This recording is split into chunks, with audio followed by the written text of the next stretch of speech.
Hello and welcome to round 4 of the Rich Energy British Minibike Championship live here from Ellough Park in Suffolk. I am David Sullivan. I'll be taking you through all of today's action. 30 races on the card from the picturesque Suffolk circuit, a circuit situated on the site of the original Beccles airfield, the RAF base built midway through the Second World War for the United States Air Force. You'll still be able to see remnants of the circuit, of the airfield on the circuit here today, and part of it's still in use as well. We'll see a number of planes flying over at some point throughout the day. As I mentioned, 30 races on the card for you here today, and I must say, what an absolute pleasure it is to see the sunshine has joined us after the previous round here, round at Rower, which was full of rain and more rain.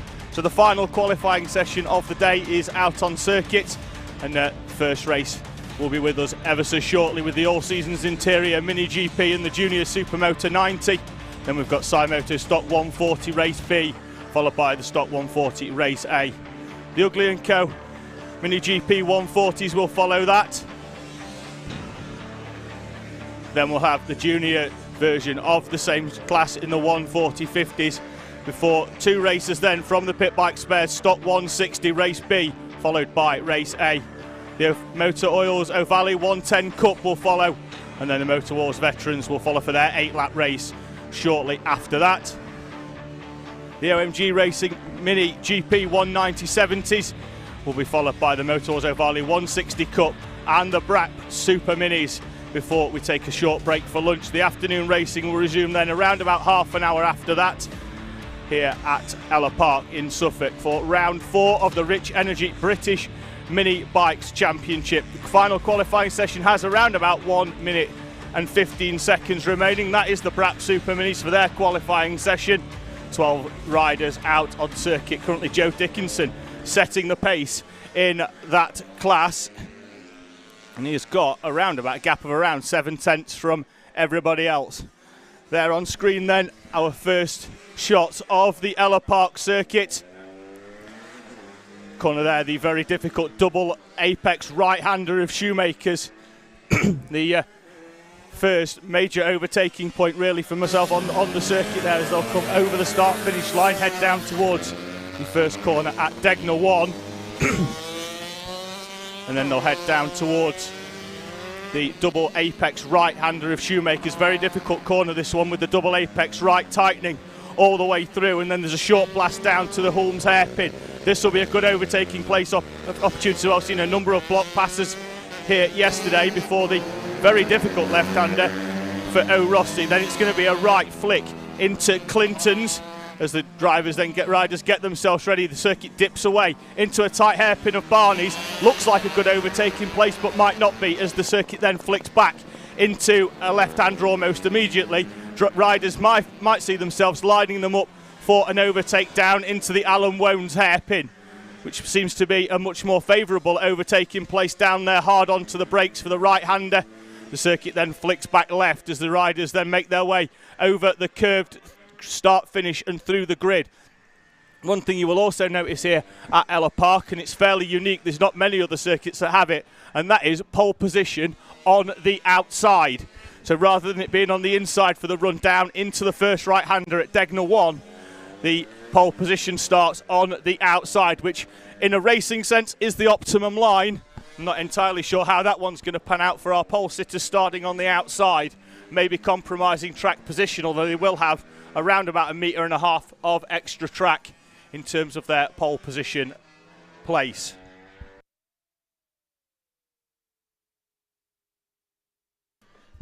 So the qualifying session that we have that has just been on the screen has brought itself to an end. In the BRAP Super Minis, Joe Dickinson will start from pole position in that class. He's set a time 7 tenths quicker than anybody else, with Richard Holmes Williams and Storm Stacey in third place. So the first race of the day will be up in a few moments' time. It will be the Mini GP 90 and the Junior Supermoto 90. It will be their second race of the weekend. The first race coming out yesterday here at Ellough Park. So some with qualifying sessions and some racing taking part yesterday. It will be Super GP 90 and the Supermoto 90 in a few moments' time here for their second race of the weekend. You can just hear their bikes firing themselves up in the dummy grid here at Ellough Park. You can see it there in the background, the pit exit to the left on the outside of Barney's hairpin, and then the dummy grid area for our riders getting themselves ready to go for the first race of the day.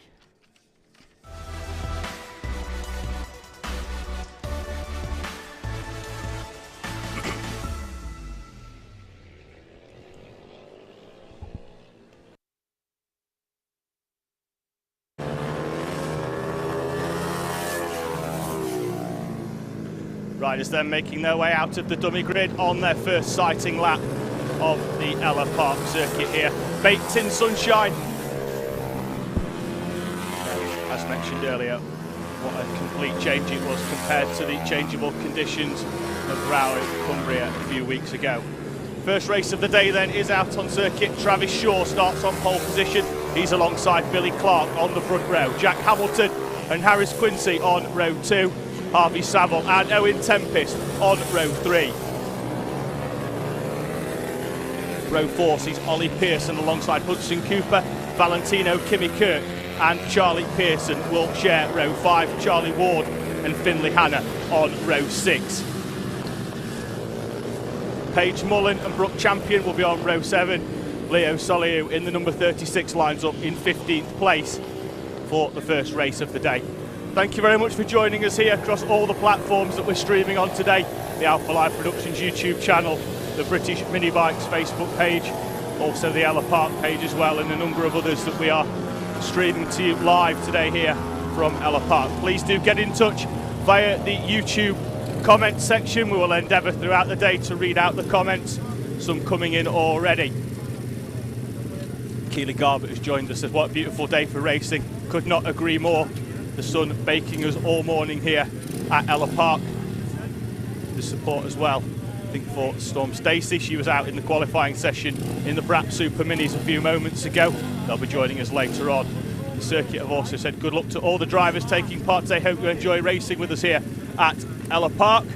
First race of the day, though, is getting themselves gridded up. We await 3 or 4 more riders to just make their way through, get themselves into position. You can see there on the grid, Travis Shaw in pole position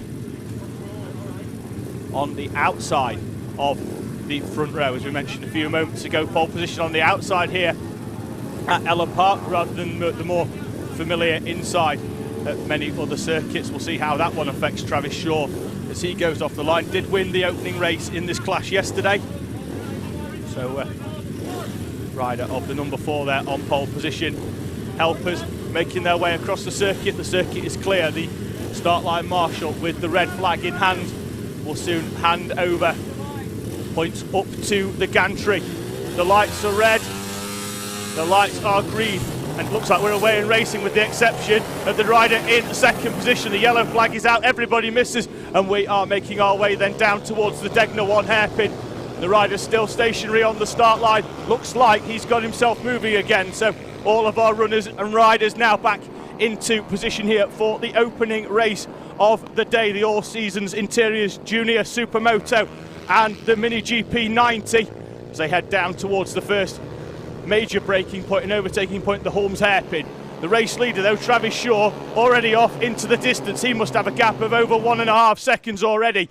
As second place stopped on the line, everybody else had to take evasive action and make their way through. There is the battle for second place then, the leader already down as they make that heavy braking stop then down into the last major overtaking point really of Alan Wones. There is an opportunity then into the final hairpin on the circuit, albeit then it does hook back to the right, so it's very difficult to gain track position there, certainly in the final stages of the race. They come over the line. Looks like we might have a slight timing issue with our race leader Travis Shaw. He's certainly off into the distance. Behind him then Quincy, Saville, Kimmy Kirk, Soliu, Cooper, Carter, Maxwell, Hanna and Ward round out the what is the outright top 10. You see there down at the bottom, Travis Shaw's number 4. Doesn't look like the transponder's picking up on timing. He is, though, off into the distance and is moving away at a rate at an estimate around about 2 seconds a lap at the moment. On the opening lap, he's managed to break away as the battle for second place is hotting up between 2 riders in different classes. That's Valentino Kimi-Kirk, I think, going right the way around the outside down into the hairpin at Alan Wones. He's run all the way around the outside and he's gone up into second place at the expense of Harvey Saville. So we've got a rider actually who's rolling off into retirement. Rider with an orange helmet is rolling themselves back into the pit lane. We had that covered though under a local yellow. The green flag returns on start finish in this 8-lap race here in the Mini GP 90 and the Junior Supermoto 90. And as Valentino Kimi-Kirk now has made his way through into second place, we still see him at the top of the timing screen, although it is Travis Shaw who is the outright leader. It looks like his transponder has picked up, but he's only picked up on the second lap, so he will be showing himself at the moment on the timing screen at 54 seconds down. He is actually around about 4 seconds out in front of the pack. He will cross the line in a few moments. This is a battle with the 755. That's Quincy in front of Solihull, Cooper and Carter, so it's a 4-bike battle for what is on screen third place. In fact, it's a de facto fourth, with Shaw being his transponder not picking up. Dives to the inside, then Solihull gets down the inside of Cooper. Cooper's going to try and return the favour, then down the back straight into the double apex right of Shoemakers. I mentioned earlier on when we were watching the bikes go round here, very difficult corner. It sort of tightens up twice during the middle of the radius. You don't want to turn in too soon because then you end up getting thrown out too wide onto the back straight, which precedes the corner they've just gone round, which is Hulmes. And then there's quite a big curve on the outside of that. So now we've got a number of bikes all battling it out. Has Saville got himself back into this battle as well, or are they closing up onto the back of a back marker? Let's see as they come through. There's 4 or 5 bikes then now in this battle. The 755 of Quincy still leads, and coming into the back, that looks like it could be Jack Hamilton. Just having a quick look at the notes for colours on Hamilton there. He's come through. Let's see as they come over the line. There was a tighter gap then before as they come through. Quincy, Solihull, Hamilton, Cooper and Carter all getting in. So Jack Hamilton's made up 2 places on the previous lap. He's now right in the mix with this one. There he is in the blue, flashing through the screen. Though as they came over the line, they were all fairly close. They seem to have spread themselves out in the middle of the Degner 1 hairpin. We are beyond half race distance then. As we mentioned on the timing screen, Valentino Kimi-Kirk, who moved up into second place on circuit on the second lap, is showing at the top of the pile on the left-hand side. In fact, it's Travis Shaw who is out at the front, albeit shown on the screen as 57 seconds down. He is leading at present. His transponder not picking up on the opening lap. Fastest lap of the race then set by Valentino Kimi-Kirk in the 4.68. His best time so far, setting it at 56.59. That time, with the exception of Travis Shaw, 2 seconds faster than anybody else almost. Jack Hamilton set a time on the previous lap that was 2 seconds slower, although it has gone quicker throughout the rest of the race. He has now moved up on the timing screen into third place behind Harvey Saville, albeit that will be fourth when the lap counters factor in Travis Shaw's transponder issues on the opening lap. He's already over the line. There are 3 laps remaining in the opening race of the day here. The All Seasons Interiors Junior Supermoto 90 and the Mini GP 90. So they make their way around. That's Quincy at the head of the pack with Carter, Solihull and Cooper behind. All of these riders split by less than 2 seconds, as you can see there. They'll come out of the final corner and make their way down the start-finish straight towards the first major braking point in the lap, the Degner 1 hairpin. Still quite an open radius corner, so not too much on the brakes there for our riders, but there is still a 4-bike battle for, on the timing screen at least, 4th. It's 5th overall though. Hamilton in the 28 has disappeared down the road, having come through the pack in the opening couple of laps. 2 remaining then in this race, and this battle now sees Quincy, Carter, Solihull and Cooper still running nose to tail. Leaders come through then, picked up the last lap board already with what is Valentino Kimi Kirk on the timing screen. He is leading in the Mini GP class, albeit overall it will be Travis Shaw in the number 4 who will come over the line to take the checkered flag in due course. The battle for 4th on screen, 5th in real life is still playing itself out in an intense battle. Riders with Quincy, Carter, Solihull and Cooper all nose to tail. There's a dive down the inside there. The rider in the blue managing to get through. I think that could have been Cooper on Solihull. Gets down the inside into the double right-hander at Shoemakers. Got a good run as they come out of the final corner. The race leader has crossed the line already, takes the checkered flag, picks up the win. Will probably end up being Travis Shaw, albeit Valentino Kimi Kirk on the timing screen has picked up the victory. 12 seconds down the road from everybody else. Harvey Saville will come through to take 2nd on screen. I think that'll be 3rd, then Hamilton. Then we await the outcome of this intense 4-bike battle for 5th place overall. It was Quincy at the head of the pack as they came through on the previous lap. He's held off the chasing pack for most of this race. Quincy takes 5th, Carter 6th, Solihull in 7th, Cooper will come through in 8th place. Shaw shown on screen there as to not taking the checkered flag because he'll be deemed in terms of timing to be a lap down. Was in fact well out at the head of the pack. There it is, the final confirmation.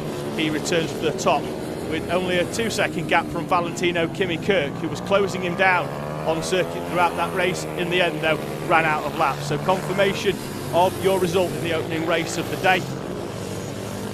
Travis Shaw takes the victory. Valentino Kimi Kirk 2nd, Harvey Saville 3rd, followed by Hamilton, Quincy, Carter, Solihull, Cooper, Ward and Hannah, the top 10. Mullen, Tempest, Champion and Maxwell. Rounding out the race, Callum Maxwell was the rider that I saw out of the window, rolling off back into the paddock at the end of the opening lap there. Rider with the orange helmet. Luckily his bike came to a halt down the very, very short back straight between Clinton's and Barney's, which was close enough to the pit lane just for it to be pushed back in. Next race of the day though is already out. It's the 140 Heat 1B.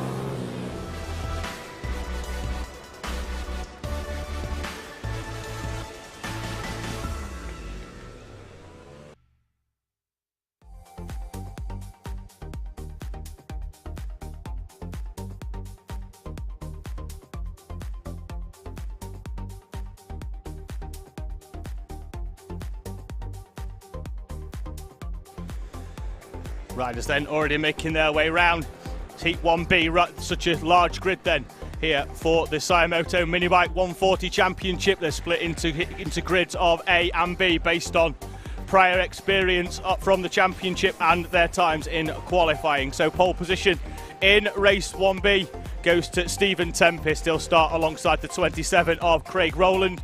Row number 2, Stephen Humphreys and Paul Mitchell, Peter Wadsworth and Ian Blatchford on row 3. Row 4 sees Lewis McKay alongside Ben Cole, Chris Heimers and Adam Weston. On row 5, Tommy Ormond and Tom Spencer on row 6. 13th sees Stephen Blatchford, he's alongside Nathan Ellis. Fahad Ladder is alongside James Walker on row 8. Russell Cowling is on row 9.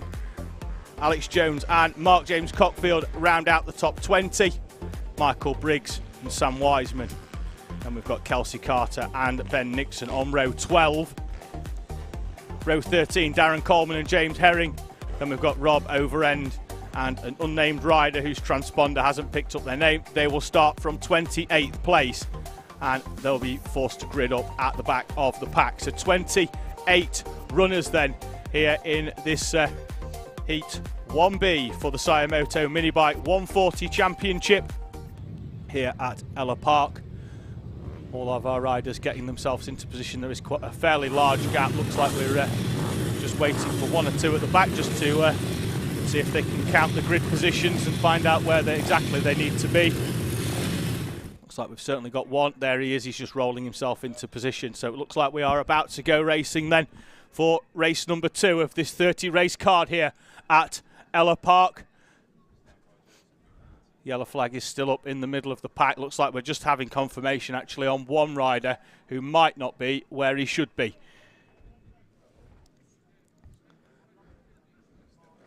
So I think we might be swapping them round from the side to side on the track. Certainly a couple of spaces going spare towards the tail end of the field.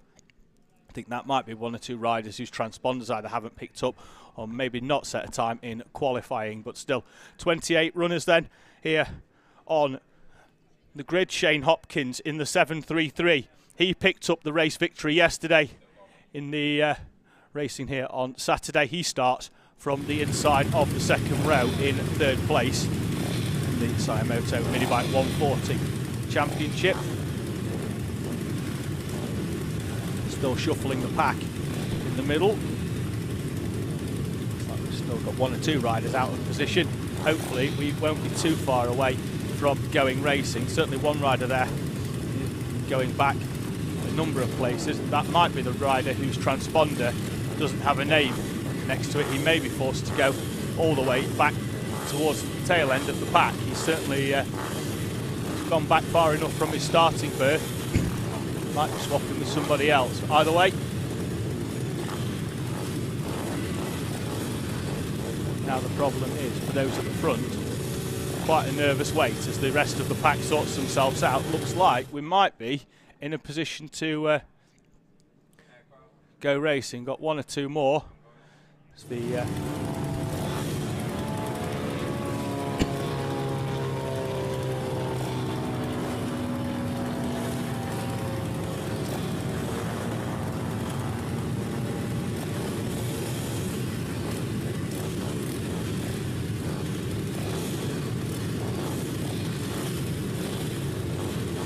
marshals have moved away. Start line marshal though still has the red flag in hand. Looks like we are ready to go now. Everybody's in position. Looks like the questions have stopped being asked. Pole position sitter though had a couple of looks behind. He's looking. He's impatient and wants to get going. The marshal points up to the timing gantry. The red light is up. The red lights are out. We're away in racing. Looks like we've got 1 rider going quite slowly, but everybody else is moving, so nobody stationary on the start line here for 8 laps of race B from the Sayamoto Mini Bike 140 as they head down towards the double apex right of Shoemakers. Everybody making their way through there cleanly, and now it's a heavy braking zone, the first one. Let's see if anybody takes an opening lap lunge down the inside into the left-hander at Hulmes. Certainly the place to go if you want to make a block pass. Plenty of run-off as well on the outside should you get forced out there before they make the run then down to O'Rossi. And now this is where the circuit really turns into single file. There's only really 1 way to go round Clinton's. It's on the inside, and you don't really want to get forced out. Then you've got the right left of Barney's. This is the main overtaking point for me on the circuit, down into the Alan Wones hairpin. Certainly because it's the longest run really into a heavy braking zone. Rider there trying to make an opportunity into the final corner, but the circuit then hooks straight back right afterwards. It's not the best opportunity. Gary Jacobs then over the line for the first time and leads this class from Chris Impey and Shane Hopkins, the top 3. Smithson, Goff, McCabe, Harry, Oakland, Rowland and Quincy, the top 10 as they come over the line for the first time. 7 laps remaining in this 8-lap heat, and the top 2 have managed to break away. They've got 5 or 6 bike lengths. The chasing pack though keeping them honest, and they're going to go side by side then down into Alan Wones. The 205 of Gary Jacobs having to go defensive early. Will Impey try and get a cutback and not let Jacobs come through and take the optimum line round the final corner here then in this first Sayamoto mini bike race of the day, race number 2 overall And it's Shane Hopkins then who's come over the line in second place this time, and it is in fact the 733, yesterday's race winner, and he's going to try and go down the inside of Shoemakers, throws one down the inside, gets the front wheel chopped off then by Gary Jacobs, who's already riding rather defensively to say he's only 2 laps in, and all this is going to do is back himself and Hopkins into the chasing pack of Smithson, Impey and Goff. So the top 5 will become a battle for the lead. There it is. Looks like one of them actually got balked mid-corner, but now Sam Smithson has moved from a battle for third into a battle for the lead. It's looked like Hopkins went rather wide out of the final corner, as it looks like Hopkins has actually got in front of Jacobs down into the Alan Womes hairpin he had. So yesterday's race winner is now leading the first Sayamoto race of the day in Heat B. The next race might be the A version of this class as well. So 2 Sayamoto races back to back for you here at Ellough Park, round number 4 of the Rich Energy British Mini Bikes Championship, and at the head of the Sayamoto class, Shane Hopkins, having got past Gary Jacobs, is now starting to move off into the distance, and he's going to try and make the last couple of laps as comfortable as possible. Seen out the window though, Jacobs gone very wide into that corner. It looks like the 735 might have had some problems there. Looks like his foot fell off the peg as he came out of Barney's corner, that forces you to switch back on yourself as Hopkins comes over the line. Now he's got some clear air in front of him. The fastest lap times of the day are starting to tumble. Issues there for a rider. Looks like that could be the 21. Is it somebody's dropping down the list? It is. It's Almond. Tommy Almond has dropped out of this race unless he can get that bike restarted. We've also got a yellow flag. I think we've got somebody off down at Degner 1. And Almond is indeed walking away. You can see him there in the background of the screen at half race distance. And Tommy Almond with the bike 21 is wheeling it towards the sanctuary of the Marshal's post, but it will be into retirement here for the first race of the day. The 735 still running. He was a rider that we saw earlier having some issues with his foot peg. Another rider off as well, actually. He's sat on the grass banking, taking in the racing on the outside of the Degner 1 hairpin. So we're beyond half race distance then. The top 10 as it stands: Hopkins, Smithson, Jacobs, Impey, Goff. It looks like the rider that is dropping away could be Craig Rowland with the number 27 on the front of his bike. There's certainly one rider there. You can see him in the background enjoying the Suffolk sun. Probably not enjoying the result of his retirement though, unfortunately. 2.5 laps remaining then in the first Sayamoto Minibike 140 race of the day here, Heat 1B. Shane Hopkins continues to lead. The gap now 3 seconds at the head of the field. Smithson, Jacobs, Impey, Goff, McKay, Oakland, Quincy, Wyatt and Parry, the top 10. This fiercely contested class. Numbers dictating that we split it in half, and when Heat B's still got 28 runners, you know that there's plenty more to come in around 5 minutes time for Heat 1A of the same class. Leader is halfway round his penultimate lap, and he's continuing to open up the gap at the head of the pack and making his lead both comfortable and unassailable as it stands. The battle for second though is still raging between Smithson and Jacobs. Smithson now has managed to find a way through past Jacobs. We saw him coming, Jacobs coming under pressure as there's a move down the inside there into Barney's. Possibly, like I said earlier, not the most common overtaking point, but still the 29 is going to try and come back down the inside into that corner. That's the battle between Oakland and Quincy, for 7th on the track. The last lap board is out then here at Ellough Park, and once again Quincy is getting himself into a battle, has to get on the brakes hard into that corner. So Quincy now back in front of Oakland and will try to get down the inside of Impey as well into the double apex right of Shoemakers. Will he go to the inside? He's going to try and throw one down the inside of Holmes, but he's too far back this time. And he's also compromised his exit out of that corner by going tighter. And Impey is going to go down the inside into O'Rossi, forces Quincy to go wide. Quincy, though, keeps the throttle on and runs right the way round. So still as they were, with Impey, Quincy and Oakland battling it out. As once again there, Quincy on the final lap, down the inside of Impey. Fantastic move into the final corner. Complex of corners, goes tight on the way out. Hopkins has already picked up the win from Smithson, Jacobs and Goff. McKay's in 5th, and Quincy will come through for a fantastic 6th.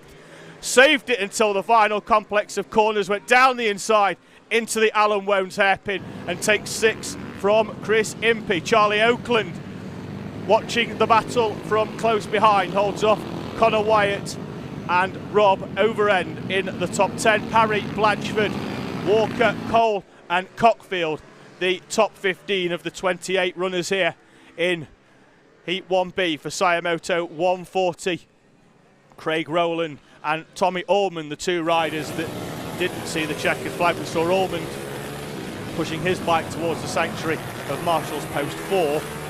The other rider, Craig Rowland, is currently pushing his bike the wrong way down the start-finish straight, and as that is the quickest way back into the paddock. So we might see him in a few moments come over the start-finish line the wrong way. He's going to he's wheeling the bike down, giving it the old one-leg push.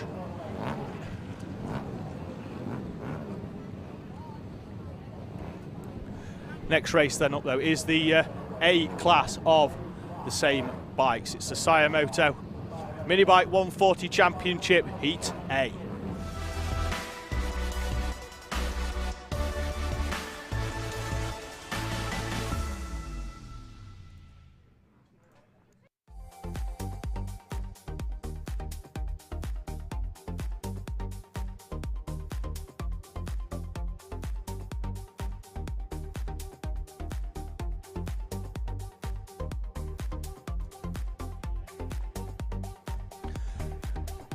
Ben Lord will start Heat 1A from pole position. His qualifying time some 4/10 quicker than anybody else on the grid. He starts alongside the 1, 2, 3 of Rhys Stevenson, Richard Holmes, Williams and Mick Lord on row 2. Will Lathrop and Jim Lovell on row 3. Row 4 sees Chase Collymore alongside Michael Med. Daniel Pearson and Ryan Clark round out the top 10, with Dan Merrin and Ty Butler behind on row 6. Row 7, Carl Sanders and Casey Hanby. They're in front of Scott McGibbon, Ross Richards, Oliver Linsall and Ian Rogerson on row 9. The top 20 completed by Darren Hall. He's alongside Jonathan Harrison, Simon Wadsworth and George Kelly. In 22nd, Gaz Pearson alongside Nathan Smith on row 12. Row 13, Brett Neeson is alongside Samuel Morrison, James Landamore and Joshua Crew. Round out another 28 bike bumper grid here at Ellough Park. Round number 4 of the Rich Energy British Mini Bike Championship.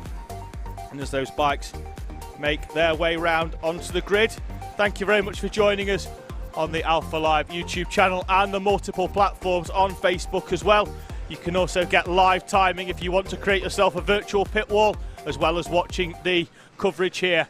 You can also get live timing at live.alphatiming.co.uk/BMB. That's live.alphatiming.co.uk/BMB. You can also find out more about the British Mini Bikes Championship at britishminibikes.com. That's britishminibikes.com. Where you will also be able to find on there details from all of the classes that we run in this fantastic championship.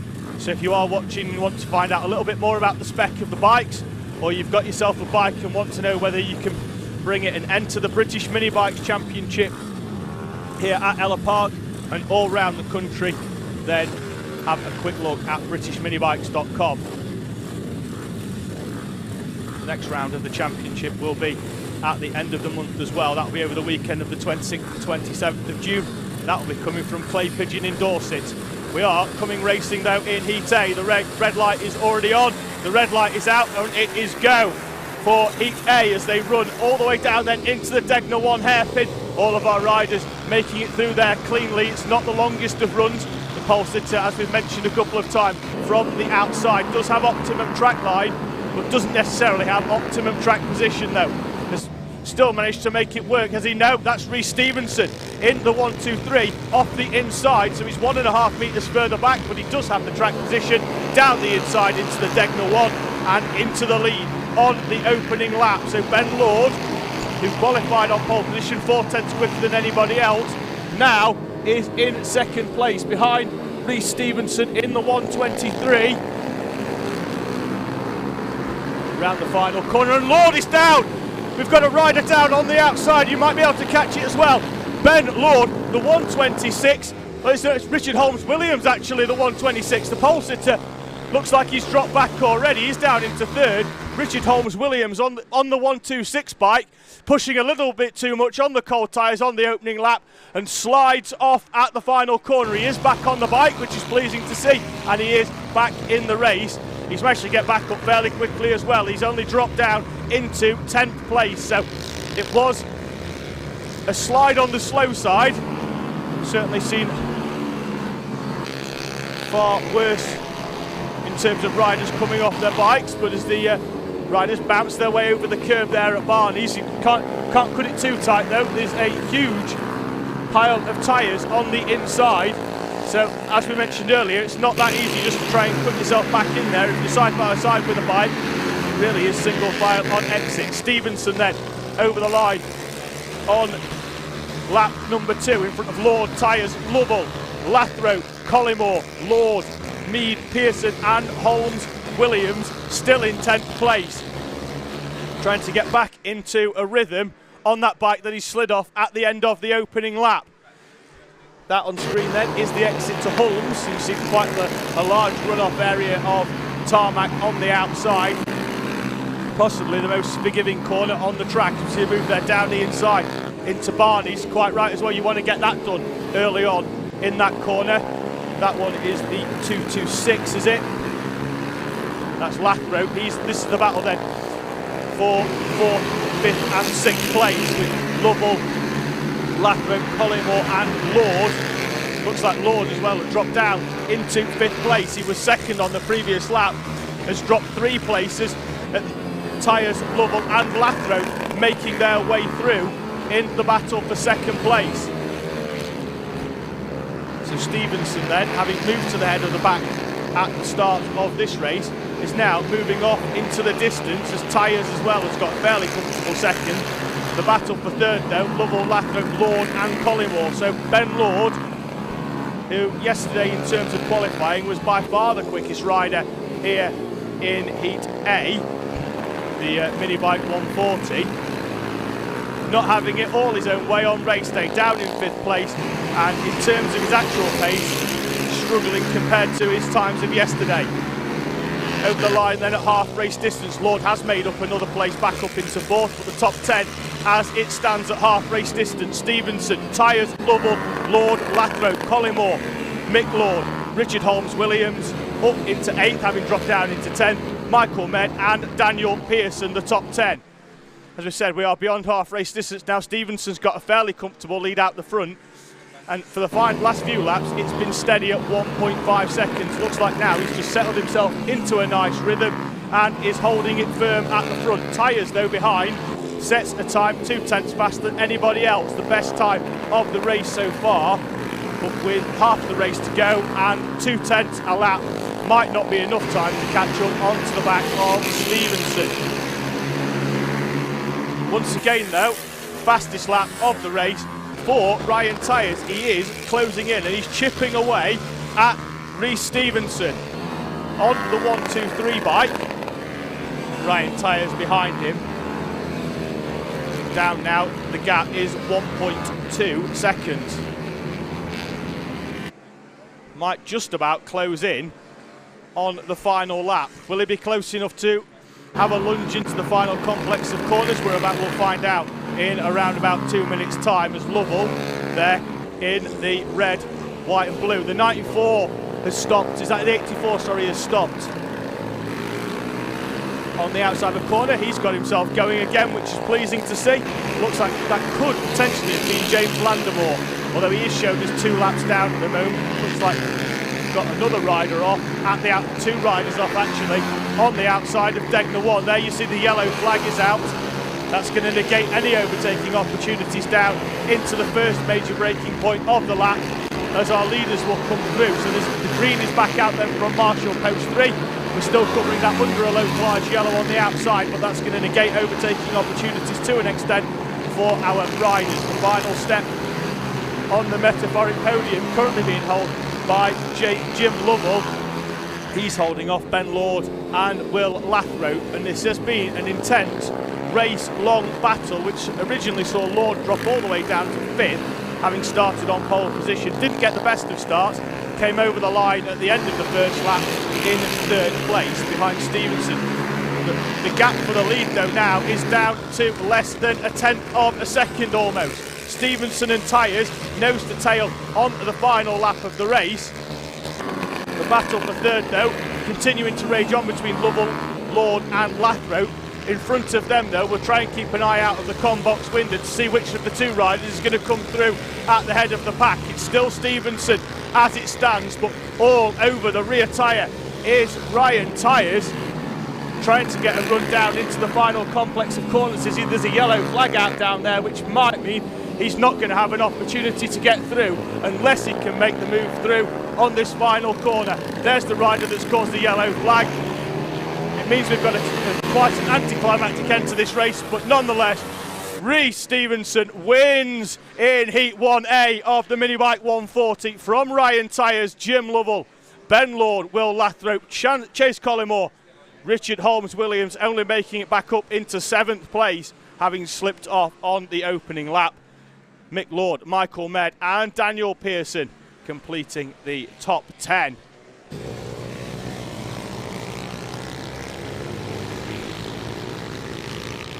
Still waiting for a final few riders to come over to complete the top 15. Andrews, Riggy, Wadsworth, Sanders and Cracknell then complete the top 15 on this class. Some fantastic battles all the way throughout that. The Lovell, Lord and Lathrope one for 3rd place was enthralling, and right at the end Ryan Tyres closing right up onto the back of Rhys Stevenson. Thought he was going to make a move down the inside into the Alan Wones hairpin on the final lap. The yellow flag was out there, which meant he had to sit back, and the main real overtaking opportunity was gone for him. He has to settle for 2nd place in the class. Next up then here at Ellough Park will be race number 2 of the weekend for our Mini GP 140/50 class.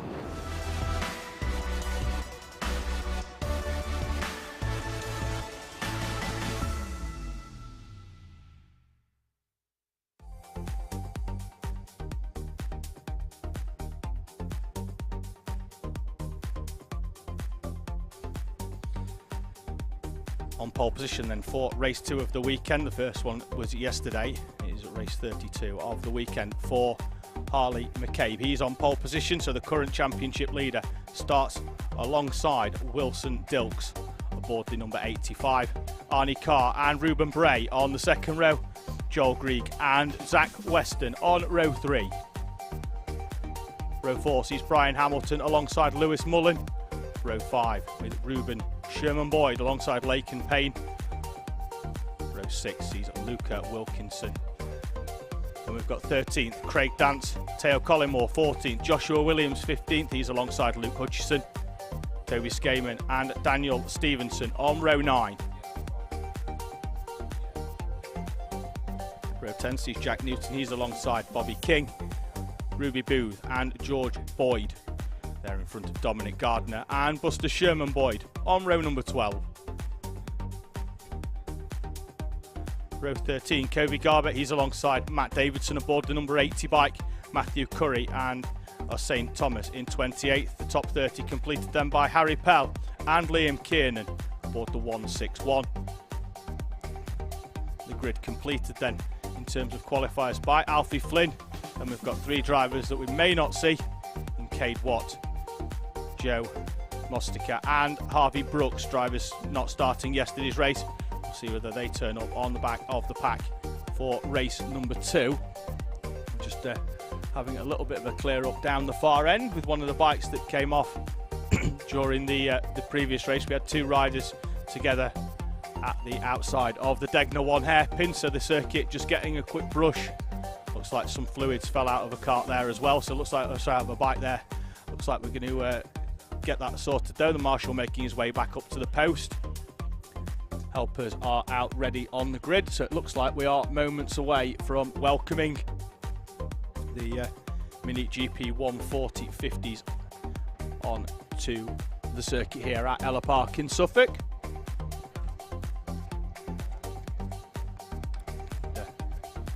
As you can see from the pictures here, what an unbelievable day for racing, made even more so by the fact that it was very, very wet last time the mini bikes were out at Rowett in Cumbria. Thank you for joining us across the multiple platform. Please do get in touch on the Alpha Live YouTube channel. Number of people getting in touch with some big shouts out. Good luck to Dan Deering aboard the number 80. It'll be his first time in the O'Valley 160 class.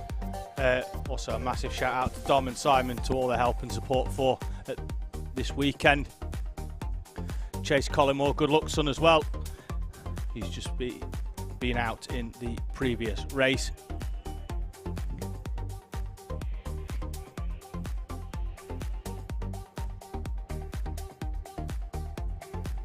Keely Garbutt is saying good luck Kobe 25. Thank you very much for getting in touch with us on the YouTube platform. If you are enjoying what you're seeing here today, thank you very much. Please do give the stream a like and a subscribe, with plenty more action coming up, not only from the Rich Energy British Mini Bike Championship, which will be back later on in the month again from Clay Pigeon on the weekend of the 26th and 27th of June, but also next weekend on the Alpha Live Productions YouTube channel we're going to have live action from Wilton Mill, from the Bambino Kart Club, and the British Motocross Championship from Hawkstone Park in Shrewsbury. So plenty of action for you on both 2 and 4 wheels on the Alpha Live Productions YouTube channel. Also as well, thank you very much to our kind sponsors for the series, richenergy.com, which is now available as well in sugar-free. 2 drinks, 1 amazing taste, so you can get 24 cans for $24.99 via the richenergy.com website and their distribution partners. The bikes are out on circuit for the next race of the day. We've already ran through the grid for this one, and it will be the 179 bike of championship leader Harley McCabe on pole position in this class. Took the victory in race 1 yesterday, starts this one as well from pole position.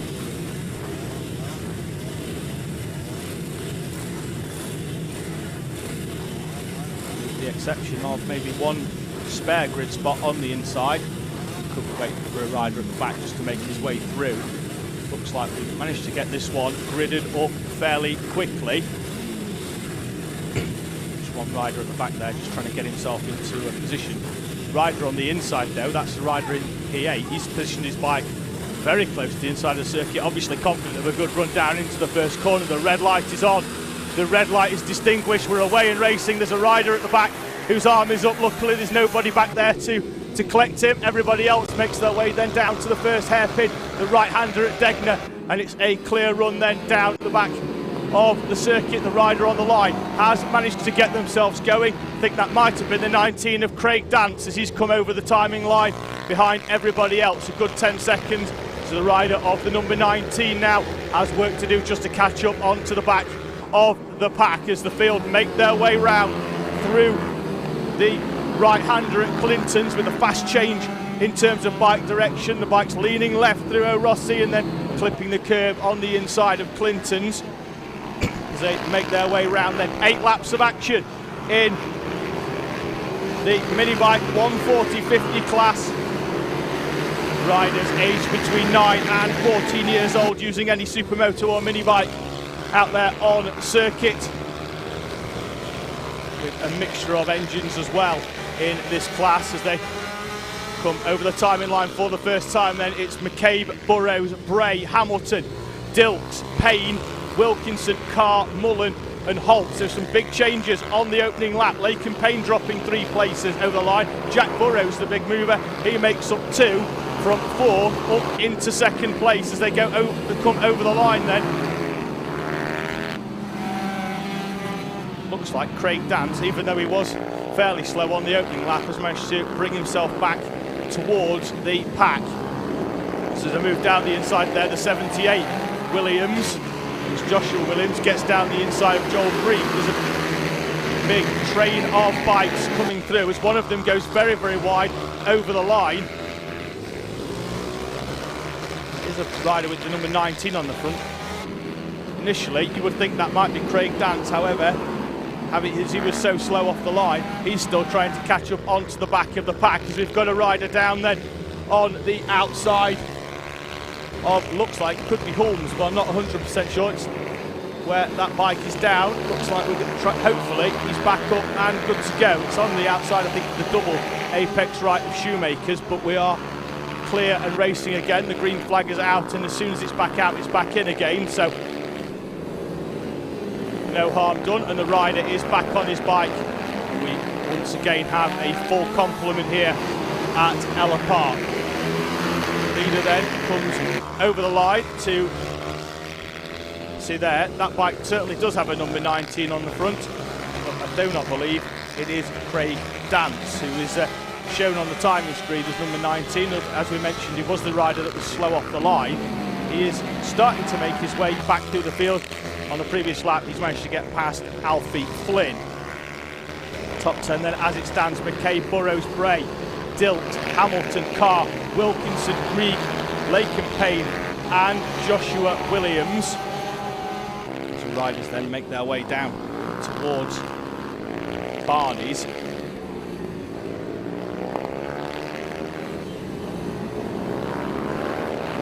Cave's already come through and over the start finish with the fastest lap of the race, 49.7, the first rider in this race to go under the 49-second mark. The battle we just saw on screen there would appear to be the battle for 5th place between Hamilton, Carr, Wilkinson, Payne and Grieg. Less than 2 seconds splitting 5 bikes.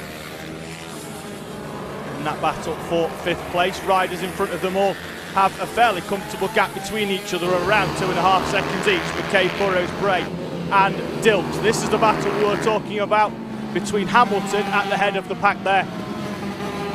And his bike does show the 19. Should actually, there is on the outside, actually it's a different colour, but it is a 1. It's 191 of Brian Hamilton. In front of Arnie Carr, Luca Wilkinson and Lake and Payne. Joel Griggs on the back of that pack as well, although he has dropped off by a couple of bike lengths over the line.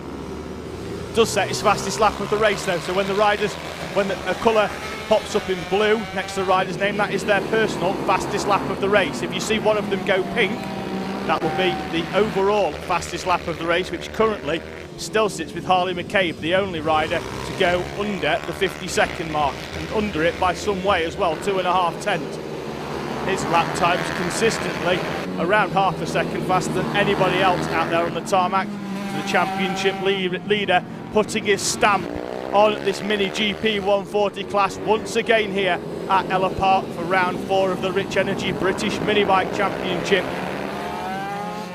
We have 2 laps remaining, the leader already over the line. So as they start their penultimate tour of this Ellough Park circuit, there's a move down the inside there from Arnie Carr. Has to get out though before Hamilton chops across the bows of the bike. Will he try again into Shoemakers? No, but he does cut across the track, because whilst he is in the middle of the battle and trying to attack Hamilton in front of him, he does have to defend, because Wilkinson, Payne and Grieg would like to move into that 6th place berth. They still run nose to tail, and none of these riders so far have really made a full racing overtake. It's been a half move here and a half move there, certainly from Carr, But as the final lap looms for our riders here for the second race of the Mini GP 140-50 class of the weekend, I imagine they're going to try and line it up. There is a move down the inside this time from Arnie Carr, and Hamilton's had to defend. Carr will go to the inside, will he, down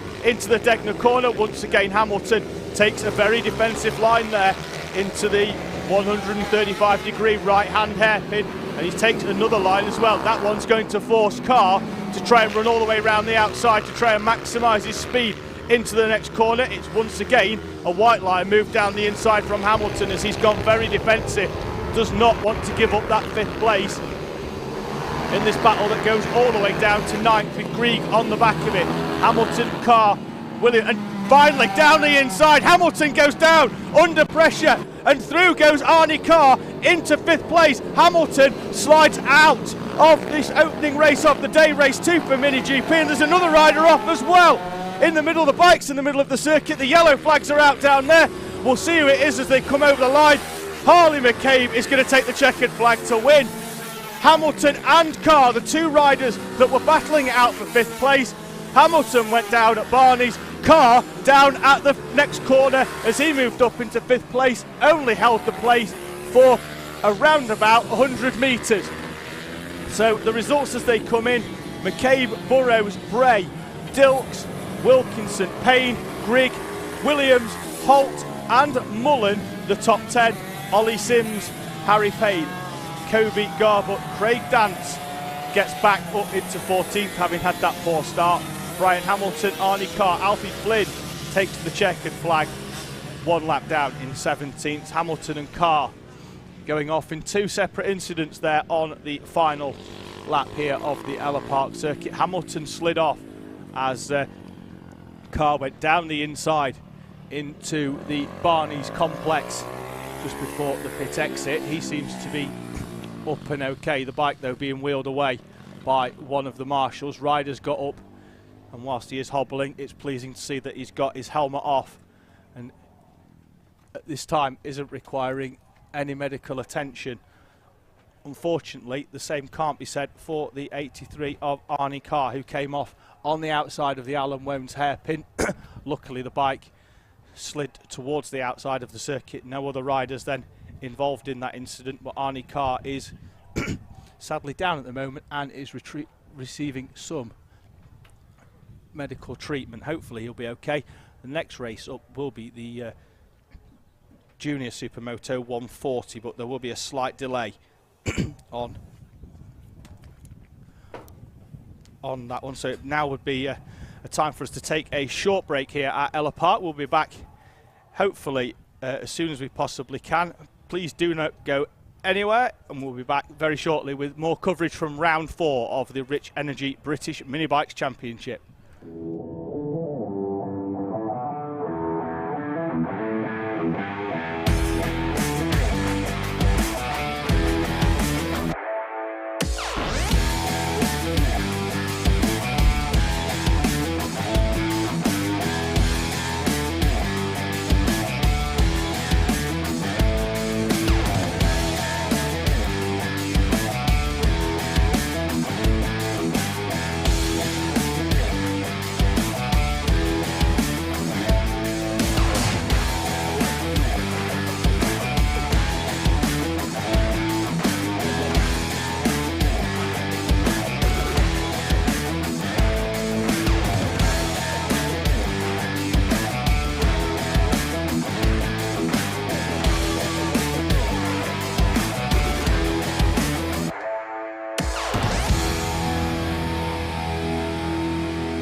Welcome to Alpha Live, the live streaming service where you can be part of the action from home. You can watch via your smart TV, phone, tablet, or even your gaming console. We've got you covered. Just head to the YouTube app on any of your devices and search for Alpha Live. Here you can watch all of the events as they unfold, or you could choose from our vast library for those lazy days in, all in beautiful HD. Be sure to hit that subscribe button and click on that notification bell so you don't miss out on any future videos.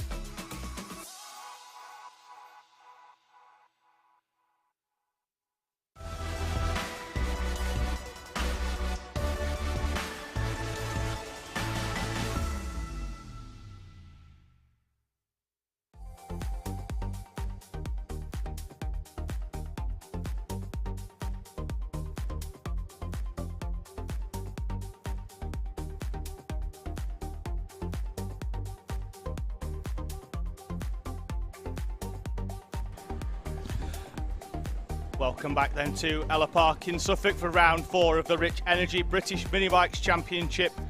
The next heat already out on circuit after the unfortunate incident in the last one. Looks like the rider might be okay. Hopefully we'll see him later on in the day. Next race up though is the 160 Heat 1B with Nathan Smith on pole position. He's alongside Brett Neeson, Tom White and Dan Merrin on row 2, Tom Champion and Peter Wardsworth on row 3. Row 4, Kira Williamson alongside Dean Widdowson. The top 10 completed by William Horner and Ben Cole, with Nathan Ellis Ward and James Landamore on row number 6. Row 7, Danny Cohen and Craig Rowland, with row 8 completed by Jake Marsh and Paul Johnson. Ben Nixon will start 17th. He's alongside an unnamed rider who hasn't provided his name, along with a couple of others as well. They'll all start from the back, having not provided their name to go next to their transponder. The series suggesting that they provide their names or they go all the way to the back of the pack for at the end of qualifying for not doing so, and they will start the race from the back of this curved Ellough Park grid. There you see it. One guy waving his arms around as if the rider's not going to be able to know that he's going to start in 3rd place there on the outside. As we've mentioned a couple of times, pole position here at Ellough Park on the outside. We've seen a number of drivers take full advantage of that 2nd place berth on the inside. One of them earlier in the day, Lee Stevenson, got jumped. Marshall points up to the red light. The red lights are on. We're away. It's quite an early start there from the rider in 6th place. How early was that though? We'll have a quick look later on, because he's made a very, very quick start off the line. Potentially jump start though, or it could be an absolute masterstroke from them. We'll find out in due course, but it was a very quick start for the rider from 6th place. Riders then making their way through then in this mini bike 160 class here. This is race B. We'll be following it up shortly afterwards then from race number 1.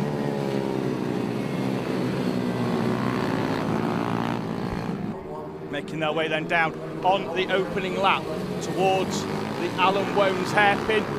We'll clock the riders then as they come over the line for the first time.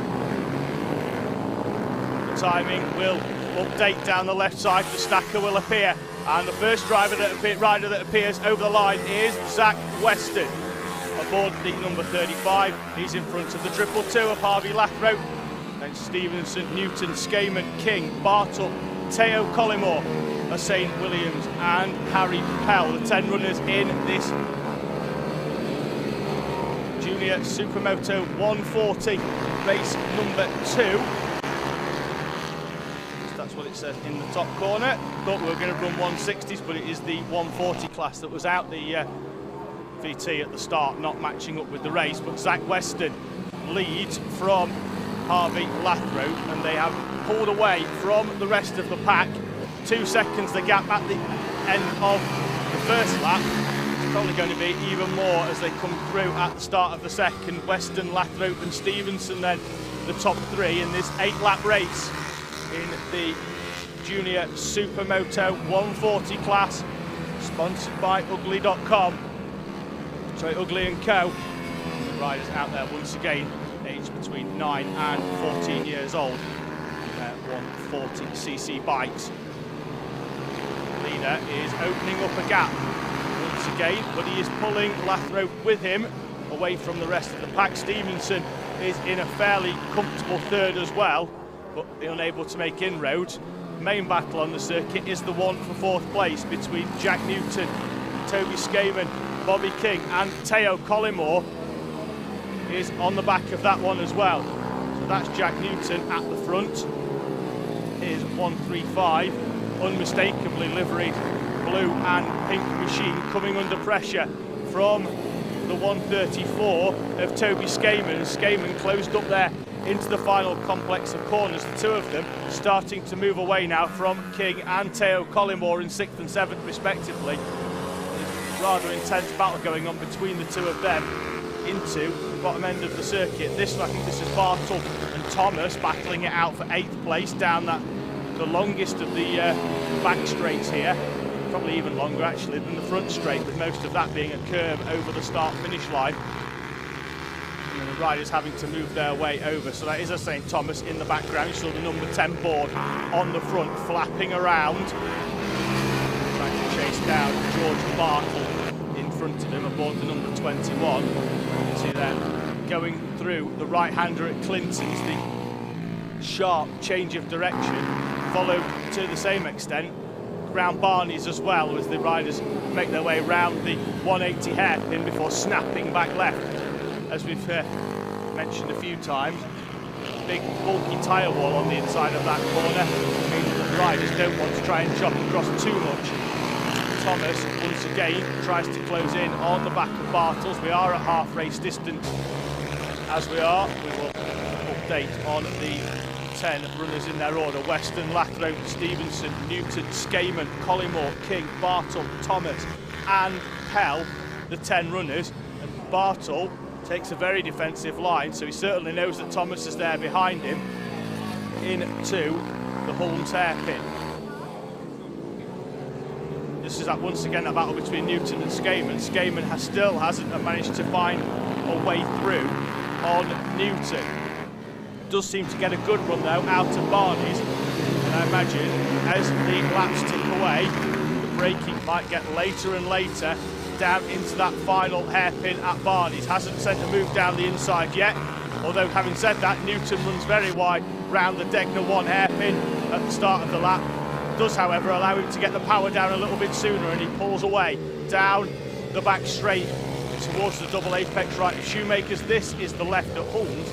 Behind them as well, trying to get himself into the party, is Bobby King. And we haven't really seen anything of Bobby King in this battle so far, but now the number 55 is trying to close up on the back, and it's like Newton is forced to go wide into the Barney's hairpin, and down the inside does go Skayman and up into 4th place. So he's lined it up for a couple of laps, but now Toby Skayman will come over the line. You'll get confirmation as those two riders swap round. One will go green, one will go red, but once again down the inside goes Newton into that into the first corner. Newton though runs wide in doing so, and he's given up 2 places in around about half a lap as Collymore gets down the so Collymore actually is getting down the inside then. So Skayman, Newton and Collymore in this battle, absolutely nothing between them. Behind them, Bobby King has got a fairly comfortable 7th place, but he can't make inroads into this battle. And now,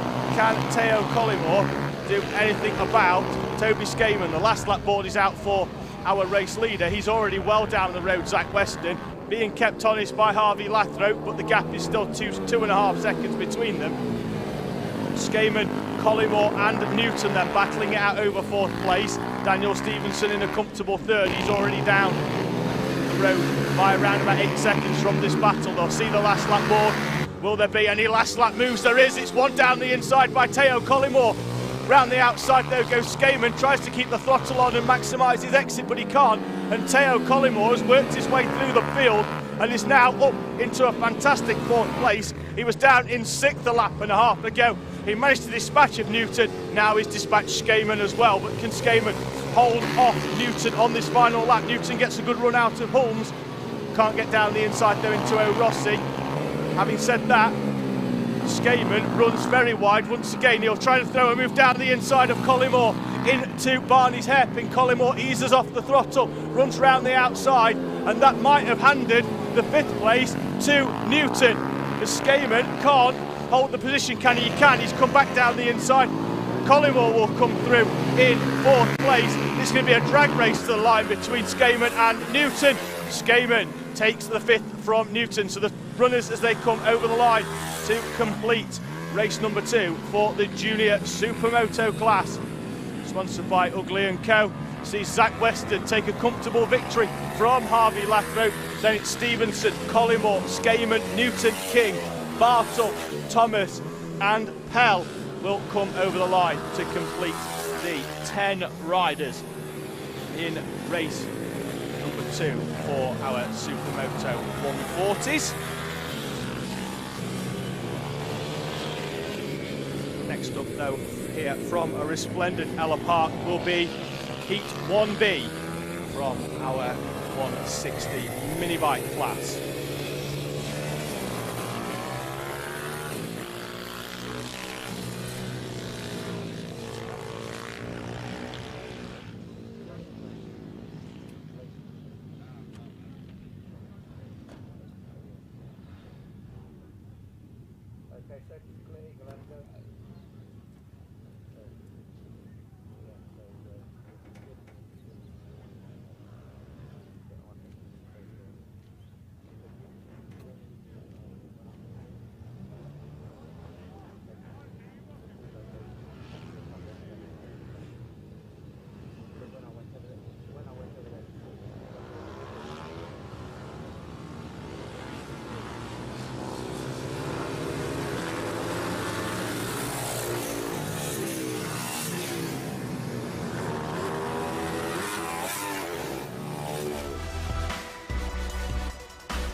Out onto the circuit then, Heat B for the Pit Bike Parts Mini Bike 160 Championship, and it will be Nathan Smith on pole position alongside Brett Neeson, Tom White and Dan Merrin row 2, Tommy Champion and Peter Wardsworth row number 3.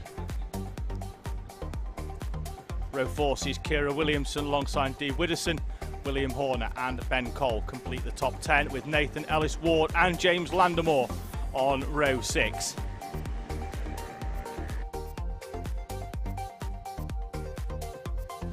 Row 7 sees Danny Cohen alongside Craig Rowland, Jake Marsh and Paul Johnson.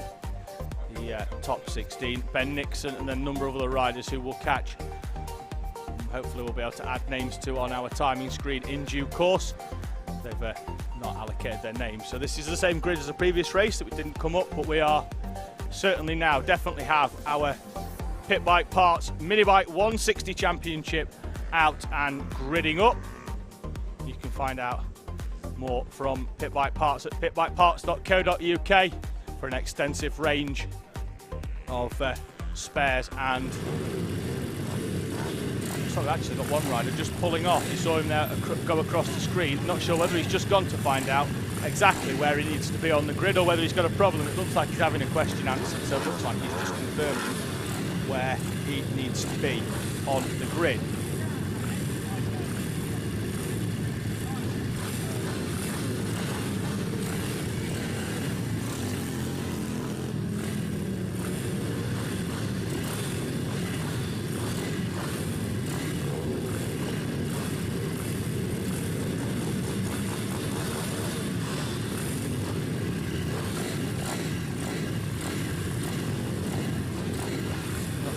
Looks like a couple of spaces going spare on the grid.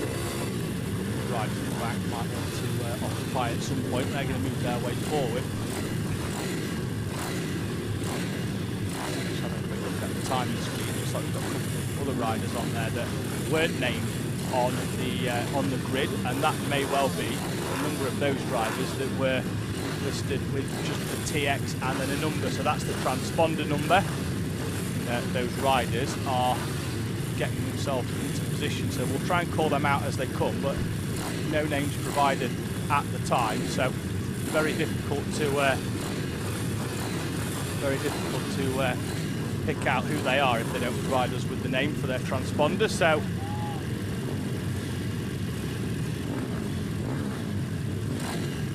just to have a quick look at some of the comments.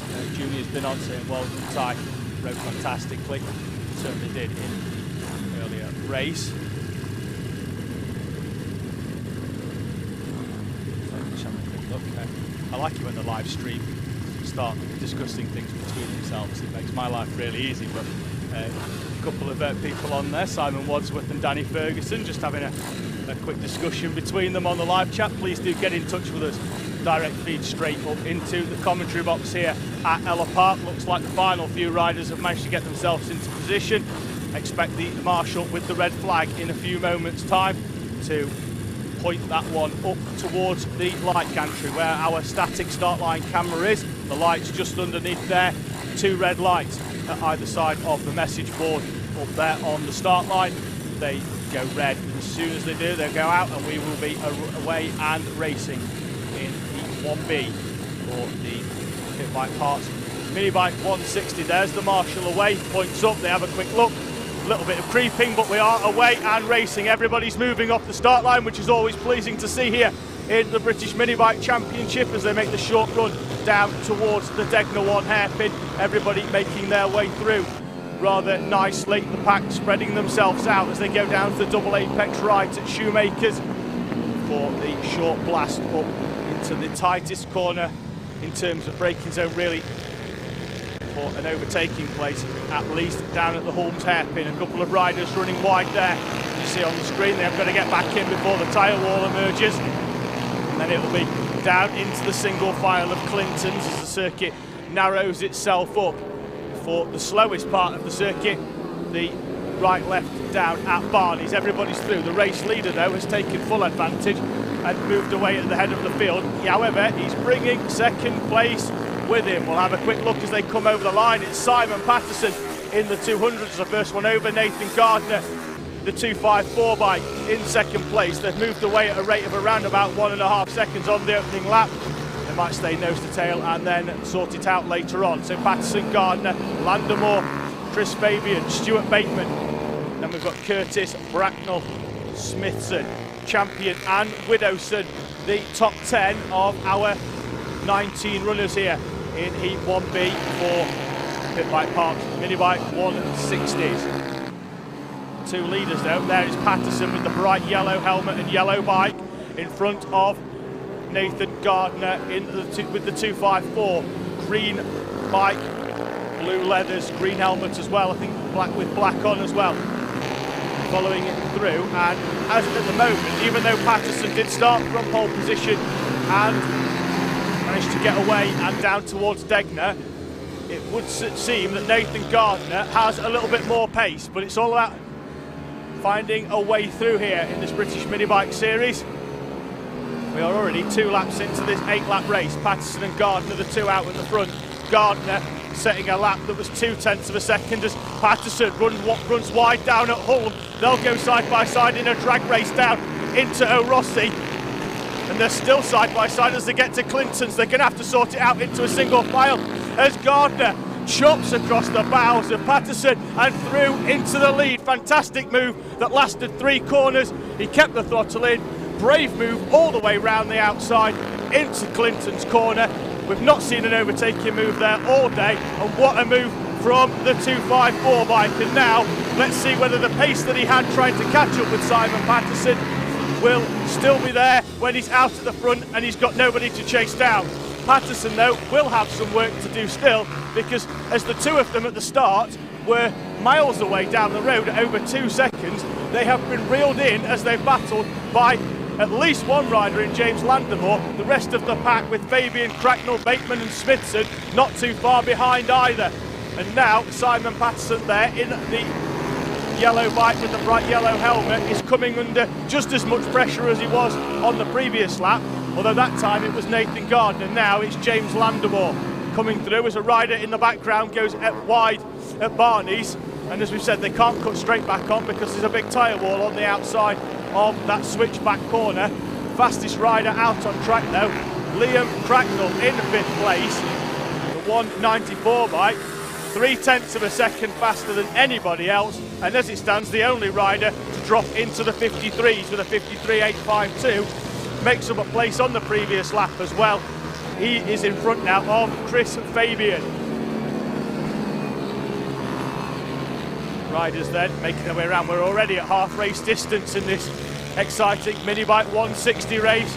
All the action in the opening 4 laps means that before we can barely breathe, we're already at half race distance. Gardner, Patterson and Landemore, the top 3, and as Gardner has got through, he hasn't managed to pull away too far from Patterson. The gap still under a second. All of the riders looking down as they come out of Barney's. Quick dip of the head. Saw a number of riders doing that yesterday as well. So Gardner, Patterson and Landemore, the top 3, they are managing to pull away ever so slightly from the rest of the pack, with the exception of Liam Cracknell. Once again sets the fastest lap of the race, this time at 52.7. So now he's going a second a lap quicker than what he was 2 laps ago, and now he's reeled in the rest of the front runners. This might allow Gardner the extra bit of respite he needed at the front as Patterson, Landemore and Cracknell as they come through. Landemore is a little bit quicker than Patterson, Cracknell in turn a little bit quicker than both of them, so the fastest rider is at the back. There's an enthralling battle going to go on for these final 2 laps, and it's whether now Cracknell can get past Landemore in enough time to give himself a crack at Patterson. 2 laps remaining then when our leader comes through. There's a rider going very slowly on the outside of the corner. There's a problem for one. There he is on the side of the screen. That's the driver of the 100. Mike Mobbs has got problems. That bike is going to roll itself off as there's a move down the inside there. Patterson has to defend into the Degner hairpin. Behind them Cracknell goes wide and then down the inside into Shoemakers. Has the front chopped across the bows by Landemore. We'll have to battle this one out for another day. Now though, they are starting to catch up with some back markers, and it's Bolt, at least one of the runners. That could be Cracknell, not able to get a run out of the final corner at the mid hairpin, and it was on the previous lap all over the back of Landemore now. Bolt by a back marker and has dropped away a couple of bike lengths. Let's see whether he can catch back up to give himself a crack, at the very least, on the final lap. Gardner's lead still 1.2 seconds, not enough that he can breathe comfortably, but might just be enough that his heart rate's about 10 beats per minute slower than what it was 3 or 4 laps ago, as there's a move then down the inside. Landemore on the final lap, he saved it up, goes down the inside of Patterson. Will Patterson come back and try and switch back down the inside? He can't, and James Landemore is up into second place at the expense of Simon Patterson. Cracknell behind will try and get onto the final step of the podium for this race at the very least. Looks like Patterson got Bolt mid-corner there, and now they're going to be side by side. Down into O'Rossi, fantastic move on the final lap by Liam Cracknell, gets through at the expense of Simon Patterson. Patterson's dropped 2 places on the final lap, had a poor run out of the Holmes hairpin, and Cracknell has managed to make his way through. The leader already out of the final corner then. There he is in the green. Nathan Gardner comes through and wins in the 160 mini bike class, Heat 1B, from James Landemore. Liam Cracknell, Simon Patterson, who started on pole, ends the race in 4th. Bateman, Curtis, Fabian, Smithson, Champion and Widowson complete the top 10. Fantastic move all the way through that one. Gardner, Landemore and Cracknell all putting some of the best moves you'll see here today in this British mini bike series on Simon Patterson to make their way through. Push Patterson down into 4th place. See there the rider of the 100 stationary, that's Mike Mobbs. He did well there actually to get that bike to the right and off the circuit, which didn't really cause much of a yellow flag as the rest of the pack came through. Just having a quick look at some of the live stream comments. Colin McCann's been on. Would like to give a big shout out to Jessica Hamilton, who is 20 today. So happy birthday, Jessica.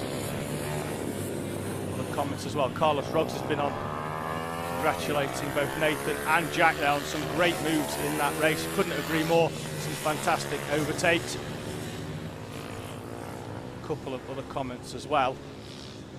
I'm going to address the ones that say, can we show some more of the leaders? Well, if the leaders ride off into the distance and there's nobody battling with them, it's very difficult to show them. If they want some more screen time, they've got to back themselves into the pack a little bit, and at the very least give us something to watch. You can't really complain about that last race. All of the leaders in the top 4 battling it out, and that's why we stayed with the lead battle in that race.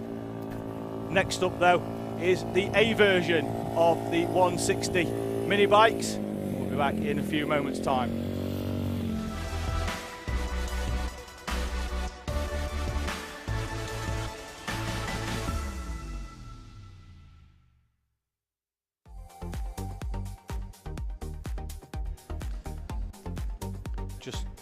Just awaiting one of the bikes to make their way off the circuit, and one of them doesn't sound overly healthy either, so that's going to make their way off. Another one's getting itself pushed off That will be the 100 of Mike Mobbs, his bike stopping on the outside of the final corner. Grid is up though for Heat 1A of the Pit Bike Parts Mini Bike 160 Championship. Owen Mellor will roll the number 30 bike onto pole position. He's alongside the 60 of Pete Hickman, with Chase Collymore and Dougie Craven on row 2, Jim Lovell and Ben Clucas on row 3. Row 4 sees Jake Whittaker alongside Dylan Mellor. Ty Butler and Charlie Hopkins complete the top 10, with Andrew Jones and Carl Sanders on row 6.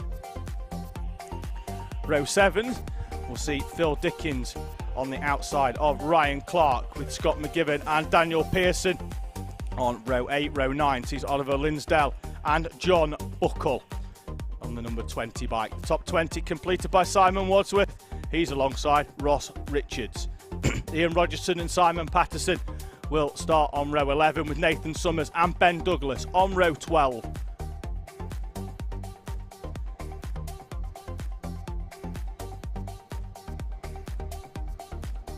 The circuit is clear of stationary bikes from the first instalment of the Pit Bike Parts Mini Bike 160s, and now it is the A version. The Heat 1A is out onto the circuit, led out of the dummy grid by the number 30, the pole sitter Owen Mellors.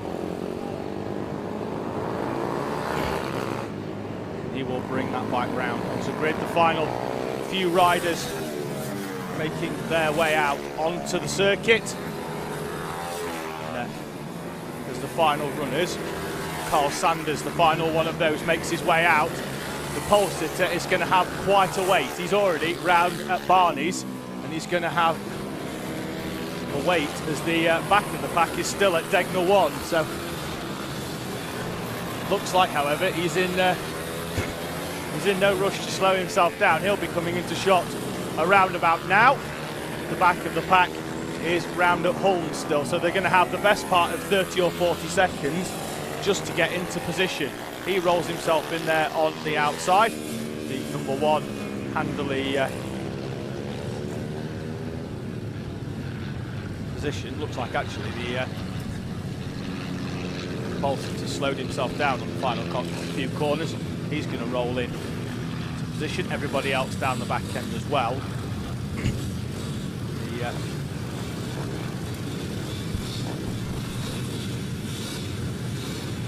Like to an extent, everybody's managed to get themselves into their own positions without any additional assistance from the timekeepers. Down there on the start finish to the right of the camera that you can see on screen, the timing hut, so it looks like everybody's got themselves into position without any further assistance.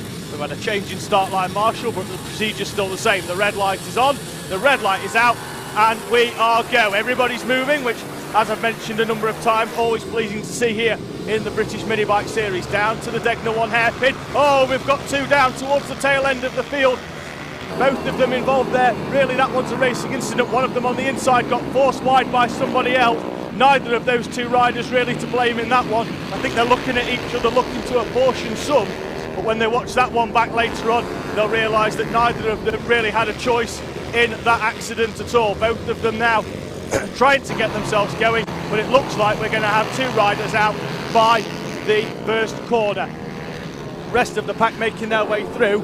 The top 5 have pulled away, and then there's another battle of around about 7 or 8 bikes as well. So we'll see. We've got 1 yellow flag out mid-corner, but that's because the riders are still down at the Degnall 1. One rider pulls out and then has to drop back in as they come then through for the first time. Ryan Tyers, not the first time we've seen him here today. He's racing a number of different bikes. He's in front of Pete Hickman, Jim Lovell, Reece Stevenson and Owen Mellor, who started on pole position, already down now into 5th place as the 97 has a move down the inside. That's Jim Lovell. He gets through. The leader, Ryan Tyers, is starting to pull away at the head of the field. We've got a number of riders actually that haven't made it round the first lap. When they come through, we'll be able to confirm who they are. In fact, there's not much actually coming up on timing. We'll do the best we can. Out at the front though, certainly Ryan Tyers is starting to pull away. And that's mainly because the battle behind them, which now sees Jim Lovell in front of Peter Hickman as they come round at the start, and we've got a red flag actually. That might be why the timing isn't picking up. Looks like the timing might have been stopped. The red flags are out, riders putting their hands up. We've got a rider certainly off the circuit down on the outside of the Degner 1, although that looks to be the same rider that was down at who was down at the start on the opening lap. A couple of other riders actually have come off as well. But as it is, I can't actually see anybody down, so it might just be that we've got an issue in terms of that the timing wasn't picking up at the time.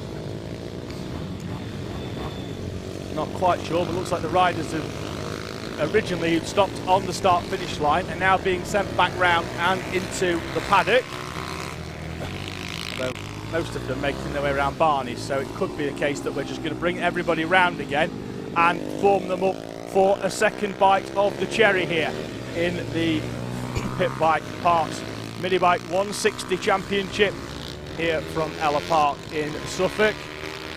And, certainly we're going to come through and grid up again, and now it's a case of whether we grid up in the original grid order or whether we grid up as they were at the end of the second lap, because things to note there, Ryan Tyers made a fantastic start and moved up a couple of places. Posted to Owen Mellor, he's hoping for a complete restart because he dropped down into 5th place on the opening lap, and he may now get another opportunity to try again. See if we can confirm the rider on pole position there doesn't have a number on the back, but that certainly is Ryan Tyers in 2nd place with the number 55 on the front. So he was our early race leader. It looks like we're going to have a complete restart then here for Heat 1A in the British Mini Bike Championships, the Pit Bike Park Mini 160s. And I think a couple of riders actually that had some issues earlier on in terms of their bike just stopping on the outside might be able to get back in here for another roll of the dice. One of the tyre walls has just got itself reset. Start line marshal has his red flag in his hand. He's going to have a quick look up. The red's going to hold out, then point up, and for the second time, Pit Bike Mini 160 is go. Let's see who gets the drag run then down into the Degner 1 hairpin this time. It's not Ryan Tyers. He's dropped back. We've got another rider there has to take evasive action. But this time, Ryan Tyers, the early pace setter from the first instalment of this race, doesn't quite get the start that he was hoping for in the second one. He's down in 4th place as they head down then towards Degner. We've got a rider down at the back. Could be the 31. That could be Chase Collymore, is it? Who's down? It is.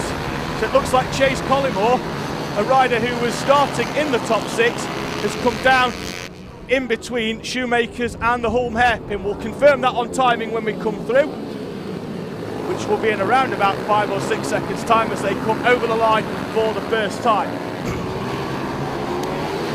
So as they come through then for the first of these laps, over the line they go. Peter Hickman leads from Rhys Stevenson. Ryan Tyers is up into 3rd. Jim Lovell, Owen Mellor, Chase Collymore had actually come through in 6th, so it's not him that went down, it was the 131 of Dylan Mellor. So as the rider went down there, couldn't quite pick out the number 1 on the end of that, but it is the 131, Dylan Mellor, who came down on the exit to Shoemakers. He's back up though and is lapping out there on circuit. So Hickman then leading now from Stevenson and Tyers, and is there anything Tyers can do as he throws a move down the inside there into Barney's, gets the job done. Fantastic move for him. Once again, Ryan Tyers proving to be the fastest rider out there on the circuit, but now rather than being at the front, he's got to try and reel in the 6. He's going to try and reel in the rider in front of him. Looks like Rhys Stevenson is going to come over the line in front. Peter Hickman drops 2 places on the previous lap at the expense of both Stevenson and Tyers. Tyers making that fantastic move down the inside of him into Barney's. And he has now started to move away actually as Tyers. We've got another rider down there. That looks like it's on the outside of Degner 1. Yellow flag's out down there. That bike rider's trying to push it away. Don't think that one's going to take any further part in Heat 1A here of the Rich Energy British Mini Bikes Championship. Now with 4 laps remaining, so whilst we did have a complete restart to an extent, we didn't restore the 8 laps. So we started at 6 laps, we're now down to 4 here in Heat 1A. Rhys Stevenson and Ryan Tyers at the front of the pack. The yellow flag is out though down for Degner 1. That's going to negate any overtaking opportunities, but still Ryan Tyers has closed in on the back of Rhys Stevenson. They will see the green flag of Marshall's post number 2, and there's an overtaking opportunity then into Shoemaker's. Down the inside he goes and into the lead for Ryan Tyers. He's had to do this twice, and twice he's done it to perfection. Into the lead he goes. Rhys Stevenson then drops down into second. The both of them have got a comfortable one. Back to Owen Mellors and Peter Hickman. Hickman managing to hold off Mellors as it stands, but Mellor all over the back of Hickman in the battle then for third place. Let's have a look. They'll flash into the screen in the background. That's Hickman with the number, with the yellow number board with no actual number on it, in third place. All over the back of him, Owen Mellors, who takes a completely different line out of the final corner to try and maximise the run down into Degner. The leaders though, once again, are they going to change places for a second time? Chops across the bows does Ryan Tyers to see how close they were as they came over the line, less than a tenth of a second between the two of them. There's another yellow flag out, is the down at Shoemaker's? There is, but it's a rider who's just stopped on the outside there, you see, trying to get that bike moving again. Matthew Davis, that is in the 110, he's dropping down the timing screen on the left hand side like a stone, outside of the top 20 now as that bike is stationary. The yellow flags are still out, he's still trying to get it started. I think now he might just be looking for a bit of track to get back on. He is.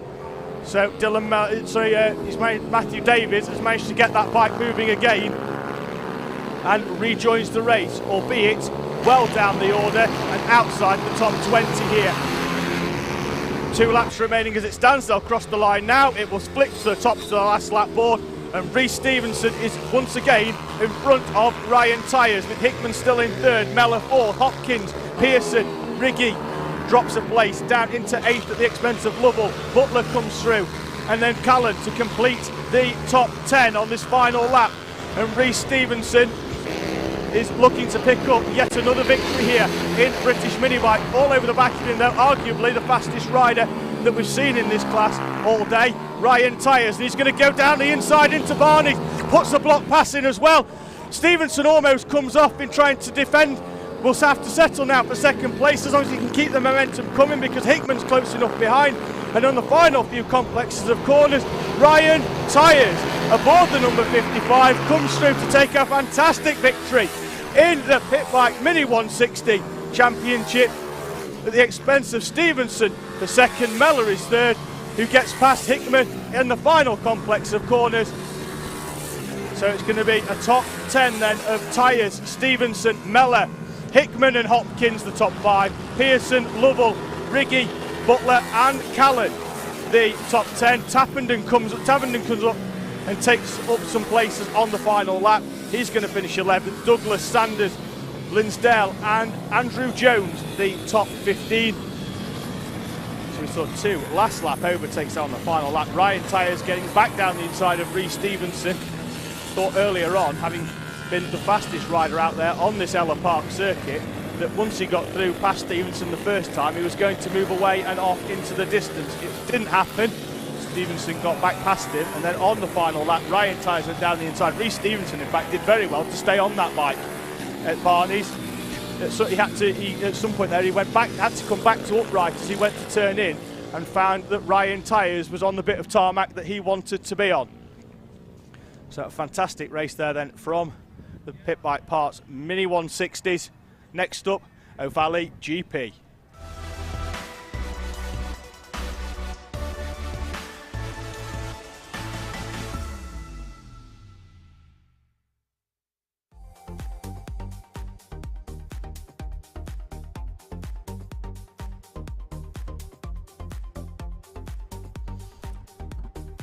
Grid up on screen then for race 2 for the O'Valley GPs. Wilson Dilks will start on pole position alongside Ruben Bray.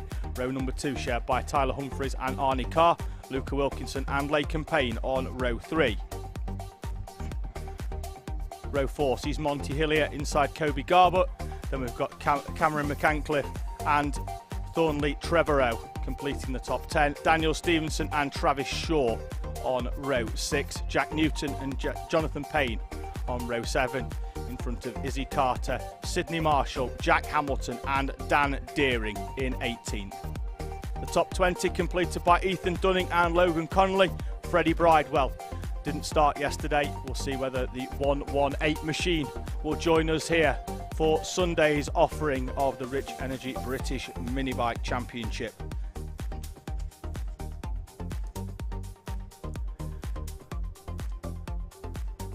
Riders being currently held in the dummy grid. Looks like the circuit is clear though for them to come out and play for the first time here today, with the exception of their previous races yesterday and qualifying, so they'll be out for in a few moments time. There they are down, being held in Parc Fermé, being sent on their way 2 by 2 towards the grid. They will obviously get their one sighting lap and then be stopped through.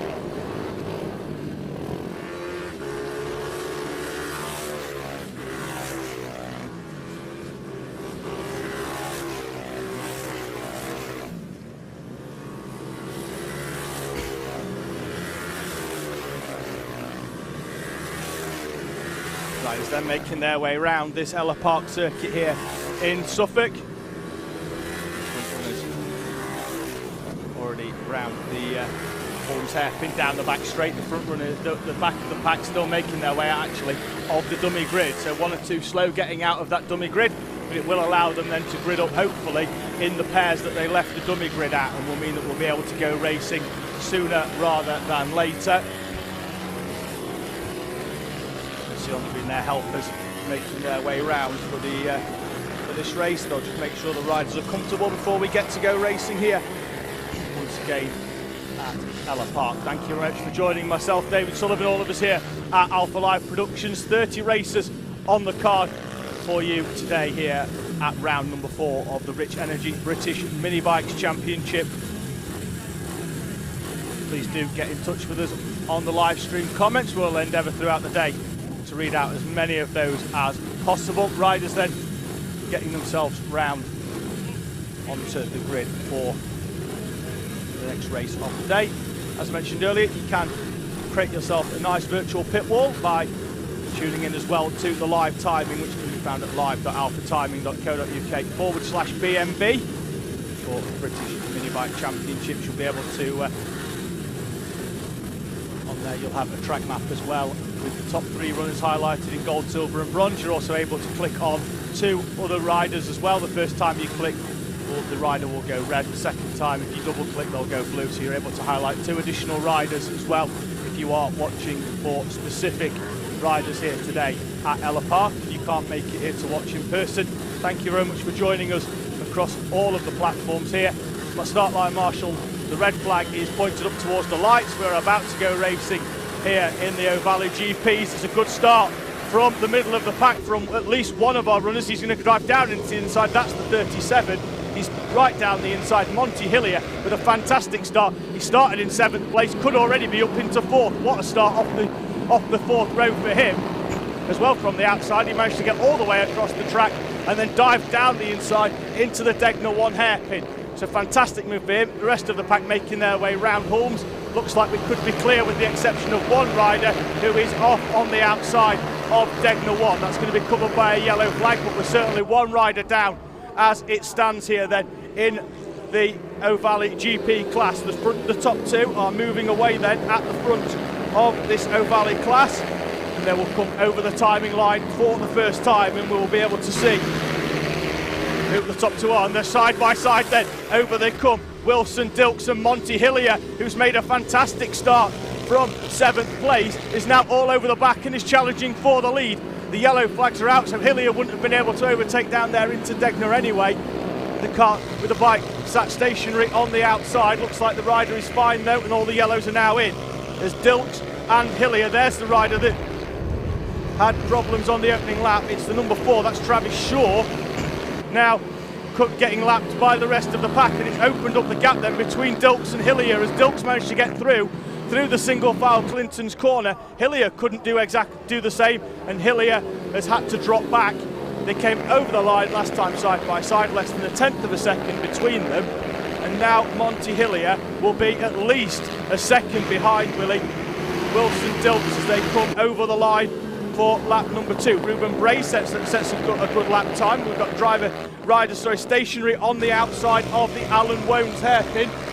Not sure who that is. We've got a number of people running over to try and help and get that rider back into the race. And it does look like that could be the 37 of Monty Hillier. Timing at least, he's dropping down into 16th, 17th, 18th place now. He's all the way down the timing screen. And it looks like the rider that was in second place. We'll have to confirm it in terms of visuals on the screen. But timing at least, he's down in 18th place. So what was a fantastic start for Monty Hillier, moving up from 7th and battling for the lead as they came over the line at the start of the second lap, has come to a premature end. He's still in the race, I believe, but now well down the order in 18th place. The rider there stationed on the outside. That is Monty Hillier getting himself going again. So the rider that had probably had one of the best starts we've seen all day here at Ellough Park is now down in 19th place and a lap down on proceedings. As they stand out on the timing screen, at least it looks like Ruben Bray is at the top of the pile. Here, between him and Wilson Dilks, there's no number of riders there, 4 of them at the very least, with Wilkinson, Trevorrow, Humphreys and Arnie Carr all battling it out for 3rd place. They rapidly change direction and then drop down the hill towards Barney's, the right-hander. It's quite a drop actually there. The camera doesn't particularly do it justice. When you're here at the circuit, you can see it rides up, and if that straight was a little bit longer, they'd be popping the front up a little bit faster as they come through. Then Ruben Bray and Wilson Dilks continue to battle it out for the lead. Very little between them. Wilkinson, Trevorrow, Carr and Humphreys, the battle for 3rd. Looks like Lake and Payne is in the background as well there, but Wilkinson, Trevorrow, Carr, Humphreys then ran wide at Degner and is now dropping off the back of this one. Wilkinson backing them all up though, none of them managing to find a way through. Now though, it's Arnie Carr trying to make his way through, having got past Humphreys on the previous lap. Let's see if he can do what Humphreys can't and find a way past Thorley Trevorrow. Trevorrow though, very defensive to an extent into Barney's, but in doing so runs wide and may have compromised down towards Alan Wones' hairpin. He does, and he runs wide once again, but still will have track position as it switches back. Can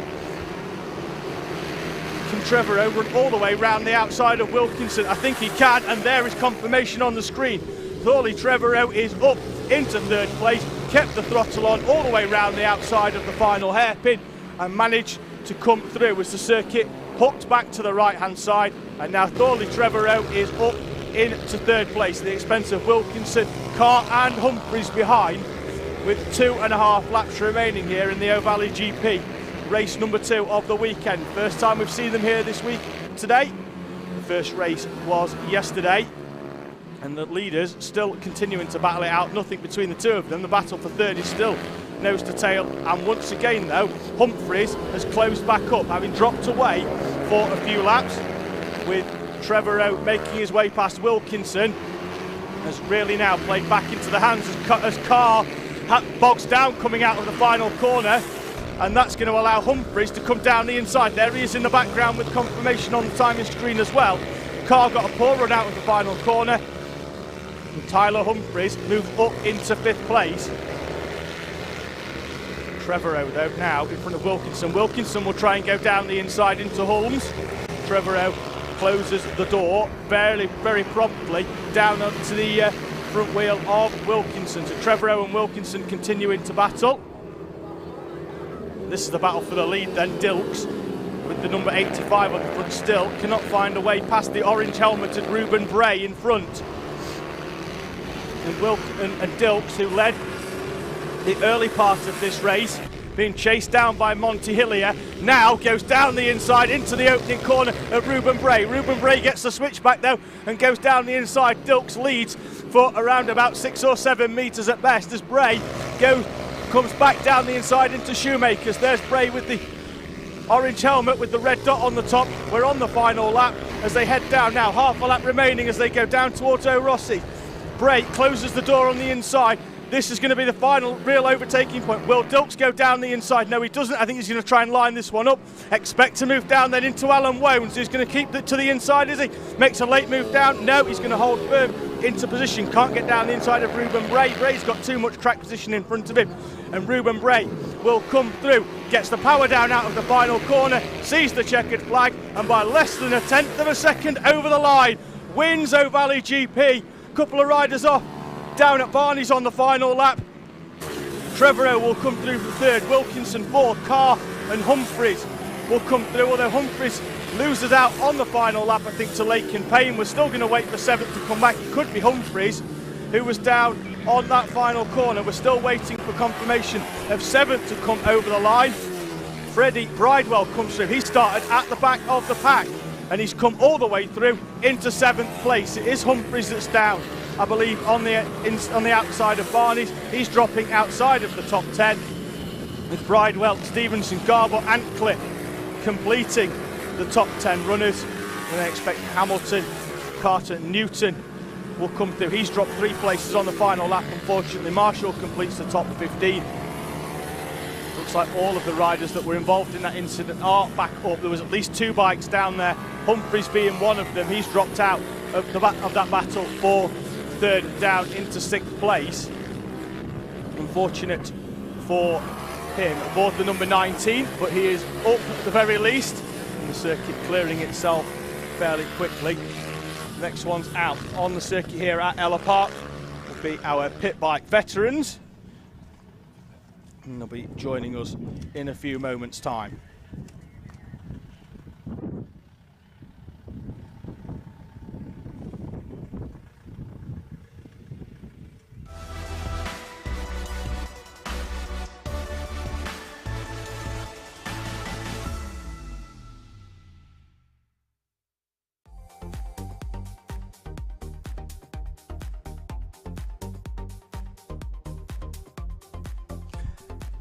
So next race up for the day then is the Moto Oils Mini Bike Veterans Championship for our riders over the age of 40. On pole position then, Andrew Thompson, he's alongside Matthew Davis. Unnamed rider will be in P3, he's alongside Ben Douglas, Dean Bredrek and Ian Walker on row 3. Row 4 sees Dervan Ayale, he's alongside Mike Smallbones, Simon Chambers and Leslie Noble complete the top 10, with Stu Bateson and William Horner on row 6. Row 7 sees Tony Reveley alongside John Pearson, Mick Price, Alan Brooks and Gav Tappenden, who failed to set a time in qualifying, are your 17 runners for the Moto Oils Mini Bike Veterans Championship. Moto Oils, with over 50 years in engine lubrication game, are the leaders in performance improvement and on the racetrack. We are clear in terms of bikes on tarmac. We'll expect the dummy grid is filling itself up. We expect the gate to be opened very shortly. Looks like we might just be having a slight clean up over on the far side where we saw Humphreys down in the previous race. Gate though is being opened for British mini bikes, and there is confirmation, just in case you needed to be sure. Not a cloud in the sky, with the exception actually of that one just left of the floodlight, which is it's completely done me. But 22 degrees the current temperature here at Ellough Park. It's probably 35 in this commentary box. It's quite warm up on the top of the just behind where this camera shot is. Actually, you can see us just there. Let's see if I can give you a slight wave from the commentary box here. This raised elevated position here at Ellough Park in Suffolk. The Moto Oils Mini Bike Veterans out on circuit then, making their way round. 17 runners in this race, and as mentioned, plenty more to come throughout the day here in the Rich Energy British Mini Bike Series.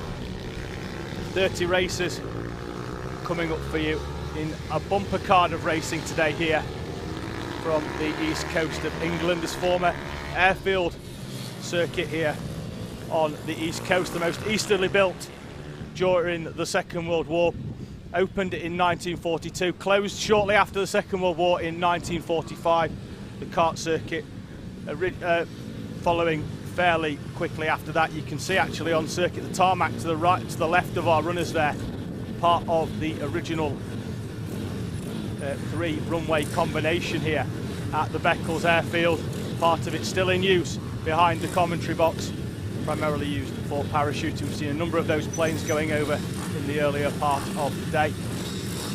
Runners then making their way up to the front of the pack. A few of them actually at the back just trying to confirm where they need to be. It looks quite busy back there. The front runners though are clear. There is no spaces free. Start line marshal has the red flag in hand. Same procedure as always. There's one rider actually with a problem. That's the rider, I think the 88 is it, has got a problem. Ian Wareham has got an issue and he's trying to get that bike started. The marshal's going to hold them and give him the opportunity. Looks like he has got it sorted. We should be good to go. Marshall points up, the red light is on, the red light is out. We've got one stationary at the back, but Wareham has managed to get going. Rider that can't make it through, I think, possibly John Pearson, but we'll have confirmation of that when they come through for the first time. He is running again now though, and we have returned to a full complement here in this veterans class for the Moto Oils mini bikes. Riders, remember, over 40 years of old, using a supermoto or any mini bike with a maximum seat height of 84 centimetres and a 140cc engine, making their way round then for the opening tour of this Ellough Park circuit in Suffolk. And there is your race leader, the 110 of Matthew Davis, coming through, the 115 following through as well. Not quite sure who that is on timing. We've got a 151 of Ian Walker. We'll get a confirmation when they come over the timing as to who that rider was in third place. Davis is going to come through then to set the early pace, followed by Alan Brooks. It is Walker in the 151. He's in front of Ben Douglas, Gav Tappenden, Julian Grommet. Then we've got Dervan LA, Mike Smallbones, Ian Wareham and Stu Bateman completing the top 10 of our 15 runners out there on circuit.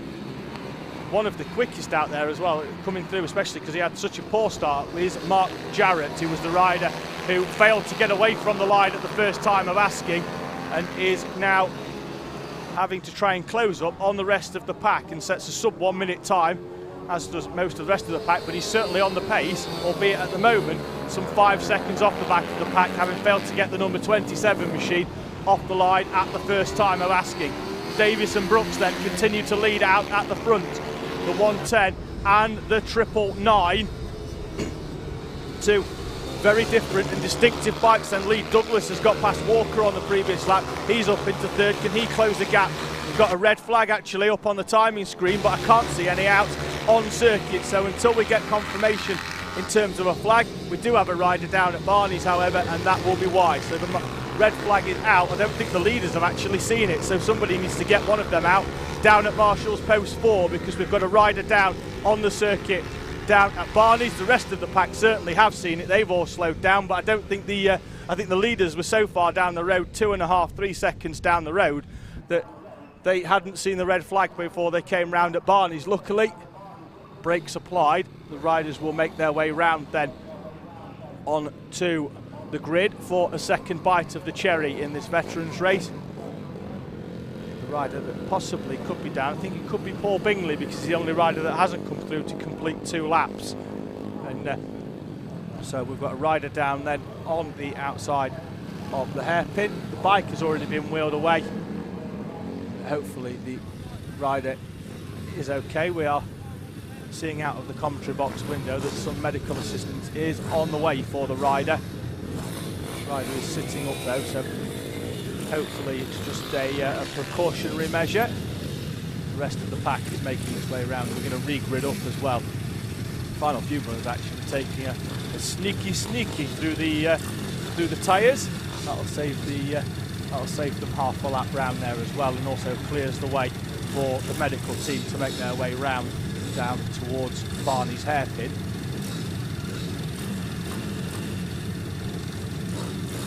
So now Matthew Davis is going to have it all to do again from the pole position berth, alongside him the 99 of Alan Brooks. And even though they'd only done 2 laps, both of those riders were half a second a lap quicker than anybody else out there on this Ellough Park circuit. Davis setting the fastest lap of the race, albeit only really having one real go at that one.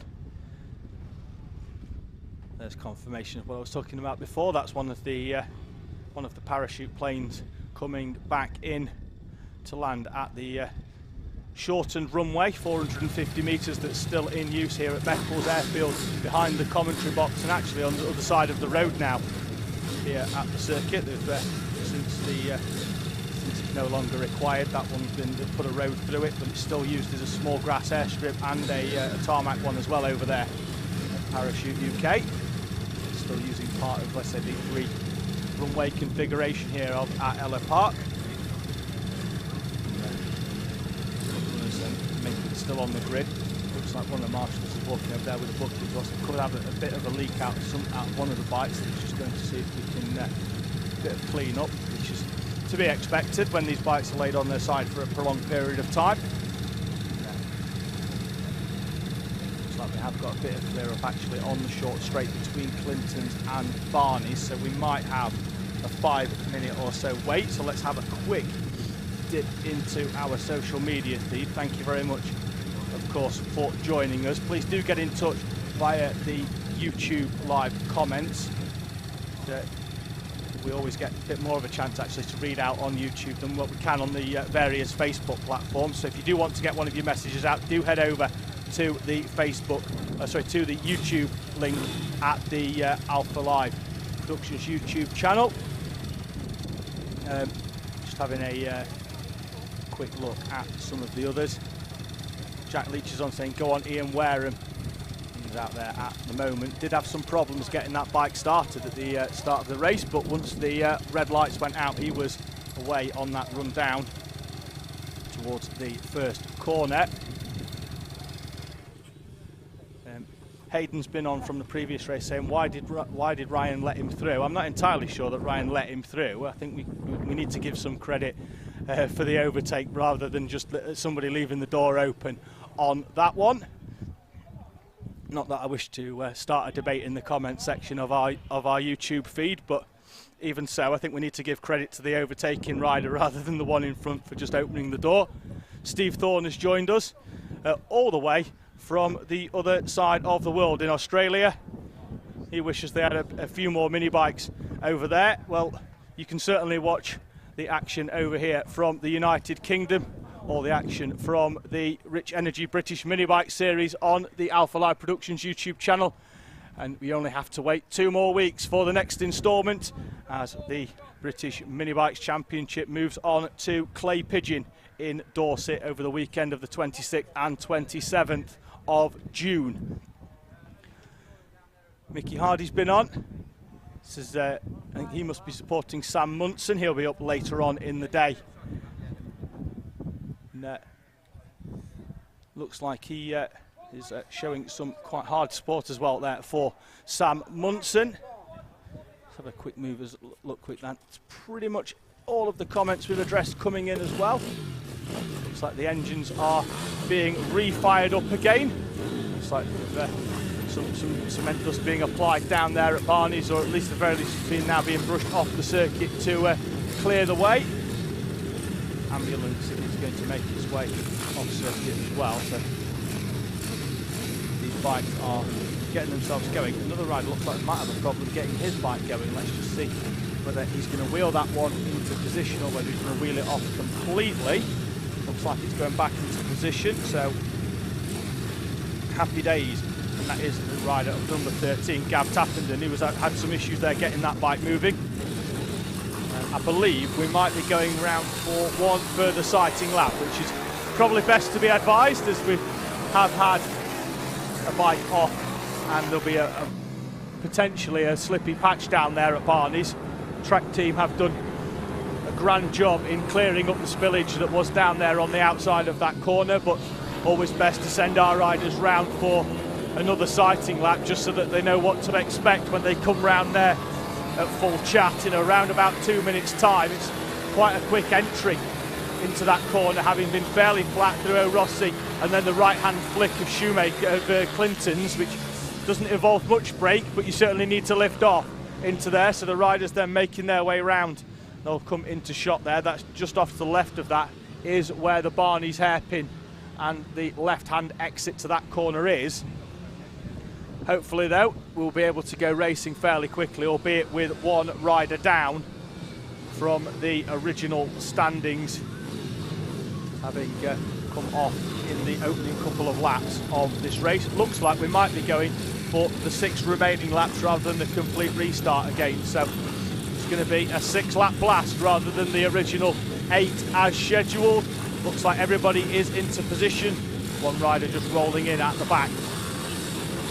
Once again, another point up to the red lights. We are green and we are away and racing. It's a good start from the outside, and it's another good run down for Matthew Davies into that first corner. Everybody making it through Degner 1 at the first time of asking, and pretty much single file all the way down then into the double apex right of Shoemakers.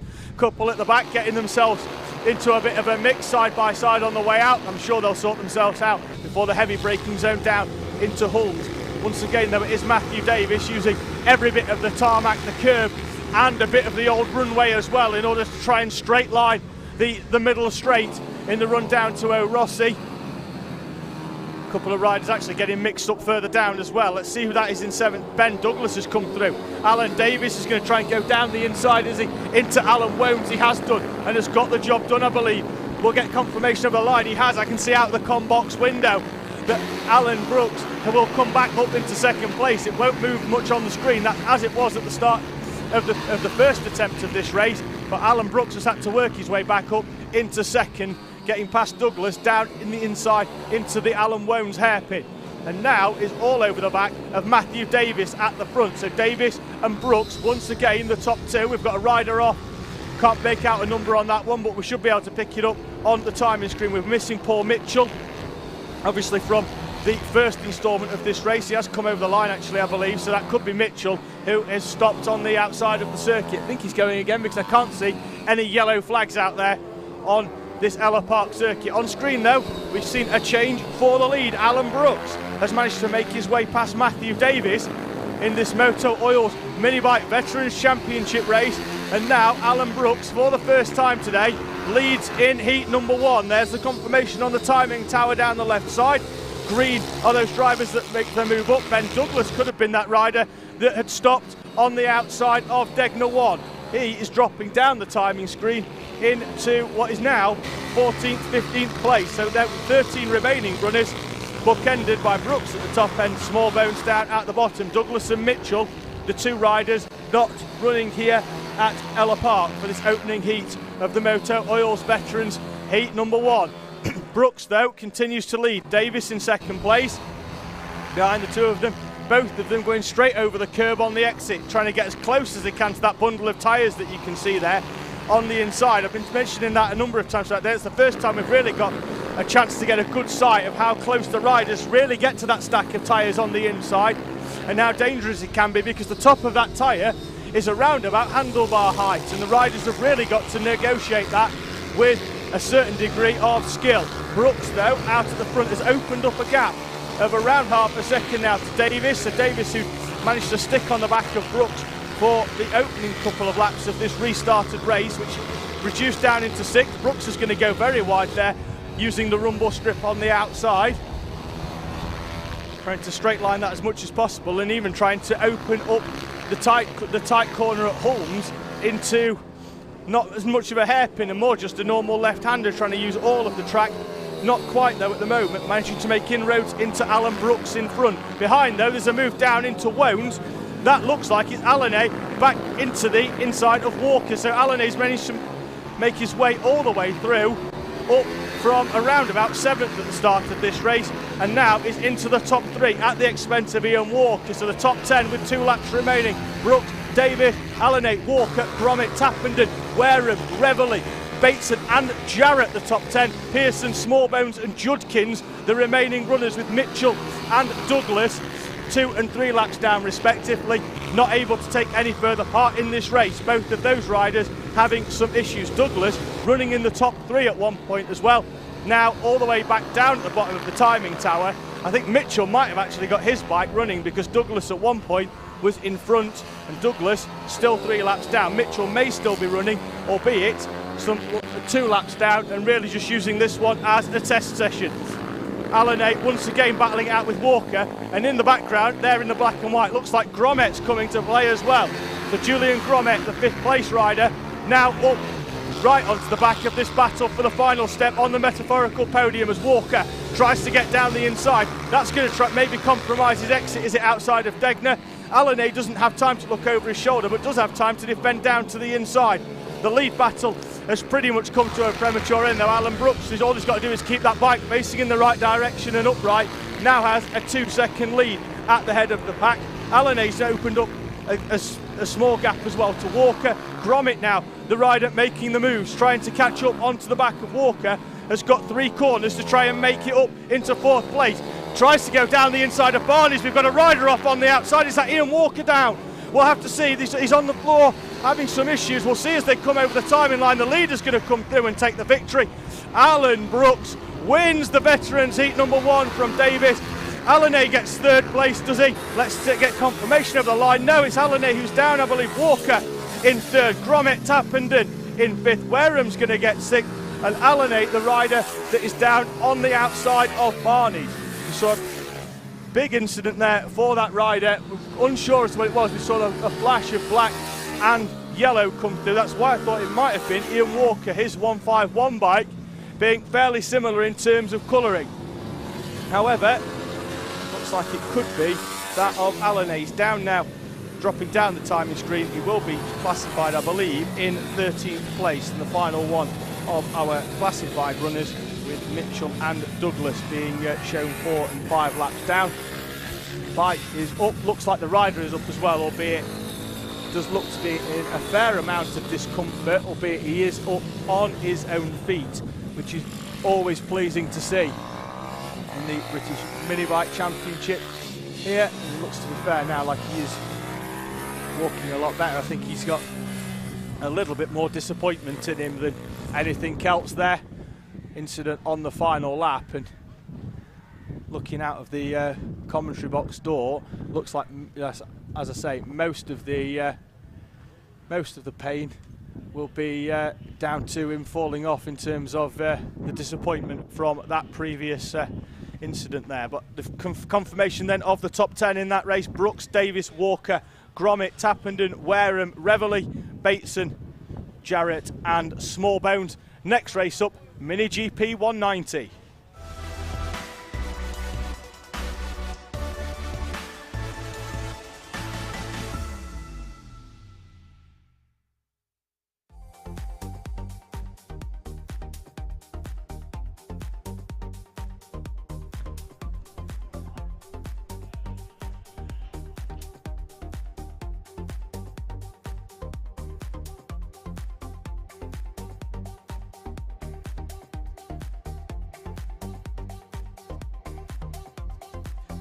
Grid up on the screen then for Mini GP 190/70. Peter Hickman will start on pole position alongside Sullivan Mountsie aboard the number 44. James Mosticker and Tom Lewis share row 2. Philip Swariak and Daniel Goodman on row 3. Callum Rickett and Kobe Perry will share row 4. Tim Patterson and Simon Bogg will complete the top 10. Ted Wilkinson and Jack Knight on row 6. Row 7, Dominic Cavola, he's alongside Tom McKenzie, who starts in 14th, there in front of Paddy Moore and Dougie Craven. On row 8, Zach Weston and Jack Bredenack will start 17th and 18th respectively. Dervan Allenay and then the owner of Transponder Zero will start in front of the 23 of Reece Stevenson. A number of those drivers showing up as do not start from yesterday, so it'll be interesting to see whether they make an appearance here at Ellough Park. Circuit is clear of bikes. It isn't, however, clear of marshals at the moment. The incident on the exit of Barney's just requiring a little bit of marshal attendance. Some powder being put down there to clear up any sort of spillage. There's our riders for this race. It will be an amalgamated grid of seniors and juniors. So senior runners age 15 plus, their bikes with a maximum horsepower of 24.9 brake horsepower. The same as well for our junior runners. Their age, however, in their own subclass, they're aged between 12 and 15 years. As another one of the parachute planes makes its way over the Ellough Park circuit here in Suffolk on its way back in. Looks like the marshals are almost complete, tending to the spillage down there on the exit of Barney's. We'll expect that dummy grid gate to be opened in a few moments' time. The 44 there you can see on the outside with the yellow background and the black number, just rolling that bike backwards and forwards, trying to catch where the biting point is for that bike, is the 44 of Sullivan Mounts. He comes into the junior championship today in second place behind championship leader in our juniors, Daniel Goodman, who won the Mini GP 140 championship last year, moves into the 190s this year and currently leads the championship aboard that number 57. Senior championship currently being led by the 60 of Peter Hickman, who goes into the series with a 5-point lead, although did win race 1 of this class yesterday, so will have opened up the points lead at the head of that series. Just having a quick look out, looks like the sweeping brushes have been replaced by the circuit leaf blower, and the final bits of dust to dry up the incident on the outside of Barney's is finally being cleared, and we should be in a few moments time have all clear, and the marshal down there in charge of the pit gate will be able to open up and allow the rumble of motorcycles back onto this Ellough Park circuit here in Suffolk.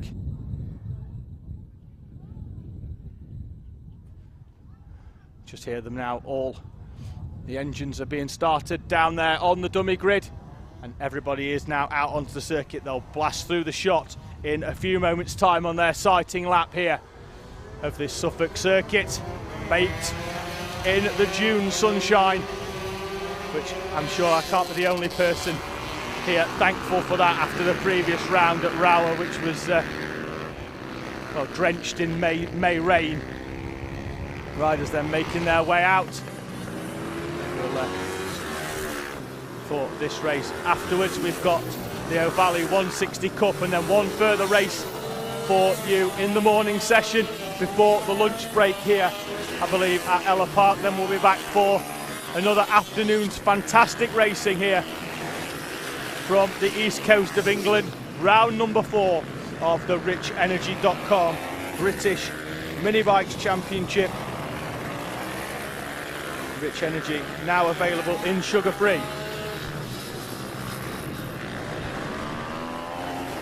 So, just been informed actually that we're going to go straight through. There'll be no lunch break, which also means no toilet break for the commentator, which means quite possibly bad times for the producer next to me, who's currently handed me a bottle with, which I'll be honest, Darren, is a very small hole at the top, which I don't thank you for at all. Professionalism here in the commentary box has just fallen straight off a cliff. Hopefully though we'll be able to bring it back for you just in time for the next race of the day. Mini GP 190 is out on circuit. As we mentioned, 2 classes in one race. Here be the seniors and the juniors, amalgamated juniors in their own subclass and championship. Not entirely sure we'll be able to make out the difference between the two of them. The bike exactly the same, just a sub-championship for our different runners. On pole position then, on the outside, the all-black bike, glistening in the summer sunshine, is the number 60 of Peter Hickman. Marshall is just waiting for the final few riders to sort themselves out at the back of the pack. Looks like we've got 1 or 2 maybe out of position. Circuit though is being cleared of helpers. Expect the marshal in a few moments time. There he goes, points up to the red lights. The red lights are on, the red lights are out. We're away and racing in the Mini GP 190. It's a good start from Hickman from the outside. Will he try and run all the way around the outside? He does. Doesn't chop across the bow. Gives a rider on the inside enough space, but moves through into the lead from pole position all the way around the outside of the Degner 1 hairpin. down then into the heavy braking zone of Holmes. The two leaders at the front with their black bike, Hickman and Stevenson, are trying to move away, although the rest of the pack sticking with them. A mix then in this class, you can run both a 4-stroke and a 2-stroke bike. The 2-strokes running though to a maximum engine cc of 70, the 4-strokes allowed just under 188cc. So a mix of bikes, all of them to the extent though looking fairly similar as they come through for the opening lap here at Ellough Park in this 10-lap race. The fastest lap times then we've seen all day then so far from the Mini GP 160s. Hickman, Stevenson, Barnes sets the fastest opening lap, although very evenly matched between Mounsey, the leading junior, Foster and Goodman then the next three. Fourth down in 4th, 5th and 6th, all junior runners in front of Samuel Munson, James Mosticker, Clayton Edmund and Tom Lewis. Then we've got Hungerford, Collins and Rhea completing the top 10 in the senior class. Count them through, the next count, there's at least 6 cars battling out for the lead. There they are in the middle, Mounsey, the leader in the juniors. You can see there the rider looking noticeably smaller than the 3 bikes in front of him. That's because he's aged between 12 and 15 years old. We've got a rider down, I believe, on the outside of O'Rossi. That's one of the O'Valley UK bikes in the black and bright yellow livery. Green flag though is out now. That bike running back on circuit. Let's see if we can catch which one it is. There will come through on the timing screen below everybody else of the 25 runners. We'll get confirmation in a few moments which one of that is. The timing screen down the left hand side only going to 20. We've got 25 runners. It was Dominic Avola, the rider that was down. His bike though back up and running again. He'd come off on the outside of O'Rossi. We've got a rider down as well on the outside of Shoemakers, so we'll see who that one is at the moment. Certainly one about, and he's walking over to the bike. Doesn't seem in much of a rush either to get it back upright. So it looks like we're certainly going to have one retiree early on in this 10-lap race. Certainly he's rolling that bike well out of harm's way. Hopefully the yellow flag will be in and will allow some overtaking opportunities down into Shoemakers in due course. At the front though, Lee Stevenson and Ashley Barnes have managed to find a way past Peter Hickman. So a change for the lead on the previous lap, and a fantastic fastest lap from Ash Barnes, 49.02 on the previous lap, only a fraction away of dipping into the 48. Just having a quick look, trying to get confirmation of who that rider is that is down. Certainly he's just going to sat on his bike, gives the marshal and the helpers a big thumbs up, so he's fine. The bike, however, probably not, as he sets it stationary on the infield section of the circuit. Stevenson, Barnes, Hickman then continue to lead the seniors. Mounsey, Foster and Goodman in 4th, 5th and 6th respectively, leading the juniors as the rest of the bikes making their way through. 4 laps in then to this 10-lap race in Mini GP, the OMG Racing Mini GP 160 class here at the Rich Energy British Mini Bike Championships. And Hickman makes a late dive to the inside, stands the bike up mid-corner as well, forces Ash Barnes wide, who's going to keep the accelerator in around the O'Rossi. Hickman has to settle back into 3rd place. He went down the inside, block pass, sat the bike up mid-corner and tried to force Barnes out wide. Barnes though keeps the throttle down, reds out. Problems on circuit. We've got a rider down on circuit. Where's, not sure whether it looks like it could be on the outside of the Degnut 1 hairpin. So red flags out, riders are going to make their way back round for a second bite of the cherry.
Welcome to Alpha Live, the live streaming service where you can be part of the action from home.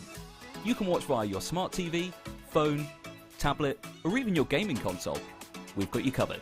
Just head to the YouTube app on any of your devices and search for Alpha Live. Here you can watch all of the events as they unfold, or you could choose from our vast library for those lazy days in, all in beautiful HD. Be sure to hit that subscribe button and click on that notification bell so you don't miss out on any future videos.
Hello and welcome back then to live coverage of round 4 of the Rich Energy British Mini Bikes Championship, live here from Ellough Park in Suffolk.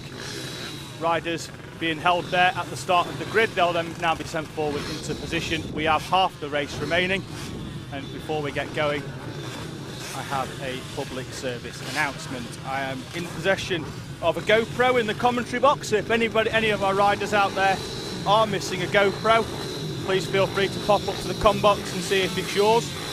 If it is, I'll let you have it. If it's not, I'll keep it. It's generally how it works. But if there's anybody at the circuit that is missing a GoPro, it will be on the desk in the commentary box, so please do come in and pick it up in due course. Riders then are being sent into position based off the result, where they were in on the track when the red flag came out around about 6 or 7 minutes ago.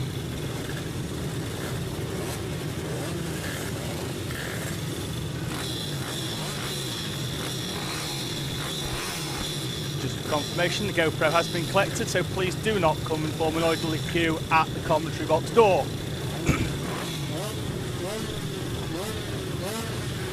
So just getting confirmation then of where everybody needs to be as the race was stopped. Six laps into this 10-lap race in the Mini GP 190/70 class here at Ellough Park. The mixed grid, of course, between the juniors and the seniors. At the time when the red flag came out, leader in seniors was the 23 of Reece Stevenson. There he is on the inside, on the outside actually, of the grid. Leading junior is the unmistakable blue and yellow bike of Sullivan Mounsey. There he is in 4th place with that bike pointing very aggressively actually towards the outside of the circuit. I imagine he thinks he can get a good run and then at least get into track position at for the first into Degno. It's going to be a 4-lap sprint towards the checkered flag. All the riders are in position and we are about to resume racing here at Ellough Park. We are going to have actually one more sighting lap, and all of that time spent gridding everybody up where they knew they needed to be, and now they're all just going to go off on a mixed bag sighting lap, and we'll hope they can all remember what number they were at when they left. So at least we can hope for is that all of our riders had a quick look down on the ground and saw what number was next to them before rotating the throttle and moving away off the start line, or we might have to have another 5 minutes of regridding again, but hopefully not, and we'll be able to have our riders make their way round into position. We will obviously expect Stevenson and Barnes to share the front row, Hickman and Mounsey row 2, Foster and Goodman on row 3, Munson and Mosticker row 4, Edmonds and Lewis on row 5 for this revised grid for the start, or restart in fact, of this Mini GP 190 class. As I mentioned, it's going to be a sprint to the checkered flag.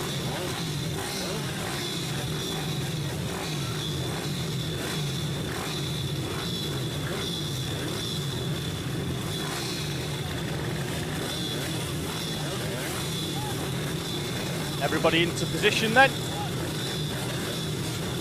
Juniors helpers are moving their way off. Marshall expects to point up to the red lights. He does. The red lights are on. I can tell you they're off as soon as they're on again, and we are away and racing in Mini 190. The blast down then into the first corner. Hickman once again decides to go all the way around the outside. Stays out of any trouble. Stevenson and Barnes leading the way then. Hickman got such a good start off the line. I think looks like we might have even had one of them miss it as they go. It looks like everybody's through though in the opening couple of laps. Let's see if we can catch who the front runner is as they come down through the complex of corners. Does look like it's going to be Rhys Stevenson. The timing tower sees him down in 21st place. However, he's certainly not down in 21st place. He is out at the head of the pack, I believe, as there's a move back down the inside into that corner. Hickman, who had moved up into second place, is now going to drop down into third. Let's get confirmation as they come over this time as to where our riders are. Barnes, I think, will be confirmed at the top, although let's have a quick look. That is the 46 of Barnes. He is, however, 5 or 6 bike lengths behind another one, and that is Rhys Stevenson, who is shown on timing down in 22nd place. He is, in fact, in the lead of this race. It's just that I think at the start we're seeing a lot of the time at the moment where pole position is not getting picked up straight away over the line. Last lap is out already. It was in fact a 3-lap sprint to the end. We stopped with 4 to go, but then as soon as they crossed the line at the restart of this race, it was down to 3. So it's going to be Stevenson at the top, Barnes, Hickman, Mounsey, Foster, Munson, Mosticker, Lewis, Perry and Edwards will be the top 10. Goodman has dropped behind Kobe Perry in the battle for third place in the junior class. Last lap was shown on screen. The board now is actually out for our front runners. So there was actually an additional lap added on, albeit not on the timing. So we are being treated to an additional lap here then of Mini GP 190 for their second race of the weekend. Out at the front, Stevenson is still coming under some pressure from, looks like, from Ash Barnes. Stevenson not shown on timing. He's certainly there at the front, but both Barnes and Hickman have reeled him in on this final tour of the Ellough circuit. Down into the heavy braking zone they've gone. This is the battle for the lead then. Stevenson is now back in front. Barnes returns the favour down the inside. They're side by side out of the final complex of corners. Who's going to get the run to the line? It's going to be the 46, is it? Ash Barnes wins Mini GP 90 from Rhys Stevenson. Hickman gets third. Foster will take 4th place overall and snatches the win from Sullivan Mounsey in the juniors. Samuel Munson gets 6th overall, 4th in the seniors. Kobe Perry completes the top 3 in the junior class, with James Mosticker, Tom Lewis and Clayton Edwards completing the top 10 overall in that race. Split obviously by the red flag in the middle of it, and then a 4-lap sprint to the checkered flag. It went all the way down to the final corner with Ashley Barnes and Rhys Stevenson battling it out. Stevenson led into the Alan Wones hairpin, having got through and having led for most of that race. Wasn't picked up on timing, but was there right at the end. And then Barnes made the move then down into the final complex of corners at Alan Wones, and then had to hold off Rhys Stevenson round that final complex of corners. And then Barnes, getting the run out of that final corner. This is the track moves its way to the right hand side.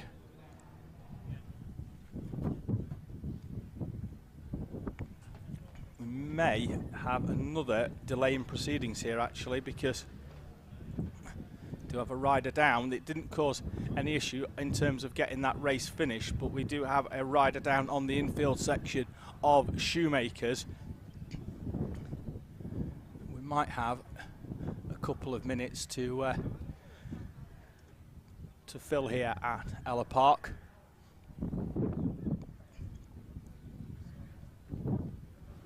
Hopefully we'll be back as soon as we possibly can here for the remainder of the day for the Rich Energy British Mini Bikes Championship.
Welcome to Alpha Live, the live streaming service where you can be part of the action from home.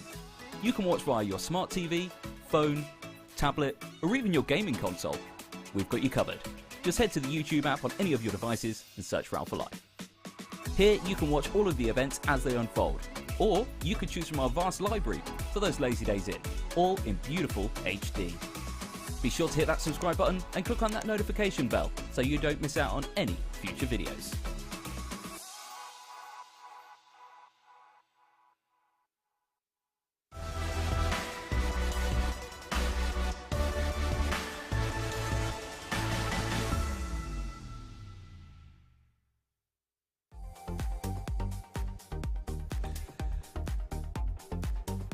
Next instalment then from Ellough Park for the Rich Energy British Mini Bikes Championship will be the Moto Oils O'Valley 160 Cup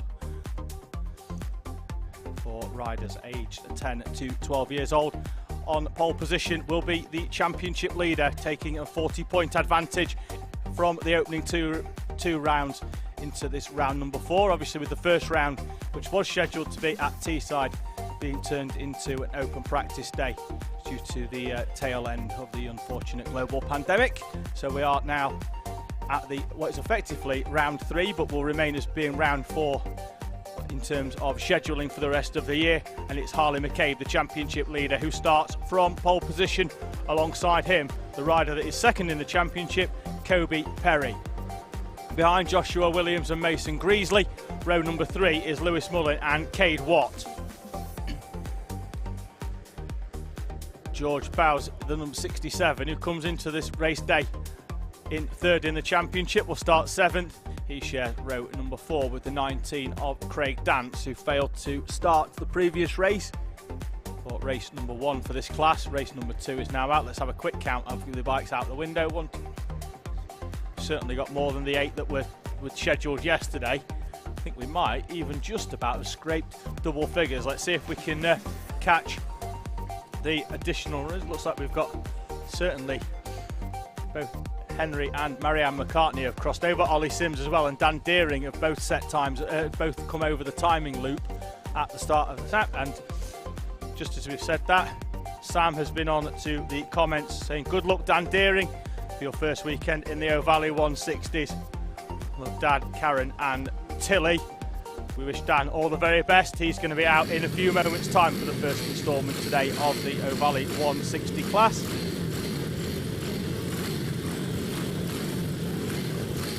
GRA music has been on, the aptly titled Toilet Break. It certainly was when I went running earlier on. Certainly now we are about to go racing. Hasn't taken us too long to get these bikes gridded up. We are in double figures though, so it's a 10 bike grid.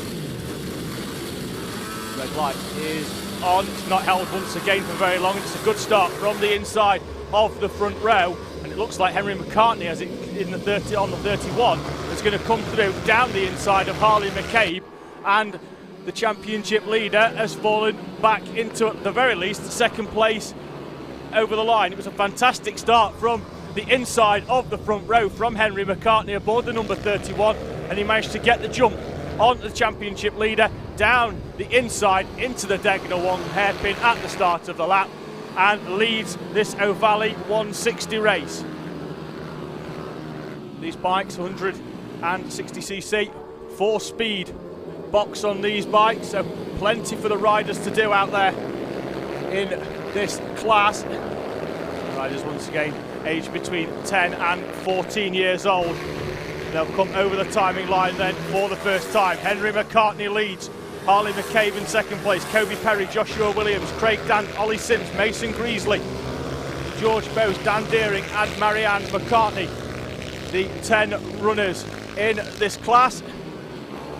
And the two leaders still nose to tail, but it's Henry McCartney who is taking the fight to the championship leader as it stands in this 8-lap race here for the Moto Oils O'Valley 160 Cup Championship here from Ellough Park. The leaders once again still nose to tail. There's been a move down, I think, in the inside. Harley McCabe dives to the inside and manages to close the door, does he? On the way out now, McCartney will go down the inside, but will that compromise his exit and compromise speed in the long drag run? Then down now into Degner 1, hard on the brakes for the two of them, and McCartney closes the door. Had to be brave there, but also had to put enough trust in Harley McCabe not to keep the throttle in and run him wide into that corner. Both of them, however, live to fight another one in terms of their on-track battle. Tight then down now into Hulmes, and McCabe, who set the fastest lap on the previous race, certainly has the power. Will he have another dive down inside, down into Alan Wones through the cutback? And let's see now whether McCartney this time scouted that one perfectly. Kept the bike to the right side of the track until halfway down the straight. Did not give Harley McCabe any opportunity to come back through. McCabe, though, once again will try and get alongside down the Pennell straight into Degner 1, and this time, at the second time of asking, goes down the inside. Once again, though, McCartney is going to come back down the inside. Has the nose chopped off himself this time, though, from Harley McCabe. And the championship leader moves back to the head of the pack. These top the two. Still, however, even though they're managing to chop and change for place, moving away from the rest of the pack at a rate of around about half a second a lap, which is mightily impressive since they've spent most of the last 2 laps side by side and chopping and changing round corners. They'll come over the line in around about 10 or 15 seconds time, and we are already at half race distance in this Motor Oils O'Valley 160 Championship race.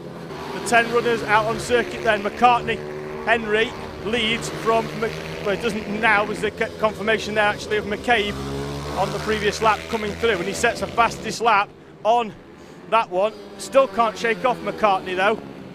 McCartney coming along for the ride. Half race distance then. It's McCabe, McCartney, Perry, Williams, Dant, Sims, Bowes, Greasley, Deering and McCartney, Marianne in the top 10 of our runners here. Through Clinton's, 3.5 remaining, and McCabe tries a different line there. So McCartney tries a different line on McCabe. It seems to an extent now to be content just to sit behind and not show the hand too early. Still remaining on the back. I expect the two of them to come through with almost identical lap times this time round. It's a 49.7 for McCabe as McCartney down the inside. Carbon copy of the move that McCabe did on him 2 laps to go, down into Degner 1. And it's a fantastic move, and once again now, Henry McCartney is back at the head of the pack. 2.5 laps remaining. Is there anything McCabe can do? McCabe gets out of that corner a little bit early, stood the bike up a little bit probably much too early for his own liking as he came out of the Hulme hairpin. Almost then had to lay it back down again in order to get that bike round there. Hasn't cost him too much track time though. Once again, McCartney parks the number 31 right in the middle of the track, doesn't come over too soon into that Alan Wones hairpin, round the final complex of corners as the circuit then sweeps through the tram lines of the grid. And then now it's the penultimate lap here of this Ellough Park circuit, sun-baked Ellough Park circuit as well, down into Schumacher's for the final, or for the penultimate time. They'll run down up to Holmes, and it looks like, certainly through there, McCartney's been able to open up 1 or 2 bike lengths. And it's going to be single file at the very least through this corner, unless somebody's going to put a brave move in. So make their way through Clinton's, and now McCartney seems to have opened up a very small gap. At some point though, they might end up catching a back marker during the final lap of the race. Let's see how it plays out. These riders putting in lap times of around 49 seconds. The bike at the end of the pile, 41. So they may well, there's the bike in front, they might just about catch up on the back. I think it's the 93 of Marianne McCartney. They might just catch up on the back there. Will it cause an issue for our race leader? It doesn't. Second place, however, Harley McCabe can't get through round Shoemaker, and Harley McCabe's race in terms of trying to close up right onto the back of Henry McCartney looks like it's come to an end at least half a lap too soon. Bounces the bike through the over the curve on the way out of Holmes, but now McCartney, who only had a half a second gap at the start of this lap, appears now to have at least a comfortable 1 second lead. And Harley McCabe, who went into the race leading the championship and from pole position, now might have some work to do later on in the day. McCartney's going to come through though to see the checkered flag and wins O'Valley 160 from Harley McCabe. Kobe Perry should get third place. He's going to come through, but he's still under pressure on the final lap from Joshua Williams. They come over the line, only 2 tenths between them. Craig Danson will surely get 5th. He's fairly unopposed with a 4-second gap in that position.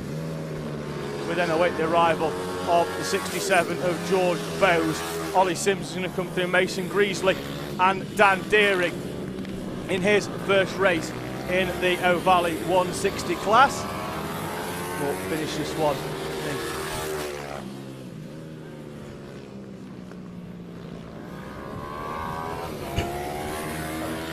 at the live stream comments. Michael Hart is watching from the Emerald Isles. Says thank you very much to Alpha Live. We'll say the coverage here from Ellough Park has been fantastic. I think the circuit itself really lends itself to mini bikes. It's a quick but also a tight technical circuit which keeps the pack together. We've not really seen, with the exception of 1 or 2 riders, being able to break away at the head of the pack, which seems to be fantastic last lap moves, with riders making dives down into Alan Wome's hairpin.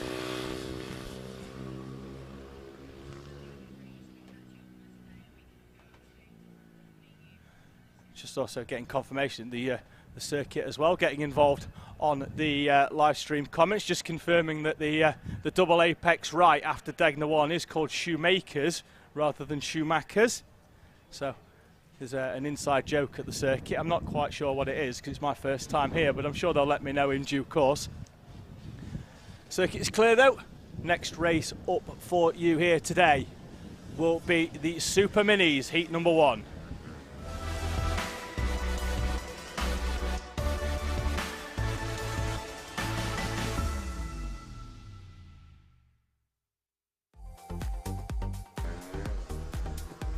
Brap Super Minis then out onto circuit, and Brap offering the finest range of race components and upgrades for both 2 and 4-stroke Super Minis and pit bike supermotos. You can visit and have a look at their range of products at brapbikes.co.uk. Their race up next. We'll see Joe Dickinson on pole position, goes into the race day as the defending champion, but is second in the championship at the moment behind Richard Holmes Williams, with Jack Bredenack alongside on the front row. Tom Lewis and Lawrence Wardle on row 2. Holmes Williams, the championship leader, will start down in 5th alongside Jordan Pritchard.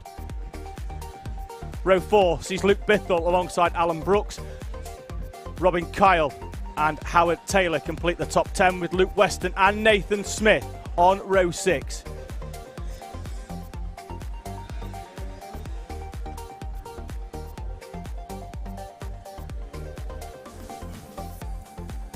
Brap Super Minis then making their way up and onto the grid.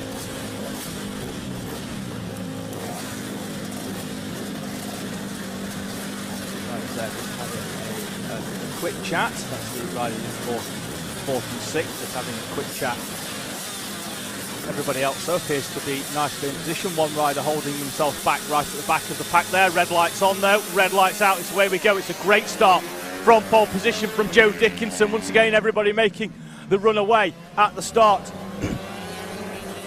As Dickinson gets a clear run then down round Degner and has already opened up a gap at the head of the pack. Holmes Williams looks like he got a fantastic start from 5th place. He came over the timing line right at the start in 2nd place. So the timing line, bang on start. He's managed to get from 5th over that timing line into 2nd place.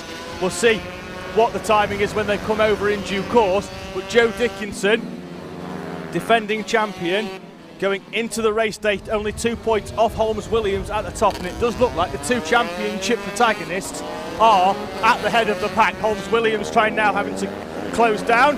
This is a fantastic battle between two riders further down, going round Alan Worm's hairpin.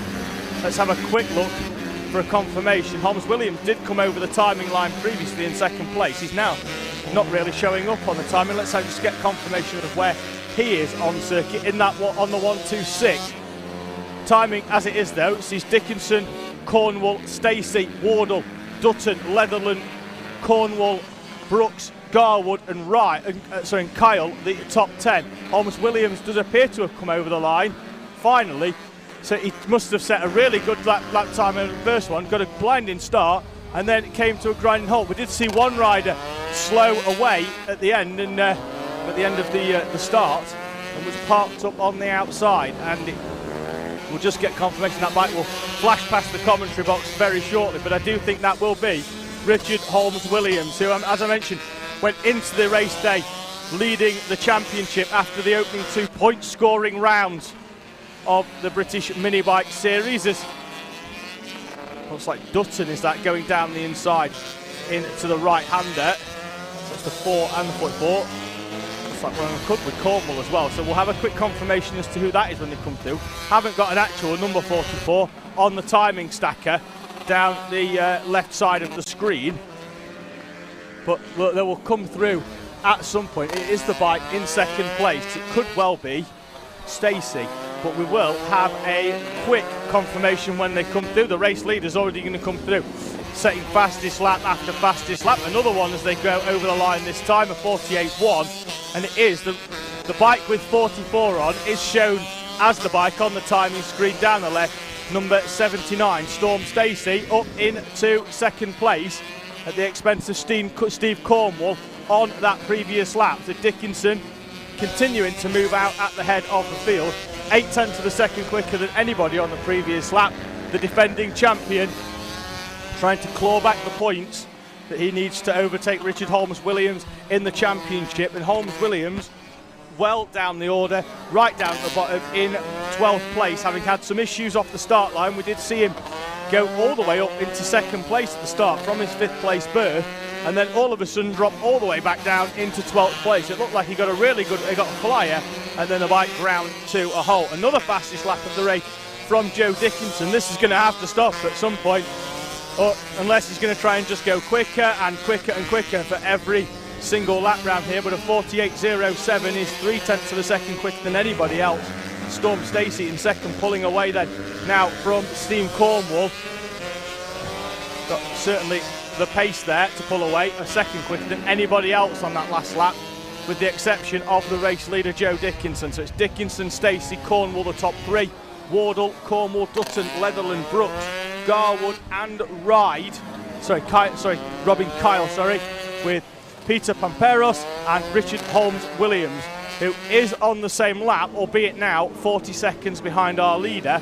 And there could be a circumstance in the next couple of laps, we run out of time, but will Joe Dickinson get on the back of Holmes Williams and put a lap on his championship challenger? We'll see how far Holmes Williams is down in terms of time when he comes over the line, as the leaders have already come over, but the rest of the pack still not quite there. The battle for 3rd place sees Cornwall coming under increasing pressure from Lawrence Wardle. Wardle in the black, Cornwall in the red. And Cornwall leaves the door open ever so slightly down into Holmes. That door is firmly slammed shut though, across the front the front wheel of Wardle, and Wardle will have to back out and try for another corner. In front of them, that is Stacey, moving away at the rate of around about half a second a lap from the rest of the pack. As you mentioned earlier on, you can also tune into the live timing here as well as the live feed. That's at live.alphatiming.co.uk/BMB.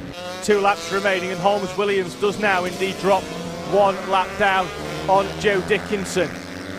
So Joe Dickinson, the defending champion and coming up into the race day in second place, puts a lap on the championship leader. Holmes Williams having a tough race so far as Cornwall comes under pressure once again from Wardle. Wardle through a half move down the inside into Holmes, backed out though. I imagine if that was the last lap, which it will be in around about 50 seconds time, that move might be a little bit more forceful down into that corner. I think he might just ease off the brake ever so slightly next time round for the final opportunity.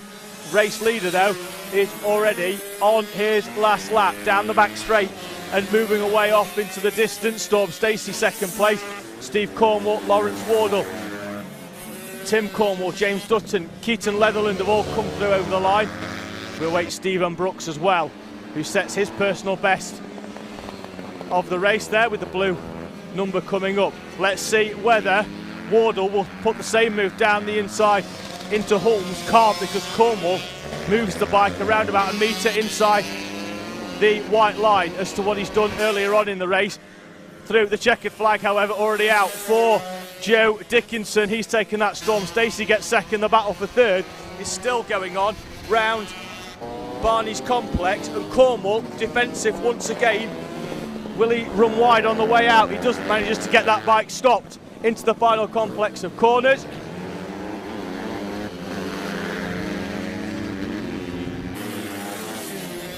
Come through then in the final order. Dickinson, Stacey, Cornwall, with Wardle, Cornwall, Dutton, Leatherland, Brooks, Garwood and Kyle will come through in 9th and 10th.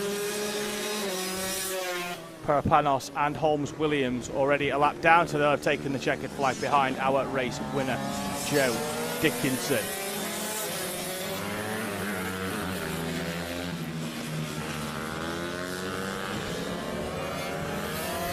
Riders then making their way off circuit.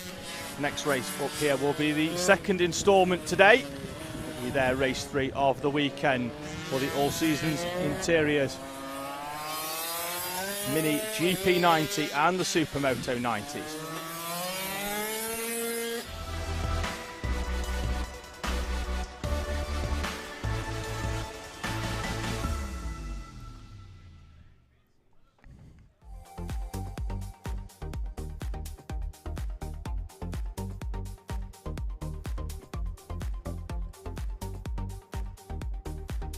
Circuit is clear and we will be moments away then for welcoming Valentino Kimi Kirk onto pole position alongside Travis Shaw on the front row, Charlie Pearson and Hudson Cooper on row 2, Harvey Saville and Ollie Pearson on row 3.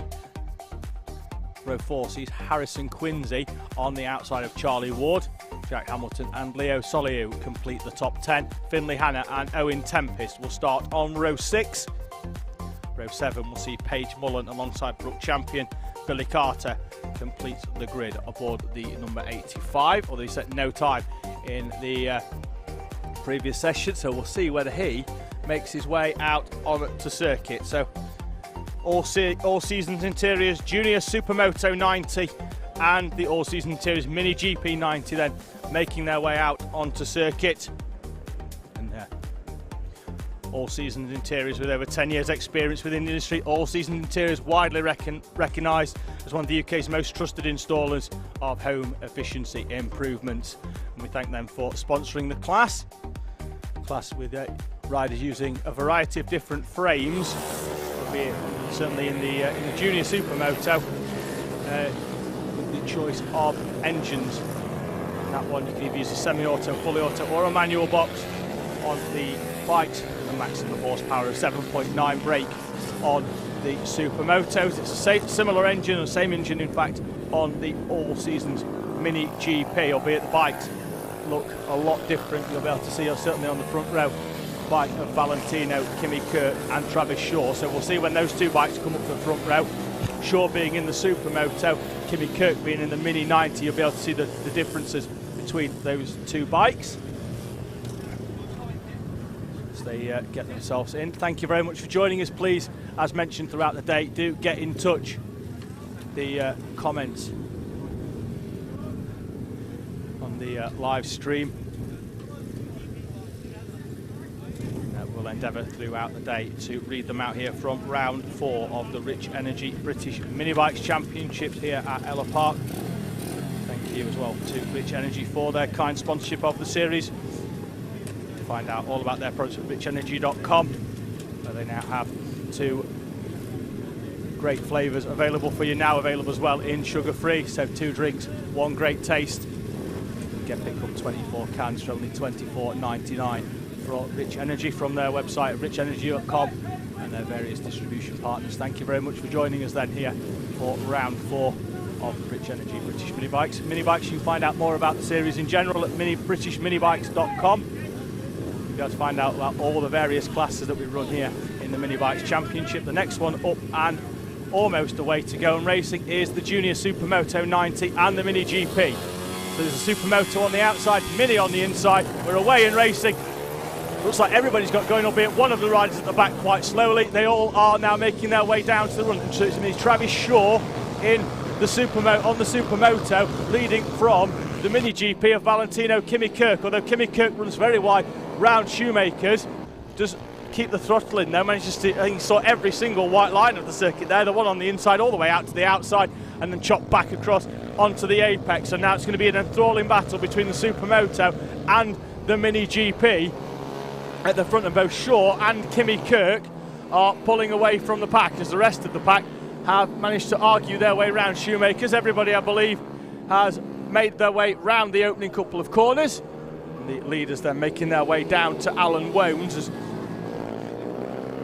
looked like Shaw there had plenty of time to chop across the bows of Kimi Kirk. Didn't think he realised quite how close Kimi Kirk was to him there as they come through. They'll come over the line then for the first time, and it will be showing up once again. Travis Shaw, his transponder not working again, or certainly not picking up for the first lap. We saw it last time and then it kicked into life at the start of lap 2, but it certainly is Travis Shaw then out at the front. There he is on the slightly more upright Supermoto bike, and down the inside goes Valentino Kimi Kirk into the Holmes hairpin, up into the lead. Will Travis Shaw managed to get back down the inside into a Rossi? He can't, and we have got a change for the lead. Then it's pole sitter. So Valentino Kimi Kirk, who was actually shown as a pole sitter, it looked like Travis Shaw actually started the race there, but he wasn't on the timing, having no time set because his transponder, once again, not picking up, not for the first time this season. Having watched back some of the footage from Rower, issues as well, picking up the transponder on the bike number 4. He's certainly there though, in second place, battling it out with Valentino Kimi Kirk. Kimi Kirk almost left the door open there, going down into Degner. Travis Shaw tried to get alongside down the Pennell Straight.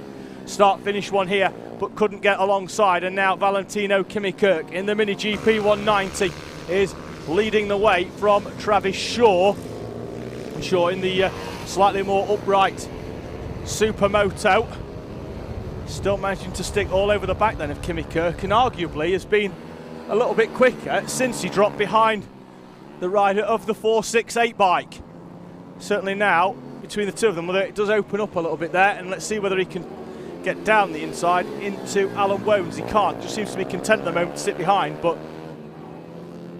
with the exception of the previous lap where obviously Kimi Kirk got down the inside and forced him quite wide, managed to open it up. These two riders considerably quicker than anybody else, almost identical lap times on the previous tour of this Ellough Park circuit, a 56.66 for Shaw, a 56.69 for Kimi Kirk, just showing how evenly matched these two riders are. Two different bikes, two different riding styles, same outcome though, almost identical lap time from our front runners. 3 laps in then of this 8-lap race of the all seasons interiors Junior Supermoto and Mini GP 90, and they are now closing up onto the back marker, moves out of the way. Good riding there from Looks like it could be Brook Champion, just moving out of the way, letting the leaders come through. And that means that we can continue watching this intense battle between our two race leaders. And Kimmy Kirk already going quite defensive into the final hairpin. Didn't move all the way over the track. And Travis Shaw is going to try and run all the way around the outside, is he? This will be a fantastic move if he makes it stick, and he does. Travis Shaw all the way around the outside of Valentino. Kimmy Kirk started that one at the final corner, and we mentioned Kimmy Kirk didn't come all the way across the track, potentially hampered the run all the way down the Pennell Straight. Travis Shaw goes all the way around the outside and on the brakes into the Degner hairpin, retakes the lead at half race distance, and now Valentino Kimmy Kirk has dropped away, and I think the rider of the 486 might have a problem. Dropped away at the rate of now about half a second. Will he peel off back into the pits, or will he keep going? Maybe he just not quite, but seems to be back up to pace now on the back of Travis Shaw, but certainly dropped away by around about 5 or 6 kart lengths coming out of the Holmes and the run down to O'Rossi. And Kimmy Kirk now is back on the back of Travis Shaw, so whatever problem he was having getting the power out of that 468 mini GP machine seems to have gone away in the space of a couple of corners. So I'm not sure whether he might have just gone through the gearbox a little bit too quickly and then had to drop back down. But he's now right on the back of Travis Shaw, once again going round Shoemakers, and there is 2 back markers in front of them. One of them goes very wide and chops through, and Valentino Kimmy Kirk takes full advantage, goes down the inside on the brakes. Now there's both of them going to have the run. Kimmy Kirk's going to try and go all the way around the outside of the back marker, and does. And there's been, once again, a change for the lead, and now there's a back marker between them, is there, for the space of at least a corner at least. But Valentino Kimmy Kirk in this enthralling battle at the front of the Junior Supermoto and Mini GP 90 is back to the head of the pack. So the GP, the Mini one, gets back in front of the Supermoto. We'll have 2 laps remaining when they come back through. They're side by side again. Travis Shaw gets the power down in the Supermoto. Will he return with exactly the same move he did on the previous lap? He does. So round the outside, that final corner, this could be an enthralling one if Kimmy Kirk can get back past Travis Shaw. And then there's going to be a drag race to the line, which is only going to be half the distance that Shaw has been using so far to go right the way round the outside of Kimmy Kirk. This is where Kimmy Kirk is strong though. Down the inside into Holmes. Shaw decides not to take the inside apex, runs all the way round the outside and doesn't allow Kimmy Kirk to go down the inside, and in doing so has opened up a gap of around about 5 or 6 bike lengths as they make their way now through and drop down the very small hill towards Barney's for the penultimate time. They'll see the last lap board when they come round in 2 corners time. Looks like there might be 1 or 2 more back markers that potentially may come into play on the final lap of this 8-lap race here then in the All Seasons Interiors Junior Supermotos. They come over the line for the penultimate time. We've got 1 more lap then of this Ellough Park circuit, and Valentino Kimmy Kirk negotiates the back marker as well, now right on the back of Travis Kirk, and I imagine that once again he's going to try and put a move on Travis Shaw down into Holmes. Will Shaw park that bike defensively? He does to an extent, but down the inside comes Kimmy Kirk and lines that bike up. Now they're going to go either side of a back marker. That's going to give them a bit of a surprise. Travis Shaw comes back to the inside then of O'Rossi, and the 2 of them chopping and changing, and there's a new leader with every single corner, and Kimmy Kirk goes down the inside into Barney's, hard on the brakes, chops back. There's a back marker as well. Oh, they're going to go back down into Alan Wones into the final tight braking zone. Then it's going to be the left hairpin at the end. We know Shaw is strong on the way out. Will Kimmy Kirk stand the bike up on the way out? There's going to be a drag race to the line. Travis Shaw's going to try and get the power down. Who's going to cross in time? Valentino Kimmy Kirk wins by 0.19 second over the line from Travis Shaw. What an unbelievable race from the front 2. 2 riders, 2 different bikes. One unbelievable race here at the Rich Energy British Mini Bike Championship, and the checkered flag seen a fraction of a second earlier by Valentino Kimmy Kirk, holding off Travis Shaw in their race-long battle that on the last lap pretty much saw a change of the lead on every single corner, all the way from Holmes all the way down to Barney's, and then a final drag race to the line. So confirmation then of the final running order. Kimmy Kirk takes the victory. Shaw, Jack Hamilton the final step, on the metaphoric podium here for the 3 races for our mini GPs. Harvey Saville, Hudson Cooper, Harrison Quincy, Leo Soliu, Billy Carter, Callum Maxwell and Owen Tempest completing the top 10 with Charlie Ward, Paige Mullen, Finlay Hanna and Brooke Champion, the 14 runners. Next race up will be another Heat B. It's the Mini Bike 160 Heat 2B.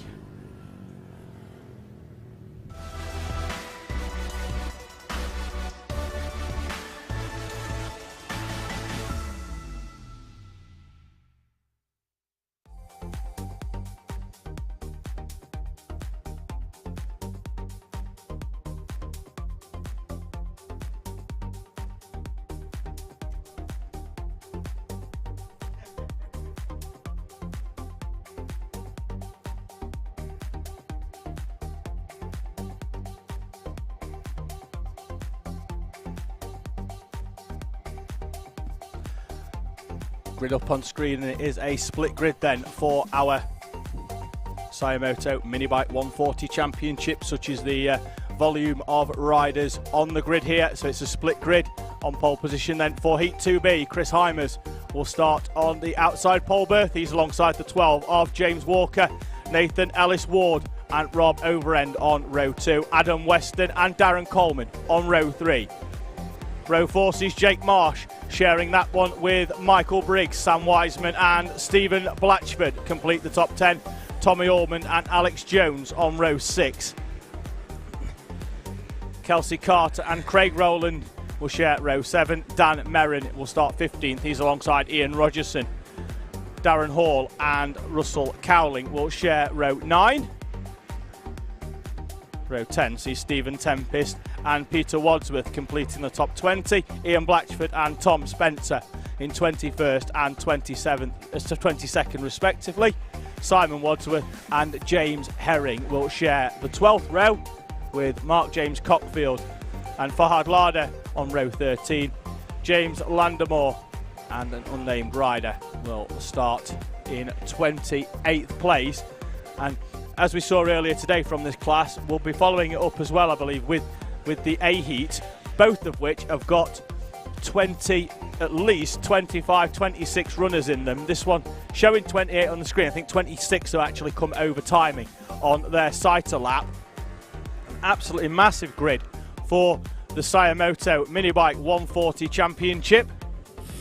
Now our riders in this class, for those of you watching here from Ellough Park for the first time, this is for our riders over 14 years of age using any Supermoto or Mini GP bike with a maximum seat height of 84 centimetres.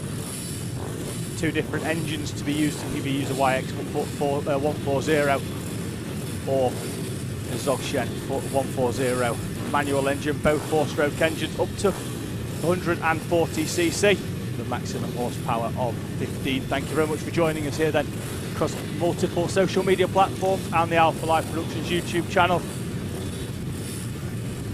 Looks like we are about to go racing in this thing. Looks like for 4th place actually. Wants to go racing a little bit too soon. Just wants to get that bike started. Looks like repositioned it on the inside, hoping to get a run down into the Degner 1. Red light is on. Red light is off. It was held a lot longer this time on the grid for our riders this time in the in B Heat 2. Looks like hopefully everybody can get round. Degner looks very busy on the inside of there, but everyone has made their way through. And now it's the blast down into the double apex right of Shoemakers. Everyone once again making their way through, and it's the 2:05 of Gary Jacobs leading the way. Behind him, the 7:33 of Shane Hopkins, who took victory in the opening race of this series yesterday. So they're 4 wide, trying to make their way into O'Rossy. They're going to have to sort themselves out into a more orderly fashion by the time they get to Clinton's. You can barely get two bikes through Clinton's, let alone 4 side by side. Looks like everybody has though. And as our leaders then will make their way over the line, it will be Gary Jacobs, but behind him in hot pursuit, Shane Hopkins, I believe, yesterday's race winner, setting the fastest lap of the race there, flashing up in purple. Everybody else's will go blue because it's their first lap and will be their fastest as it's their only real lap as they come through. So top 10 as it stands: Jacobs, Hopkins, Smithson, McKay, Quincy, Goff, Impey, Oakland, Overend and Coleman. This is a move for second place there. Looked like Smithson was going to try and go down the inside. He had to back out of that one in the end because Hopkins chopped across, although Hopkins did leave enough of the door open, but then used the additional rumble strip on the outside to keep that bike facing upright without having to chop too tightly across the bows of Smithson. But there is now a 6 bike, 7, that's the 7th one in the back. That's looks like it could be Impey as well. The 7 bike battle for the lead, and at least 2 and 3 wide as Hopkins runs very wide over the final part of the track. Luckily there's no rumble strip there, it's just some additional tarmac that's painted red or white, so it's still at the same level as the rest of this Ellough Park circuit, but it is allowing Gary Jacobs at the front to move away as the battle for second place is now 6 bikes strong rather than 7 for the lead, because Jacobs has managed to open up a gap of around about a second because everybody else is arguing all the way down from 2nd into 7th, and also Impey as well, possibly. Oakland's there, Impey isn't too far behind, only half a second off the back of this pack, and now they seem to have sorted themselves out into a more of an orderly fashion and seem to be trying to close in. McKay, I think, has managed to make up 2 places on that previous lap. We'll confirm that when we come through, but it looked to me like the yellow bike, the 735 of Lewis McKay, will come through in second place. He will. There he is, Shane Hopkins, who looked to have the measure on the rest of the pack in terms of race pace at the very least, moving up into second from 4th on the grid. Now is back down into 4th. Jacobs, McKay, Smithson and Hopkins, the top 4. Quincy is in the background as well. There he is as the orange flashes through in 5th place. And then the bike with the orange wheels behind is Mark Goff. He's not too far away, albeit he seems to be dropping away ever so slightly, potentially into the clutches of Charlie Oakland and Chris Impey behind. Looked to me there like McKay had got through into the lead. He has, round the outside of Jacobs as the rider off in the middle of the pack. He is up and on his feet though, that bike's still running. Can he get it back up and going? Confirm that's the 735, is it? No, McKay's going to come through, that's the 755. And that is Shane Hopkins. That 5 is actually a 3 on the back there, and Hopkins will drop all the way down the 733, out well outside the top 10. The leaders are going to come through. You think he might even drop outside the top 20. And there didn't look to be too much contact there. Looked just like he caught too much of the raised curb on the inside, potentially with his knee, and that stood the bike back up again and threw him into the direction of the other bikes. Luckily, nobody made contact. The rider off the circuit, the bike in the middle of it, everybody goes round the side, and now Shane Hopkins is down in 23rd place and off the timing tower on the left. Nick Shaw has been returned back up into 6th place. It looked like his transponder didn't pick up, but he's dropped now. He's moved back up into 6th. He was well down. I don't think he's made up 15 places in one lap, as good as a rider as he might be. Don't think he's going to make up that sort of time. Out at the front though now, McKay and Smithson, as we've got one rider off in the all black there. Can't pick a number out, but we've certainly got one rider off. That's on the outside of Degner. Might be covered under a localised yellow, but the rider is behind the barrier. The bike leant up against it, so no harm done, no yellows out. Certainly over start finish. There's a green for a confirmation no at Marshall Post 2. So McKay and Smithson continuing to battle at the front. First rider that will come out of Barney's will be Sam Smithson, I believe, and Gary Jacobs is going to try and go back down the inside of Lewis McKay into the Alan Wones hairpin. Can't get that job done now and might have opened himself up to attack from Daniel Quincy. Quincy gets a good run out of the final corner though, has to chop back and move offline. And it is indeed Sam Smithson on the red bike has managed to get in front of Lewis McKay. Gary Jacobs, Dean Quincy now putting Gary Jacobs under some pressure, going round the double apex right of Shoemakers. Might allow McKay 1 or 2 moments of respite to to try and move away from this one and try and close back in on Smithson. McKay was the fastest rider on the track. No, last time he wasn't actually. He was 2 seconds off actually. His fastest lap of the race is faster than anybody else's though. A 54, 3, 2, 8. The battle really now looks like it could be just this one, the third. The last lap board will be out, I think, when they come over start finish. It will change at the top of the screen as well. The race leader has opened a gap up of over a second. It was 1.2 last time. Not sure McKay's going to be able to reel this one in. In fact, it's gone out by 2 tenths to 1.4. The main battle now might be for third place, and Jacobs has responded and trying to hold off Dean Quincy for the third place with his personal best lap of the race. A 54.9 for him, trying to hold on. He might even still have a sniff of seconds as he closes in, under braking on the back of McKay, albeit McKay will manage to get the power down earlier down the middle straight as they head down towards O'Rossi. Then the right hand flick of Clinton's, and then that downhill as the circuit drops away into the heavy braking zone of Barney's. Jacobs has gone defensive into there. Quincy tries to do the switch back down the inside. Not sure that one's going to work. Can he get down the inside into the final complex of corners? We'll see if he can when they come over the line. Sam Smithson, though, is going to win Heat 2B for the Siamoto Mini Bike 140s from Lewis McKay. Gary Jacobs gets third from Dean Quincy. Charlie Oakland will get fifth on the line. Nick Shaw, who was returned up the timing street, gets into sixth. Wyatt, Overend, Impey and Walker complete the top 10. Ormond, Coleman, Blatchford, Cockburn and Parry the top 15 as the remaining riders make their way over the start-finish line here at Ellough Park for round number 4 of the Rich Energy British Mini Bikes Championship. Having a quick look then at the comments.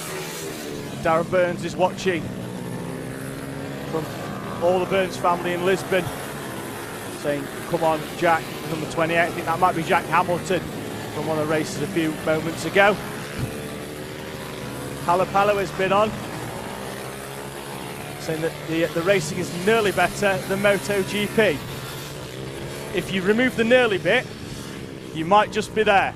So if you repost that comment, remove the nearly bit and just go with better racing than MotoGP, we'll be more than happy with that one. Rebecca Gibson's been on saying, well done Hamilton, so that'll be Jack Hamilton once again. So please do get in touch here with a direct feed from the YouTube comments to the commentary box. We will endeavour, as I mentioned, to read out all the comments from the Rich Energy British Mini Bike Championship round 4 here from Ellough Park. It will be the second instalment up next to the Siamoto Mini Bike 140 Championship. This time though, it will be Group A.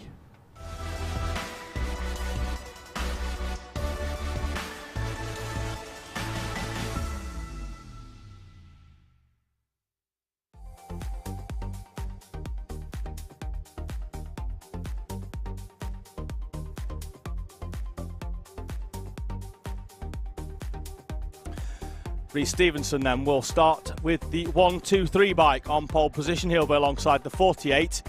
Last race's pole sitter, Ben Lord. Row 2 sees Daniel Pearson alongside Michael Med, Ryan Clark and Jim Lovell will share row number 3.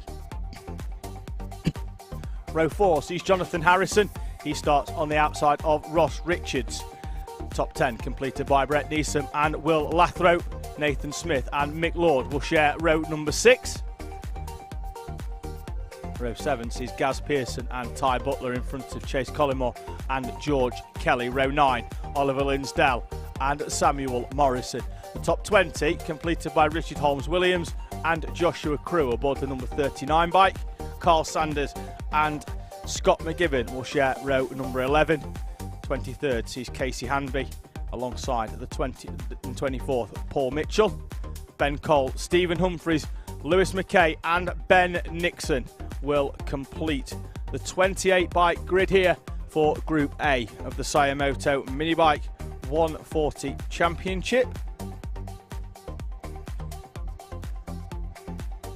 With the exception of one bike, which I think is just being cleared away, which we saw in that race stationary on the outside of the first corner, the Degner 1 hairpin.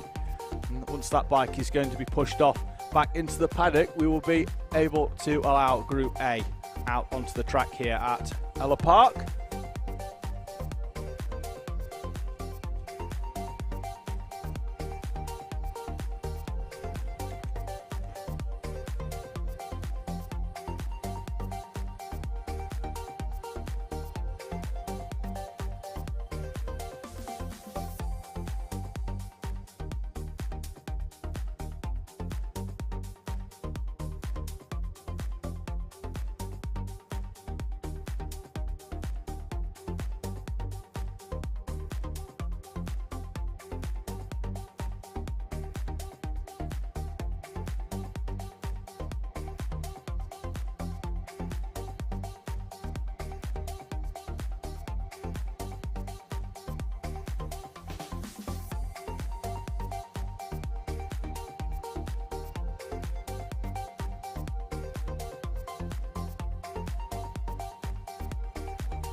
Circuit clear then, pit gate open, bikes out on circuit for their sighting lap here.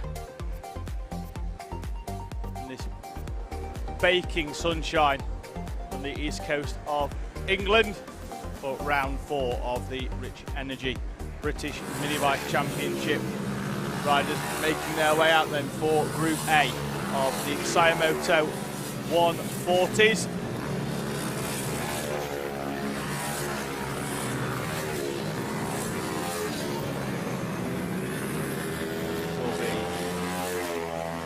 Stevenson then on pole position alongside the 48 bike of Ben Lord. They'll roll their machines into position on screen in around about 10 seconds time. We've got one bike coming around pretty much at race pace in front of everybody else.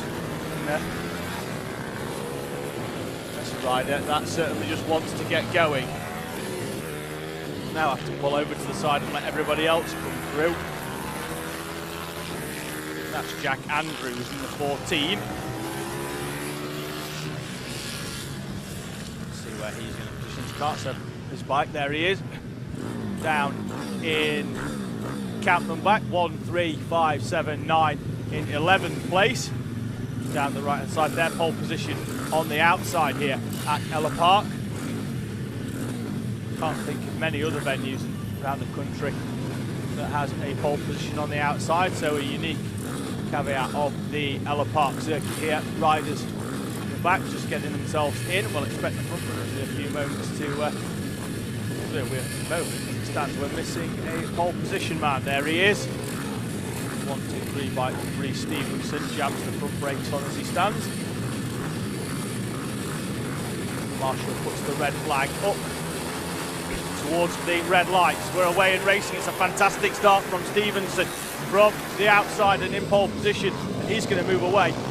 Might not pop up actually on the timing screen, because having a look at alphalive.co.uk/BMB, I think he might have tripped the timing line the first time when he's rolled over, so he might not, from his pole position berth, might not actually show up, but he is at the head of the pack. Certainly on the timing here, we don't get any times up, but it certainly just highlights which drivers have gone over the timing line. It showed that Ryan Tyres was one of the first ones over there, but at the front it is Reece Stevenson making their way through Clinton's, then the whole pack single file through that off camber, effectively right-hander, after they've hooked the bikes left round O'Rossi. They have to get the bike stopped for the tight right at Barney's.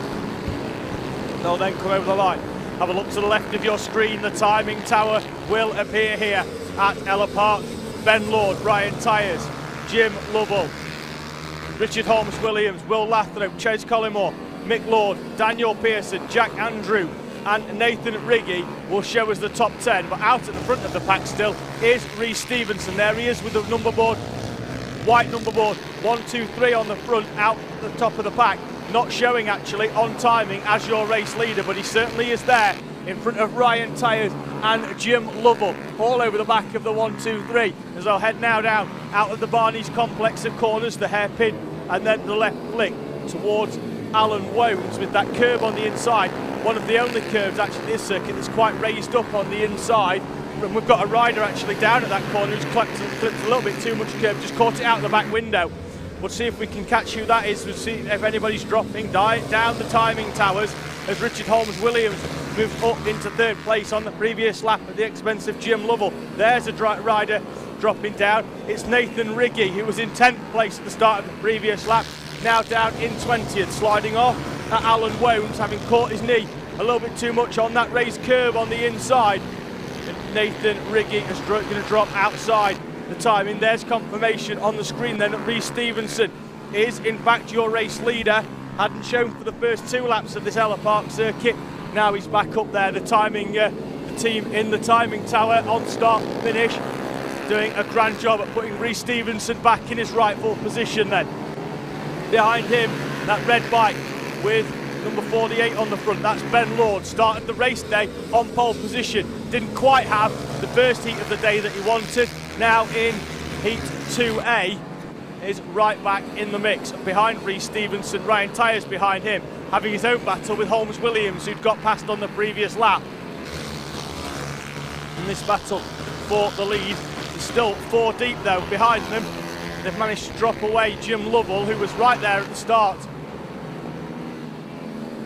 in this mix. He's been replaced in this battle really now by Ben Lord, who had dropped away once again. Looked like we had a rider being pushing his bike off the circuit there, did we, towards the paddock. We've had one rider, Stephen Humphries, come through with a fairly slow time on the previous lap. He might have had some problems, so we've got a rider off, spinning away onto the rumble strip there, onto the Thank You NHS tarmac on the outside of the final corner.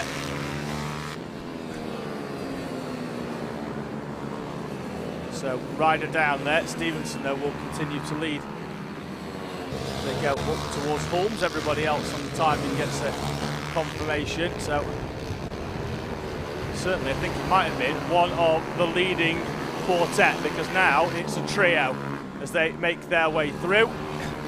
Down towards Barney. Still though, it's Stevenson. Tyers is still there. Lord's still there. Jim Lovell, however, isn't. The 97 either dropping away. It does show on the timing is about 2 seconds down. So either they've dropped him or Lovell's dropped it. So we'll find out in due course as they come through. Find out where those riders are. The top 3 setting personal bests as they move away. At the head, Lovell still there. Lord, and that being Mick, has dropped a place behind Richard Holmes-Williams, rider of the 126.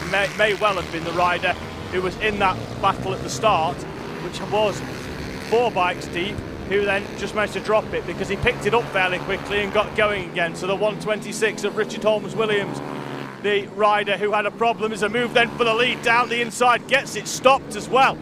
Fantastic move by Ryan Tyers, got it down and almost had that bike at a standstill in the middle of Barney's hairpin in order to get that bike stopped, but in doing so has moved his way past Rhys Stevenson and into the lead with what will be 2 laps remaining. Stevenson's going to come back alongside though, down the Pennell straight. Can he get it stopped in time? And he does. Parks the bike in the middle of the corner.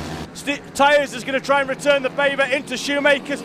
Can't get the job done, and back into the lead of this race. Rhys Stevenson on the 123 bike leads the way, and Ben Lord's going to come back down the inside as well, is he, of Ryan Tyers. Tyers almost losing 2 places in the space of 3 corners, but does indeed stay in second place. Still trying to chase down Rhys Stevenson. 1.5 laps remaining then through Barney's as they'll head down then towards our camera point at Alan Wone's hairpin.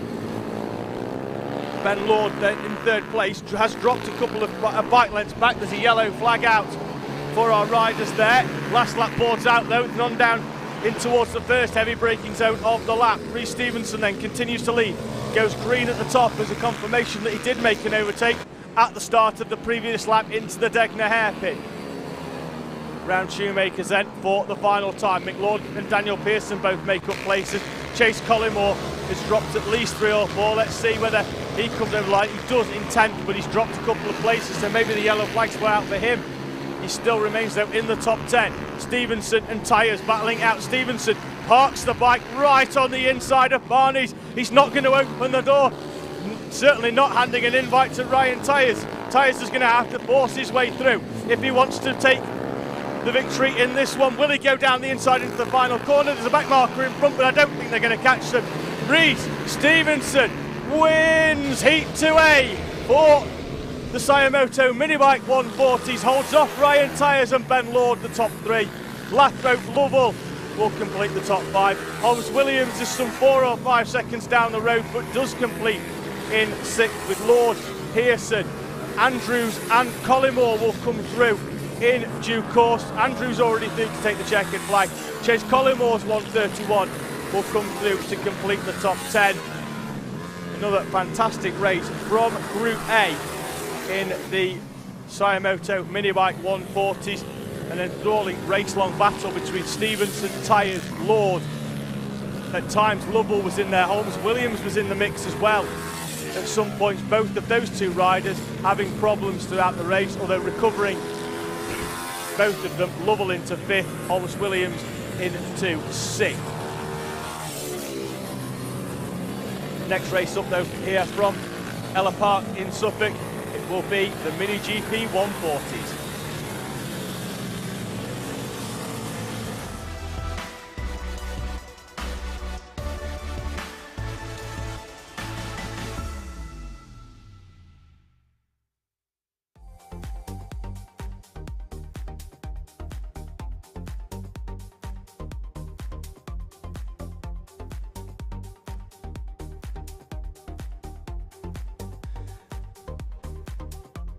Circuit clearing itself then fairly quickly.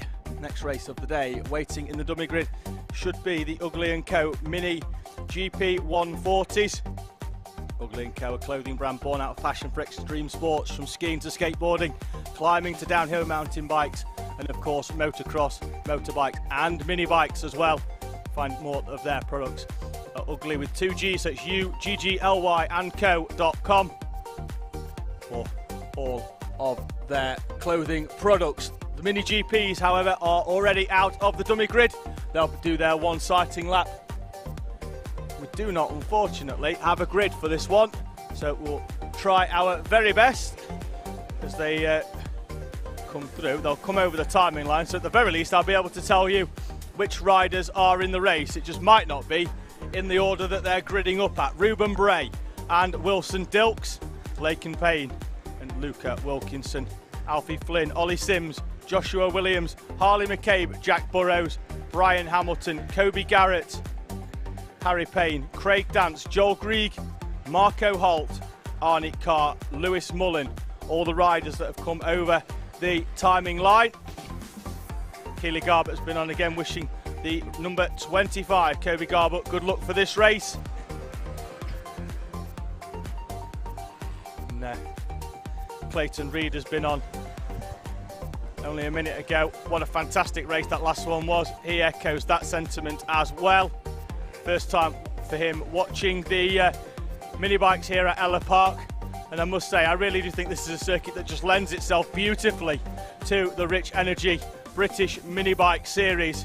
It's a fast circuit in parts, it's tight, it's technical, but one thing there is a lot of overtaking opportunities down the Pennell straight into Degner 1, the Holmes hairpin as well, Barney's, Alan Wones, certainly 4 clear overtaking opportunities. We saw that earlier on with Travis Shaw and Valentino Kimi Kirk, where in almost every one of those corners there was a different one of them leading. Grid seems to be gridding up, looks like one rider might have a problem, although we're just getting a reposition there for that one. Helpers are stepping out of the way. Riders have a quick look up to their left towards the timing gantry. The red light goes out, everybody gets away at the first time of asking, albeit a couple of them rather slowly in the mid-pack, but everybody else makes their way then down to that first braking zone for the Degner 1 hairpin. Everybody's through and the leaders already down. Brown Shoemakers 2 and 3 wide in the mid-pack in this Ugly & Co Mini GP 140 class. Colin McCann has been onto the live stream comments as well, wishing Brian Hamilton good luck. We'll see where he is when they come over the timing gantry in around about 25 seconds time. The rest of the pack making their way through. Barney's there, seeing them skim as close as they can to those tyres. One of the riders in the background there almost coming a cropper with those tyres on the inside. They're too high, and they are a very similar height to the handlebars on these British mini bikes. Over the line then for the first time, and it will be Harley McCabe leading the way from Jack Burrows, Ruben Bray, Luca Wilkinson and Wilson Dilks, the top 5. Joel Grigg, Laken Payne, Brian Hamilton up 4 places on the opening lap into 8th place. That one's going to please Colin McCann, who's watching. Other people watching this one as well. Zach Willis has been on all the best for race 2 for all the guys from Northern Ireland. Jack Burrows, Lewis Mullen and Brian Hamilton. Brian Hamilton, a rider we just mentioned there, up 4 places on the opening lap from 12th into 8th place. Lewis Mullen behind in 9th. Ollie Sims 10th. Joshua Williams, Arnie Carr, Marco Holt, Craig Dance, Harry Payne, Kobe Garber and Alfie Flynn rounding out the 17 bikes here. Ellough Park, the British Mini Bike Championships. There is the confirmation then on the screen as the stacker appears in this 8-lap Ugly & Co. Mini GP 140 class. Harley McCabe, 179 bike out at the front. Behind him, a battle for second place between Ruben Bray and Jack Burrows. Bray getting past Burrows on the previous lap, so Burrows then down to 3rd. It's the top 10 just for confirmation. McCabe, Bray, Burrows, Dilks, Grieg, Payne, Wilkinson, Mullen, Hamilton and Sims on this 17 bike grid. We're already, as the leader's going to come through, 3 laps into this 8-lap race. Absolutely flying at the front in this Mini GP 140 class. None more so than Harley McCabe out in the front, although on the last lap, Ruben Bray sets an almost identical lap time, albeit 2/1000ths of a second quicker than McCabe. The gap, though, remains at 1.4 seconds between our front 2. Can Ruben Bray find a 10th here and a 10th there to try and close down the gap? Both of them lapping over a second quicker than anybody else out on the circuit. The top 2 putting on a masterclass of racing, and it is Harley McCabe who goes into the race day as the championship leader, having won the O'Valley 110 Cup last year and won race 1 yesterday, is well on his way to winning race number 3, having picked up plenty of good results. Goes into the race day as the championship leader. Ruben Bray behind him. Arnie Carr 3rd in the championship at the start of the race weekend here at Ellough Park. Round 4 of the Rich Energy British Mini Bikes Championship, and McCabe once again responds to Bray putting in the fastest lap by knocking 4/10ths of a second. That's not a misprint, I'm not misspeaking. 4/10ths of a second quicker than anybody else on the previous lap. 49.515, knocks almost half a second of anybody else's best lap time as he is moving away at the head of the pack here. McCabe, Bray and Burrows then the top 3, and McCabe trying to get this one wrapped up with 3 remaining and trying to make the last couple of laps a steady ride to the checkered flag. Still keeping the hammer down though, with only dropping a 10th off on that previous lap. Plenty of battle all the way down the field. We've got 4 bikes here battling it out for, I think this could be for 6th place, involving Wilkinson, Mullen and Grieg. That is Wilkinson, the 76 at the front, Mullen behind, Grieg, Hamilton's in there as well. Still battling it out in this battle for 6th, currently running in 9th place. Having moved up from 12th to 8th on the opening lap here of this Ellough Park circuit. It's an 8-lap race as the riders flick their way through. Barney's the race leader already over start-finish. 2 laps remaining then for McCabe, Bray and Burrows. Burrows and Dilks though still pretty close. Dilks closing in on Burrows. Burrows losing around about a second in time to Dilks. Being an enthralling battle then for that one. Wilkinson then still holding on. A couple of riders dropping well down the time. It's going to left there Sims and Carr dropping 2 and 3 places between them respectively. Looks like that Grieg has managed to find a way through past Wilkinson and Mullen in the space of a couple of corners. We'll get some confirmation in a minute, but it looked like there, Joel Grieg, looked like the number 3 bike, was in front of everybody else. Once again, the one, that Mullen, returning the favour down the inside into Barney's. Hamilton's just watching how this one pans out in front of him. The last lap boards out for our race leader. He's already through. 3.5 seconds almost in front of anybody else is Harley McCabe now. We thought Ruben Bray might have been able to close in. He's still, it looks like Bray might have eased off to an extent. His lap time's now down a second or more on his best. As they come through then, McCabe, Bray, Burrows, Dilk, Payne, Mullen, Grieg and Wilkinson with Hamilton and Williams. Battle for third then continues to rage on. There's one down the inside there as they come through. The race leader though already out of the final corner and heading towards the checkered flag. Harley McCabe wins in Mini GP 140. Ruben Bray will take second place, fairly comfortable for him. Jack Burrows and Wilson Dilks will drag race to the line. Burrows holds on for third, Dilks for Payne in fifth. Let's see where it goes for Mullen, Grieg, Wilkinson and Hamilton. That's pretty much how it's going to stand, although Brian Hamilton has dropped away on the final lap. Still finishes ninth though. Joshua Williams completing the top 10. Craig Dance, Ollie Sims, Arnie Carr, Marco Holt, Harry Payne, Kobe Garbett and Alfie Flynn. Garbett comes through finally there to take the checkered flag. Flynn already having seen it, one lap down on our race leader Harley McCabe.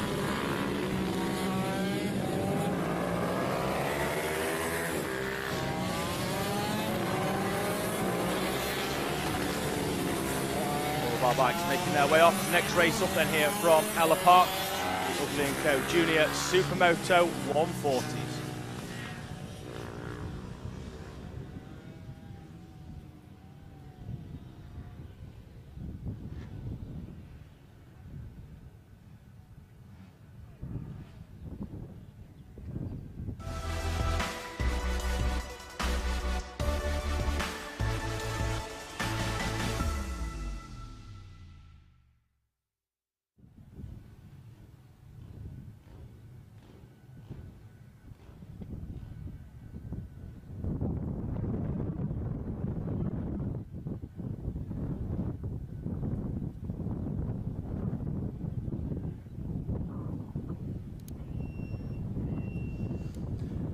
Without further ado, the dummy grid is opened and the Ugly & Co Junior Supermoto 140s grace the sun-baked tarmac of Ellough Park here for their next race. They're making their way round, albeit they're getting that out of the dummy grid in two, so it will be fairly slow. Hopefully though, it will aid the gridding up process. The top two will just be able to get their bikes into position. We'll see though. What we don't have, unfortunately, is a grid for you. Once again, we're just having one or two technical issues here in the com box. Hopefully we'll get those returned to you later on in the day. You can, however, check out all the live timing from the live.alphatiming.co.uk/BMB. On there you'll also be able to see a track map of the Ellough Park circuit. 1,100 metres of Suffolk tarmac. You'll be able to see the track map. It also highlights the top 3 runners in gold, silver and bronze. You can also click 2 more riders as well, if you so wish.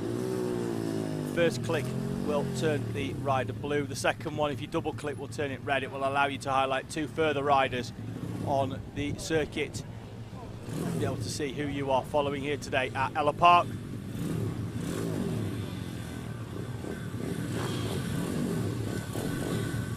Still awaiting our pole position bike. So back into the others already into position now.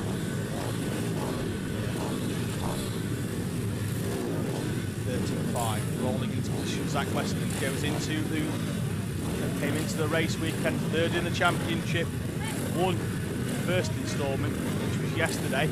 Some practice qualifying and some racing yesterday from Ellough Park, majority of which today qualifying and majority of racing today. Still over 10 races to go for you today here from the British mini bikes. The red light is on. red light is off. We're away and racing. We've got one stationary right at the back. Hopefully we can get that bike going again and give some track time, but the rest of the field already round Degner 1 and going. Looks like the bike may be moving now. Let's see. We are away, and we're back to a full complement of riders in the Ellough & Co Junior Supermoto 140 class. So just saw a move there just off camera with the green bike going right down the inside into the Holmes hairpin. We're going to find out who that one is in due course. There's a static on the outside of Clinton's. This just gives an idea of just how much our riders are chopping across in terms of having to just change the bike direction as they come through round the long looping left of O'Rossi's, then into Clinton's. Leaders will then come through now over the start-finish line. Zach Weston leading the way. Harvey Lathrop, Daniel Stevenson, Toby Skaman, Teo Collymore, Hussein Williams, Bobby King, Jack Newton, Harry Pell and George Bartle, the rider that had problems over the start-finish line. That's cost him around about 15 seconds. There he's going to come through now. Does indeed set quite a quick lap actually at 58 seconds. However, he did have to wait 15 seconds to get that lap started from the start. The red lights went out, the rest of the pack went going. Unfortunately, George Bartle was stood there and just watching the rest of the pack disappear down the Ellough Park tarmac. Zach Weston though, his opening lap 1 second quicker than anybody else. There he is, blasting through the screen. He's already over the start-finish line. Once again, he sets a 52.1, which is 2/10 quicker than anybody else. It was just that opening lap he managed to get away. Harvey Lathrop had to get past Daniel Stevenson on that one, on the opening lap, which he did down the inside with a very late move into the hairpin at Barney's. Can he now make inroads into a gap at the lead, which Zach Weston currently has, and it is opening up so far at a rate of around about 2/10 a lap. But Harvey Lathrop, who came into the race day as the championship leader, if anybody can close down that gap to Zach Weston, it will be the 222 machine of Harvey Lathrop. You'll see him very shortly on timing. They'll come through to start lap number 3 of this 8-lap Ellough & Co Junior Supermoto 140 race.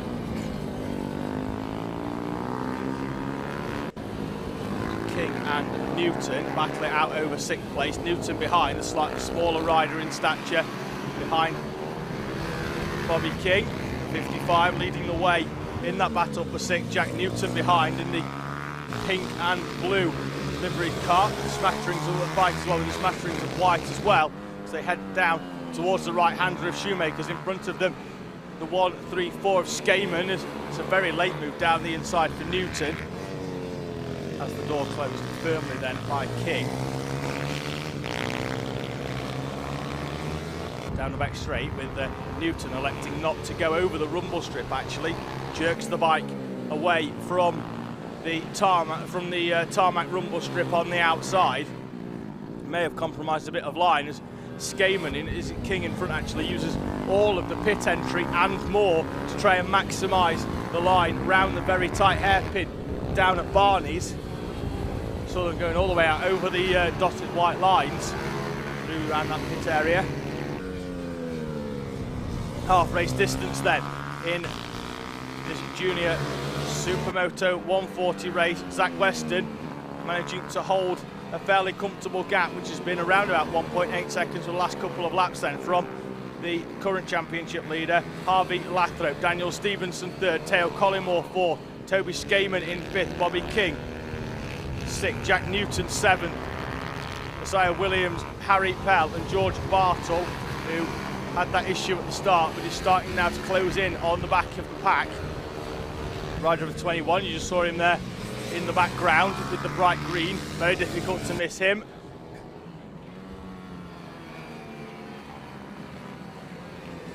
So we see our race leader, who has enough time actually, we're going round Shoemakers, to have a quick look to his right-hand side to see where Harvey Lathrop is.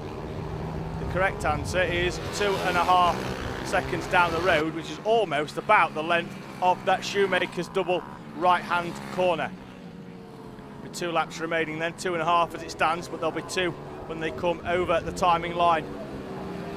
This time round, riders setting lap times of around about 52 seconds. The only rider to dip under that, our race leader as it stands, with bike 35 of Zach Weston, coming through and continuing to push, only 2/10 off behind him. Harvey Lathrop goes a fraction quicker, but he's still only 2.3 seconds behind. So enough that Weston has to keep pushing. Not enough, however. Looks like we've got a rider down there off, and that's the 222. That is Lathrop. The championship leader is off and into the tyres at Shoemaker's, continuing to push, trying to close up. Let's see whether he can get that bike going again. Looked like he had a bit of a problem. Going to give it a good little kickstart there for the 222, but the championship points are slipping away for the 222 of Harvey Lathrop. The bike getting pushed away. Let's see whether the helper can get that bike started. Looks like he might have damaged the kickstart whilst he came off there on the right-hander. And the rider that was in second place, trying to close down that gap to Zach Weston, had set a faster lap on the previous lap, does himself finally get going, but he is all the way down the field now. I think he could be in front of George Bartle, so he could be down in 9th. We will get confirmation. The last lap board is out for our leaders, and Zach Weston now has a gap of 15 seconds rather than a gap of 2 back to anybody else. So Weston then already on the intermediate straight, heading down towards O'Rossi, and then Clinton's. He's got half a lap. The gap 15 seconds after the unfortunate fall for Harvey Lathrop. He's come over the line in 7th place, in fact. In fact, he hasn't yet. Osiah and Pell, so Osiah Thomas and Pell will come through in 7th and 8th. He does finally come over. You are watching on live.alphatiming.co.uk. BMB riders go yellow as they come over. The checkered flag is out though. Zach Weston stands up on the pegs, gives the bike a nice little bounce over the start-finish line, pops a little wheelie down the straight towards Shoemaker's. I'm not sure whether he knows how comfortable that one was towards the end. I think last time we saw him looking over his shoulder. Harvey Lathrop was there. The next thing we know, Lathrop was off on the outside of the double apex right, trying to close that gap down. Stevenson comes over the line for second place. Teo Collymore will get 3rd in race 3. Jack Newton gets past Bobby King on the final lap, sets his fastest lap of the race in the process. Toby Skaman will take Stickley away. Osiah Thomas and Harry Pell, who's not much between them on the previous lap. Thomas comes through with Lathrop getting past Harry Pell on the final lap, recovering back up into 8th place, with Pell taking 9th. George Bartle, who had those issues at the start of the race, crosses the line in 10th.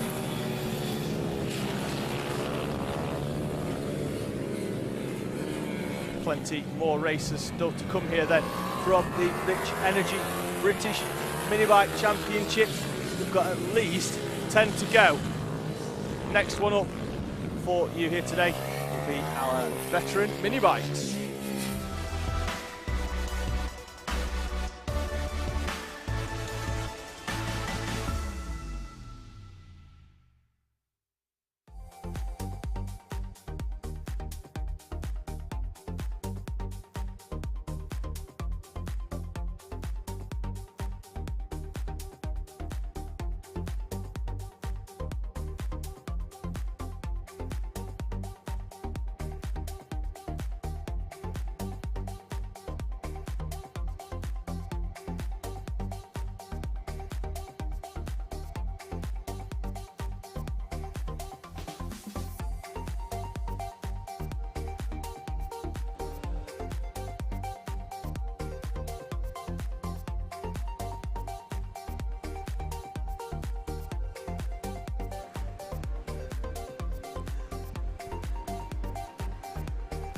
Veteran mini bikes then out onto the circuits. You can see them there coming through here at Ellough Park. We will, most of them slowing themselves down actually. Not too many on this grid. We've quite a large list of runners.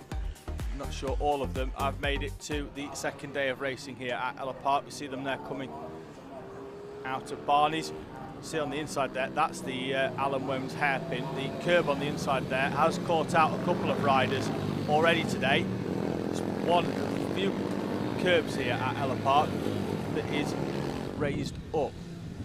Most of the others actually fairly flat here on this Suffolk circuit. As our riders make their way up onto the grid here. See the 13 of Gav Tappenden. That bike then will be in 5th place. Pole position, of course, on the outside. See the number 1 there, sprayed onto the tarmac.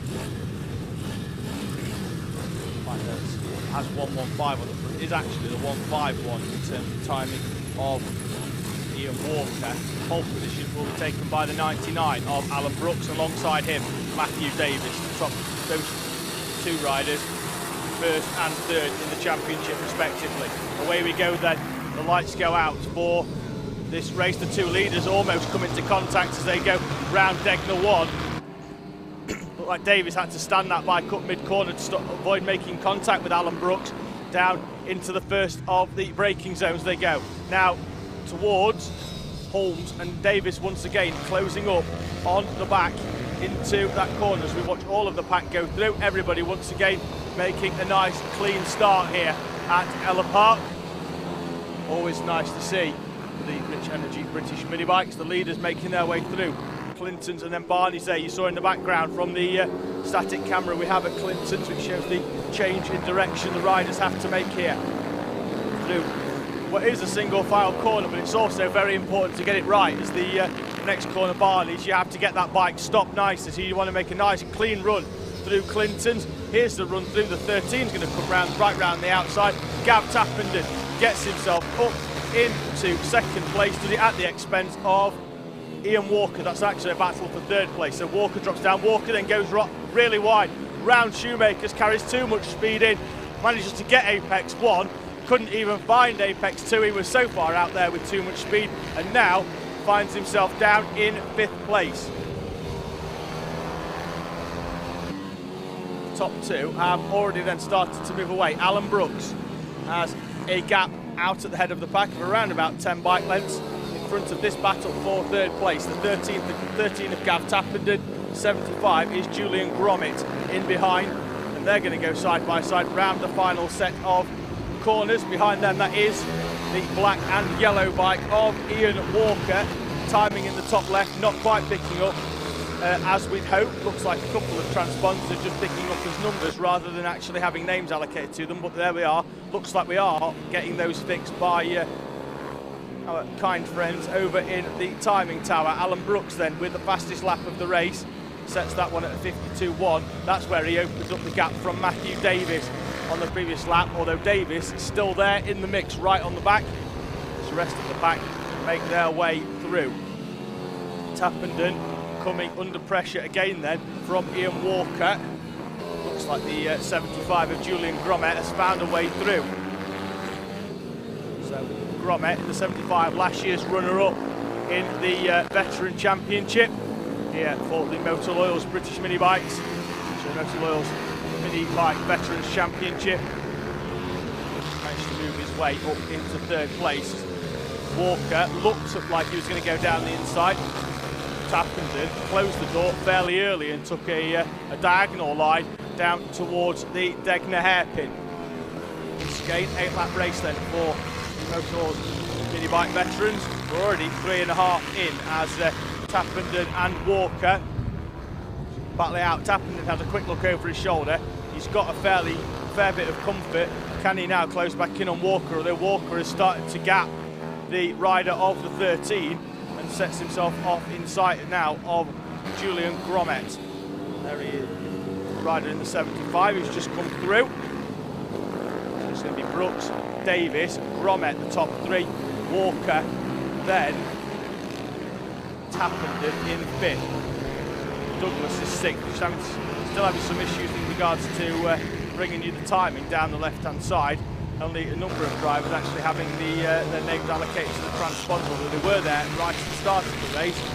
Looks like they're being added one by one, so it looks like we might have a timing pickup issue for a number of our runners. Alan Brooks, though, and Matthew Davis still out at the head of the pack. Looks like it's Tony Revley then, from the 164 machine.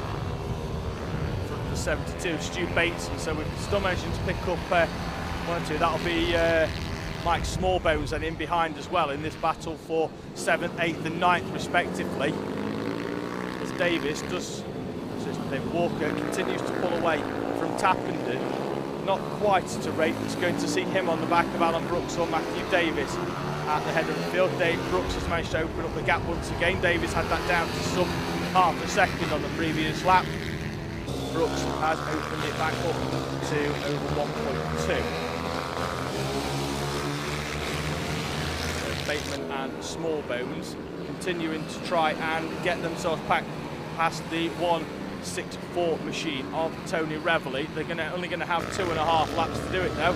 Reveley seems to have opened up a little bit of the gap from the two chasing him. Behind them as well, looks like Smallbones actually is on the back with Bateman.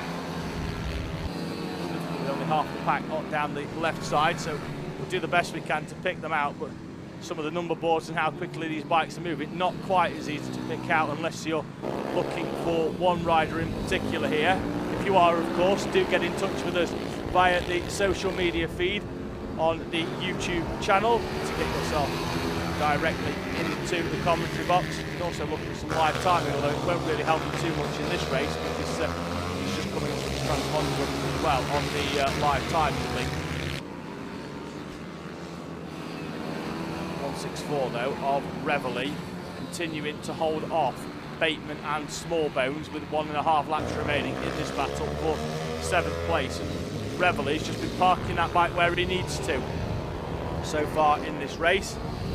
Bateman and Smallbones not being able to find a way through, although Reveley does run wide. Bateman then might try and chop back in, and Smallbones will try and go down the inside at the back there. You saw them popping into view. Gav Tappenden on number 13. I think he's running in 4th place with Walker having got through. Behind him, the 71 of Douglas. So that is about 5th and 6th actually on track. Last lap board is out though for our race leader. He's got a comfortable lead of 2.4 seconds almost. So we're going to stick with this battle for 5th place, Tappenden and Douglas. The look of it, Tappenden in 5th place. Great rival of the battle behind. Still, Tony Reveley holding off the chasing pack of Bateman and Smallbones here in this Motor Oil's Mini Bike Veterans Championship. The race leader though is already out of the final corner to take the checkered flag. Alan Brooks with a fairly uncontested victory eases off over the line and allows Davis to close back up to 1.6 seconds. Still not enough though for Davis to get anywhere near Alan Brooks on that final lap here around the Ellough Park circuit.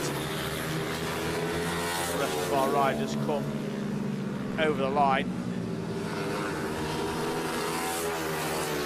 Smallbones actually on that final lap. We watched that battle throughout the race. Does get past Bateman for 8th place. Smallbones in 8th, Bateman 9th there. Still not picking up the number of our riders in terms of the actual name. We're just picking up transponder numbers on the timing. Nothing down the stacker on the left hand side unfortunately, but we do know that Alan Brooks picked up the victory, moved away throughout that race from Matthew Davis, just controlled it nicely enough as well that he can ease off over the line in celebration the final lap in Ellough Park circuit.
Next race up here at Ellough Park, the O'Valley 110, making their way round onto the grid, and on pole position with the 12 of Ruben Bray alongside the 85 of Wilson Dilks, Thornley Trevorrow and Luca Wilkinson on row 2, Arnie Carr and Laken Payne on row 3.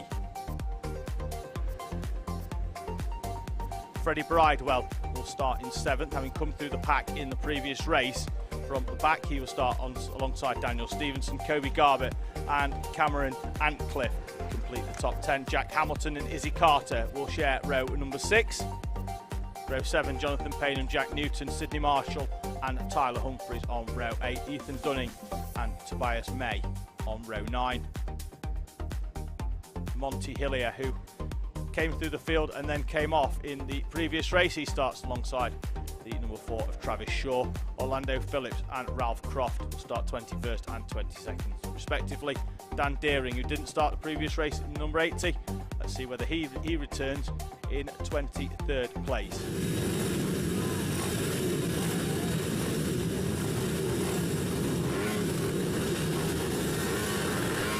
Red light is on then, and we are about to go racing. In the O'Valley team, we've got a stationary bike in the middle. Everybody takes evasive action round, and we are clear on circuit with the exception of that one stationary bike. Everybody making their way round. They'll go over the start, finish and through. Let's see if that bike can get going again. Looks like it will do, but now it's just a case of getting some track time and trying to close up as best they can. We've got one rider off on the outside of Shoemakers as well, so hopefully that rider is back up, managing to pick the bike up themselves, just trying to get that bike going again. Let's see if we can. We'll see if we can pick out who that is in due course. I think that's Jonathan Payne in the 411. Got 411 on the back of his suit. The bike, however, is moving again with its driver on board. We are back to a full complement once again here in the O'Valley GP. Top 2, absolutely nothing between them though. Once again, duking it out, the championship leader Ruben Bray and the rider who enters the day in 2nd place, Wilson Dilks. Less than a 1/10 of a second between them as they came over the line, as Dilks tries to make a move down the inside into Holmes, has to back out of that and take it to the next corner. 8 laps of racing then for the O'Valley GP, sponsored by Motor Oils. This O'Valley 110 Cup with Bray, Dilks, Wilkinson, Carr, Bridewell once again coming through up into 5th place now.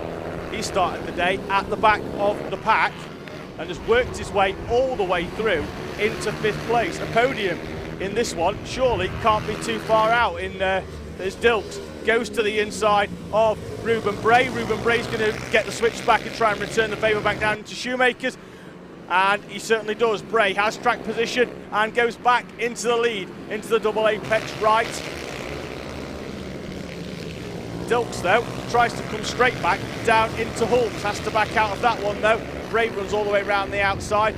And amazingly, again, these two riders, as they did in race number 2 earlier on today, one rider off on the outside of Shoemakers, probably the most difficult corner on the circuit. That bike trying to be restarted as well. The rider is up. Hopefully we can get him back into the race. Let's see if we can catch who that might be. Jonathan Payne obviously still shown well down the field, having come off earlier. That bike, however, still stationary for our rider off on the outside of Shoemakers, and doesn't look like it's going to be able to take any further part in the proceedings here at race 3. Rider walking off, getting a little bit of consolation from one of the helpers out there on circuit. And the riders in this O'Valley 110 Cup, aged between 8 and 12 years old. And these 110 4-speed bikes. And our 2 race leaders, still absolutely nothing between Ruben Bray and Wilson Dilks. Rider in front of them, they'll be coming up to lap very shortly, and that will be Jonathan Payne. Payne, who obviously went off on the opening lap on the outside of Shoemakers, still out there circulating. That bike probably not in its best shape of the weekend. The 2 leaders then will try and navigate their way past the back marker of Jonathan Payne. Wilson Dilks, that's the fastest lap of the race in his quest to try and get past Ruben Bray in front of him. Bray already going fairly defensive down the back straight into the double apex right of Shoemakers, and we're not even at half race distance yet as Dilks goes to the inside, has the bows chopped across the front of the number 85 bike. Ruben Bray continues to lead then. We're at half race distance already, and we said that in the last race. These two riders duking it out for supremacy in race number 3 of the O Valley GP. And Bray has a quick look over his shoulder coming out of the Barney's complex to see where Dilks is. In case he needed any reminding, he's attached right to the back of the number 12 machine as Dilks tries to get a good run down, start, finish.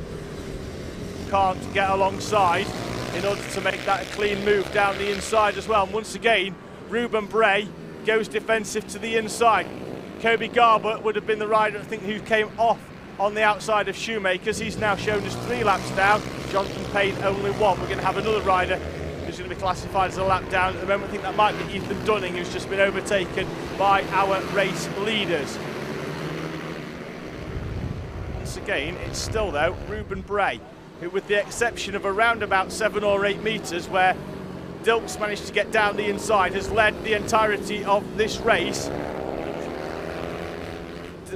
Dilks, though, once again puts a half move down the inside into the hairpin down at Alan Wones before the circuit hooks back into the final corner. It's another half move down the inside from Wilson Dilks. He's had a couple of nibbles at Ruben Bray so far in this race, but hasn't had enough to take a full mouthful at it, as the back marker in the middle of there hampers Dilks ever so slightly and gives Ruben Bray a little bit of respite for 1 or 2 corners at the very least.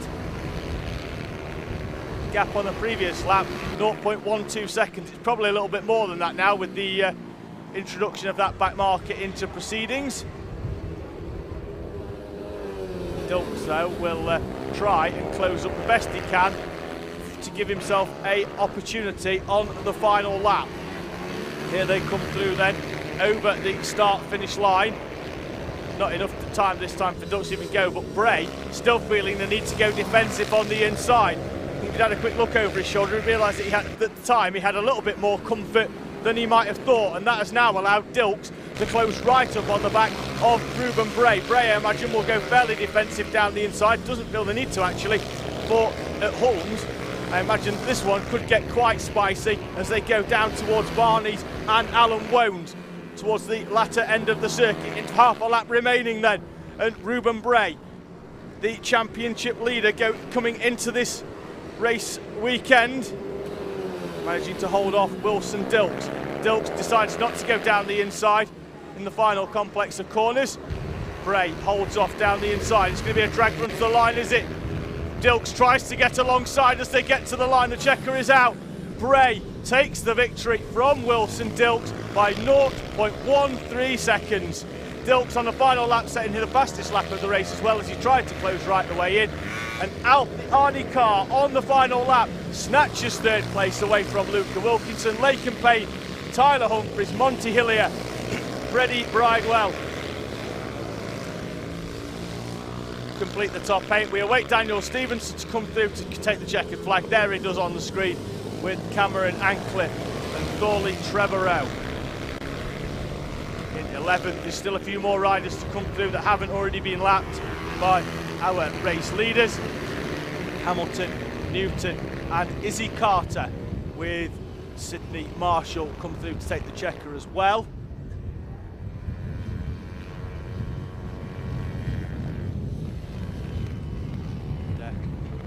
Thank you very much for joining us here on the Alpha Live YouTube channel and British Mini Bikes Facebook page, a couple of other Facebook pages as well from Ellough Park, and a couple of our team pages as well, showing the live coverage here from round 4 of the Rich Energy British Mini Bike Championship.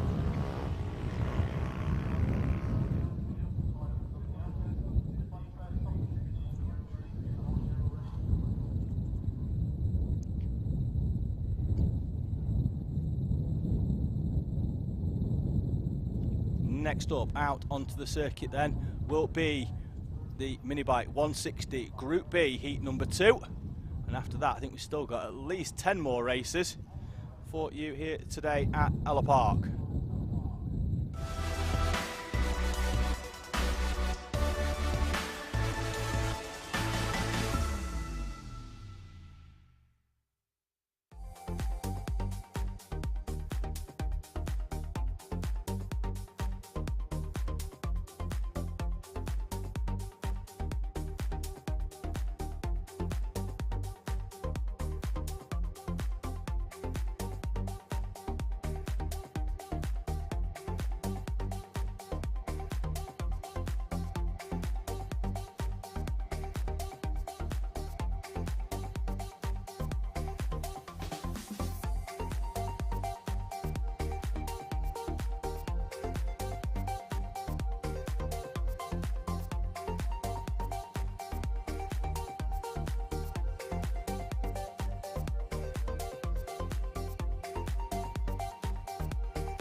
Group B then of the Pit Bike Parts Mini Bike 160 Championship out onto the circuit. Pole position will be taken by the 200 of Simon Patterson.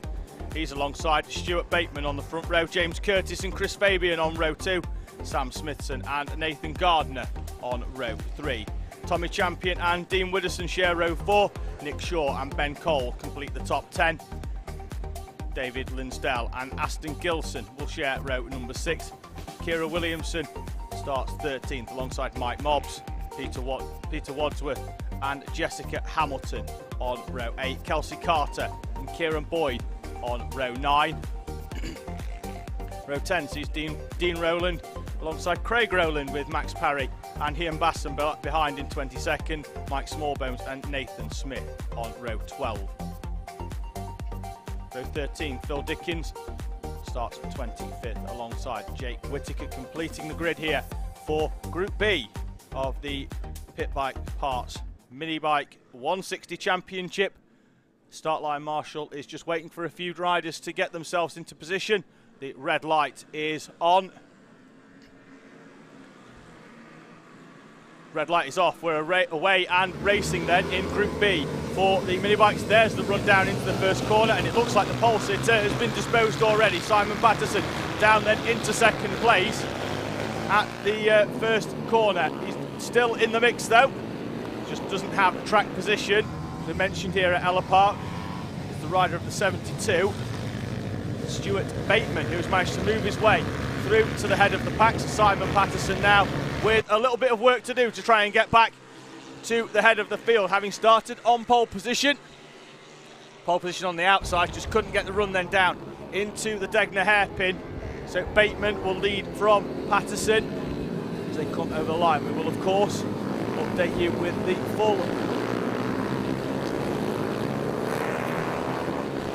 effort as they come over the start-finish line for the first time then. So it's Bateman, Patterson, Curtis, Fabian, Widdowson, Champion, Gardner, Boyd, Shaw and Linsdell, the top 10. Big movers on the opening lap. Max Parry moves up 3 places from 14th to 11th. Chris Fabian and Nathan Gardner both make up 2 as well over the timing line. They're up to 4th and 7th respectively as Simon Patterson tries now to try and close the gap up to Stuart Bateman, albeit so far in vain. Bateman with such a fastest lap as we've got one rider down. That is your race leader. Stuart Bateman falls under pressure going round the O'Rossie corner, and the race leader, under pressure from Simon Patterson, is down on the grass trying to get the bike restarted. But Stuart Bateman, who made such a fantastic start from the inside of the front row, is now the only place he's heading so far, unless he can get that bike started, is into retirement here in the Pit Bike Parts Mini 160s. Group B race, he's still there trying to get the bike started, albeit now he is well down the order, and with every kick of that Kickstarter, you can just see the hope drifting away for Stuart Bateman. The yellow flag is out as that bike is still stationary on the outside. O'Rossie, however, not being an overly prominent overtaking point. shouldn't cause too much of a problem for our riders, but the bike now looks to be being wheeled away, and the rider of the 72 looks to be climbing up. He's still giving it a kick though, wants to get that bike moving. Still championship points up for grabs, but he is now 1 lap down on the rest of the pack. There you see from our drone cam, Simon Patterson, James Curtis and Chris Fabian coming through, and now it's James Curtis into the lead down the inside. He was alongside over start finish and gets the move done down the inside into Degner 1. Yellow flag still out then down at O'Rossi. They'll come to that in a few corners time. Looks like that's going to go back in. The 72 of Stuart Bateman is pushing his bike back into the pit lane. We've also got another bike stationary on the outside of Barney, so the yellow flag will remain out. In fact, from the marshal's post to the right of the screen, there you see the yellow flag. That's the number 10, Kelsey Carter, going absolutely nowhere. This is the sanctuary of the pit wall there on the inside of the circuit, but that bike's still going to be covered under a yellow flag. Still trying to get it kick-started, but it's another runner out of the proceedings here at Ellough Park. Half race distance then as they flick through over line, 4 laps remaining. James Curtis, Simon Patterson and Chris Fabian still battling it out here. This third, I think it's the second race of the day, third heat for this class. Curtis on the 140 machine, Patterson behind in the unmistakable yellow and red as Curtis goes very wide, uses the old runway here rather than the added tarmac, uses the additional rumble strip as he goes wide out of the home corner. Still though a 3-bike battle for the lead as the 140 of Curtis, followed then by Patterson there in the white body, 1 yellow arm, 1 red arm, makes their way through. Down to 3 laps now, and Curtis is starting, even though it's only a 10th at a time, to open up a gap ever so slightly from Patterson. Not enough that Patterson's going to be settling for second, I'm sure, as Curtis goes slightly wide round Shoemakers. There's another bike in front, that's the number 10. Quite short there, but we've got 2 number 10s actually, because one of them was stationary earlier on, so I'm not quite sure who the stationary bike was. Another bike there, it certainly was Kelsey Carter, because they're 3 laps down. So now that has really closed the proceedings back up. There'll be 2 laps remaining as they come through, and behind them as well I think Gardner could be coming in for a last lap play with the rest of the pack. Let's have a quick look. Gardner on the previous lap, 3 seconds down. Let's have a look as they come over the line. There you see them flash through. Nathan Gardner with the fastest lap of the race, almost 1 second faster than anybody else. Do not discount the rider of the 254. With only 2 remaining, there he is flashing into the screen with the blue leathers on in the background. Went 1 second faster than everybody else on the last lap. Still right in the mix, tries to get down the inside of Chris Fabian for 3rd place. Can't get that done either, and has to settle back in. So it's Linus third as you were at the start of the lap. Curtis, Patterson, Fabian and Gardner coming through. Patterson tries a different line then out of Barney's, trying to take a shorter route down to the Alan Wones hairpin. The last lap board should be in the hand of the start line marshal as they come through. Have a quick look to the right. There it is. Start line marshal. You might even just see the top of his head as the drone cam comes through. There he goes, flashing into screen. All of the leaders then setting personal bests on the previous lap as the battle hots up then. At the top, Nathan Gardner, who on the sets the was faster than all of the riders once again, goes to the inside into the home hairpin and up into 3rd place then at the expense of Chris Fabian. Nathan Gardner moves up into 3rd. Fabian's going to drop back and maybe now just settle for 4th as Gardner comes through. Gardner might even still smell 2nd place here at the expense of Patterson. Patterson's going to try and get down round the outside of Curtis into the final complex of corners they go. The checkered flag will be out for them as they come through. Can anybody get a good run into the final corner? Nathan has managed to come through. Nathan Gardner, James Curtis takes the victory. Nathan Gardner in second, Simon Patterson third, Chris Fabian in fourth place. Dean Widdowson's going to get fifth on the final lap from Tommy Champion. Then we're going to await Nick Shaw, Kieran Boyd, Max Parry and David Linsdell. Let's see if they're still in the same order as they come through. Boyd and Parry nose to tail then for 8th and 9th. Lindell will come through in front of Gilson and Rowland. What a ride for me in that one from Nathan Gardner. Caught up to the leading trio with 2 laps remaining.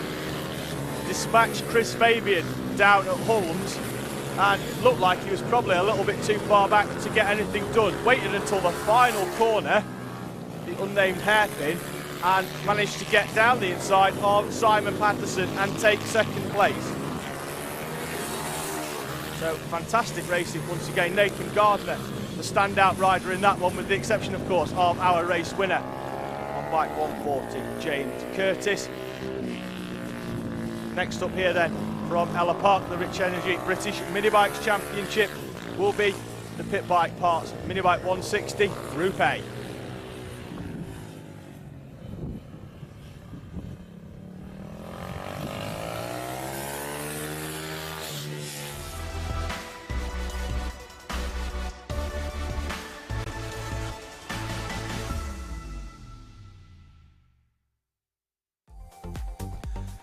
Quick look at the social feeds then before we call the grid out for this one. Keely Garbutt on once again just asking if Kobe Garbutt is okay. Kobe came off his bike in the race preceding the one that was just out. I think it was more disappointment than anything else. He was up and was walking fine, just disappointment really that they couldn't get that bike going again. So it does seem like Kobe Garbutt is okay. Colin McCann as well saying go Jessica out in the previous race. Here now the roar of bikes once again. Group A is out onto the circuit here at Ellough Park for round 4 of the Rich Energy British Mini Bike Championships. Ryan Tyers, aboard the number 55, starts from pole position. Alongside him Rhys Stevenson, Owen Mellor and Peter Hickman on row 2. Charlie Hopkins and Daniel Pearson on row 3. Jim Lovell and Nathan Riggy start 7th and 8th respectively. The top 10 completed by Ty Butler and Jamie Callan. Gav Tappenden and Ben Douglas will start 11th and 12th. Carl Sanders and Oliver Linsdell start 13th and 14th respectively. Row 8 sees Andrew Jones and Ian Walker with Dylan Mellor and Alan Brooks behind. Top 20 is rounded out by the 5 of Simon Wadsworth and the 411 of Brett Neeson, with Jack Andrews and Matthew Davis on row 11, Chase Collymore and James Landemore on row 12. Liam Cracknell completes the 25 bike grid here at Ellough Park. Round 4 of the Rich Energy British Mini Bike Championships. And as the bikes get themselves gridded up here, this 1,100 metre Ellough Park circuit that's been here since the culmination of the airfield use in 1945. Circuit taking over shortly afterwards. And, as we can see there, the tarmac in between the tracks, quite clearly the concrete runways from the triple configuration used here at the airfield between 1942 and 1945, used primarily by the United States Air Force, now used by the British Mini Bike Championship here. The red light is on already on the start line gantry. The red light is off, everybody's going, and we have got a drag race then down into the first corner. It's the 40 of Rhys Stevenson who manages to get the jump on the pole sitter down the inside then. The advantage once again going to the rider a little bit further back, but on second place on the inside. Rest of the pack then making their way down, and what looks like Ryan Tyers has managed to return the favour down into Shoemakers, because he leads into the third main corner, which is Holmes, the tight hairpin in the middle of the circuit. And now Rhys Stevenson is starting hopefully to try and pull away in this 8-lap race here at Ellough Park for Group A of the Pit Bike Parts Mini Bike 160 Championship. 97 dives down the inside. Ty Butler He started on row number 3. We've got a faller there, just caught the back end of it. Let's see if we can catch a number board and update on who that might be. The 62 is down, that's Carl Sanders. He started on row number 6 and now has to pick himself back up from the Ellough Park tarmac down at Alan Wones. Looked like he was up. Let's see whether that bike can get back going again. It is out of the commentary box window, and we return to a full complement of riders here for Heat 2A of the pit bike parts mini bike 160. That's find out all about pit bikes parts at pitbikeparts.co.uk for an extensive range of spares and performance enhancement kits for your mini bikes. Race though already 2 laps in, so we're already at 1/4 race distance here in this 8-lap race. Ryan Tyres out at the front of the pack from Reece Stevenson. The two of them, there they are, opening up a gap from Owen Mellor, Daniel Pearson, Jim Lovell and Pete Hickman.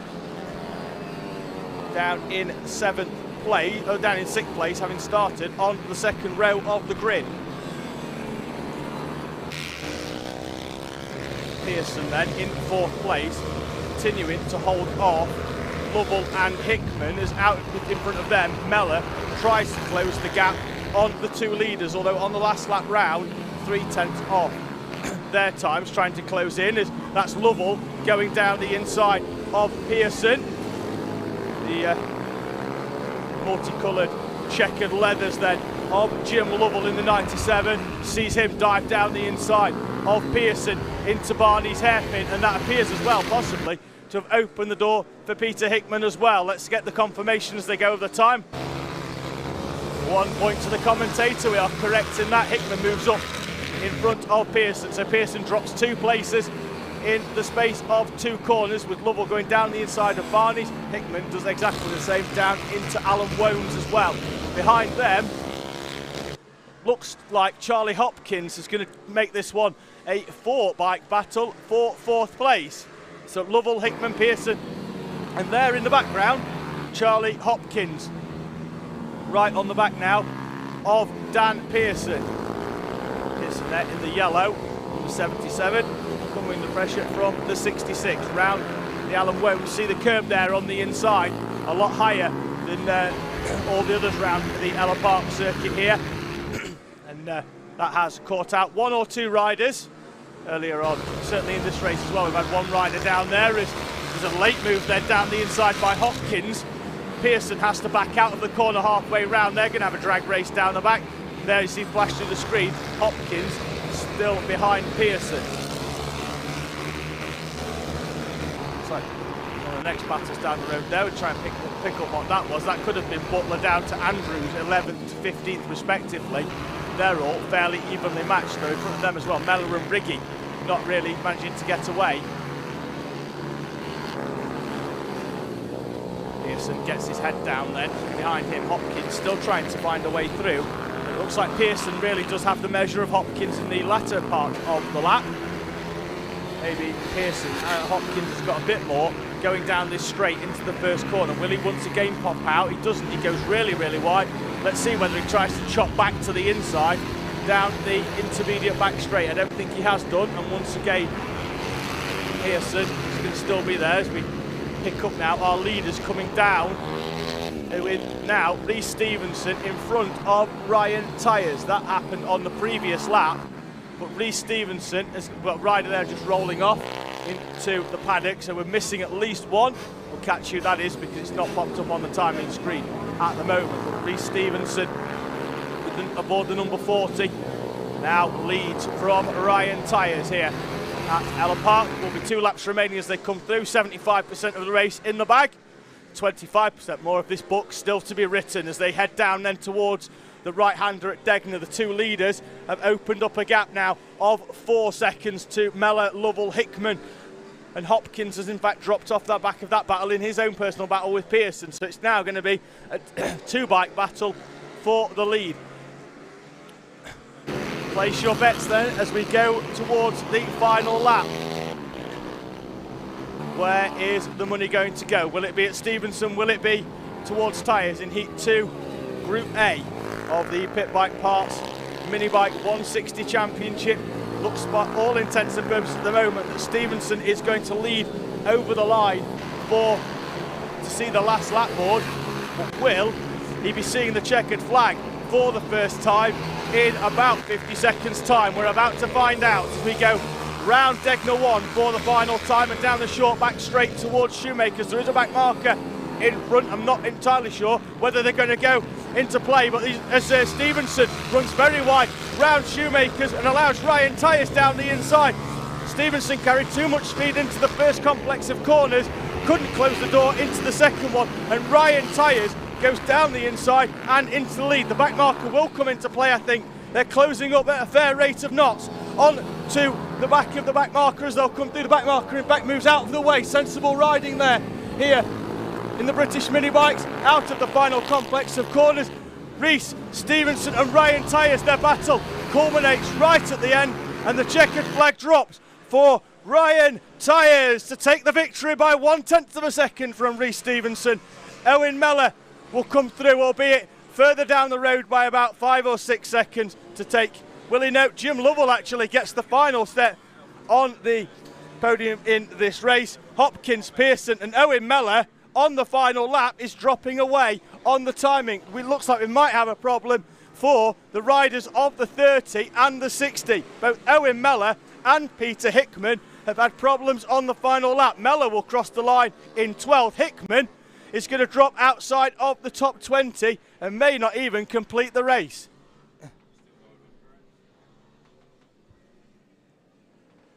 Hickman does, though, in fact, take the checkered flag down in 19. So problems on the final lap then for Peter Hickman and for Owen Mellors. We'll see whether those two have come into some problems. Certainly we're running inside the top 6 on the start of the final lap. Mellor down in 12th, Hickman in 19th. I think the rider that we saw actually with some problems going off, Carl Sanders, finishes a lap down. We saw him fall off earlier on. We saw a rider moving out of the way as well to allow our leaders to come through on the final lap. James Landemore, the rider whose bike was being pushed off back into pit lane earlier on. Next one up though here at Ellough Park. Just going to see how many races we've got left of the rest of the day. Next up though, however, looks to be the Brap Super Minis.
Brap Super Minis then making their way round onto the grid. Not going to be able to bring you a grid on this one, unfortunately. Just having 1 or 2 timing issues here at Ellough Park.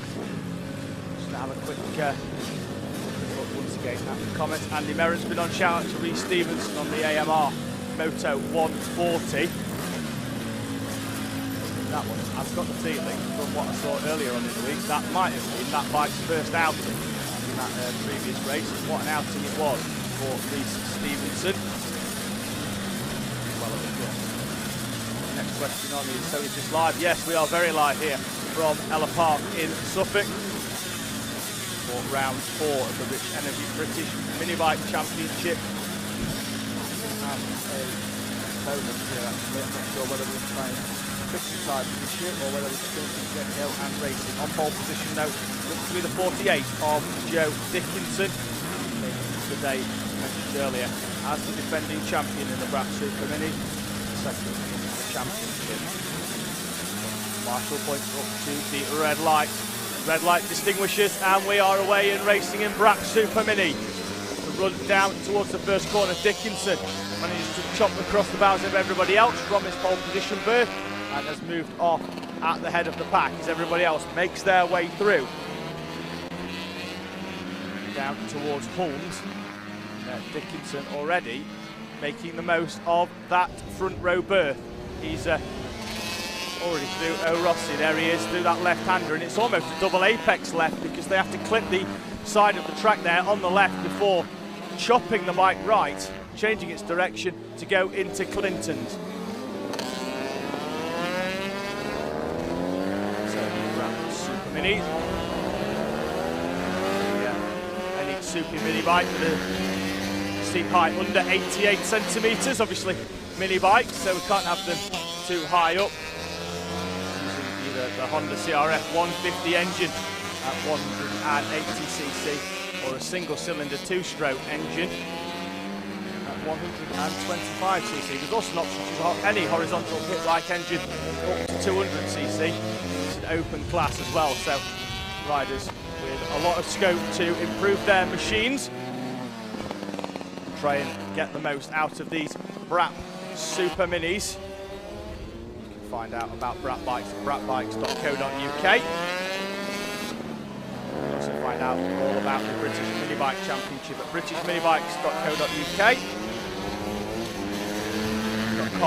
So britishminibikes.com. Find out about all the classes on there. There's a comprehensive list and the bike requirements as well. So if you're sat with any of these mini bikes at home and you fancy coming racing on the Rich Energy British Mini Bikes package, take a look at that. Such a massive series now, the Premier Series for mini bikes in the United Kingdom here for the Rich Energy British Minis.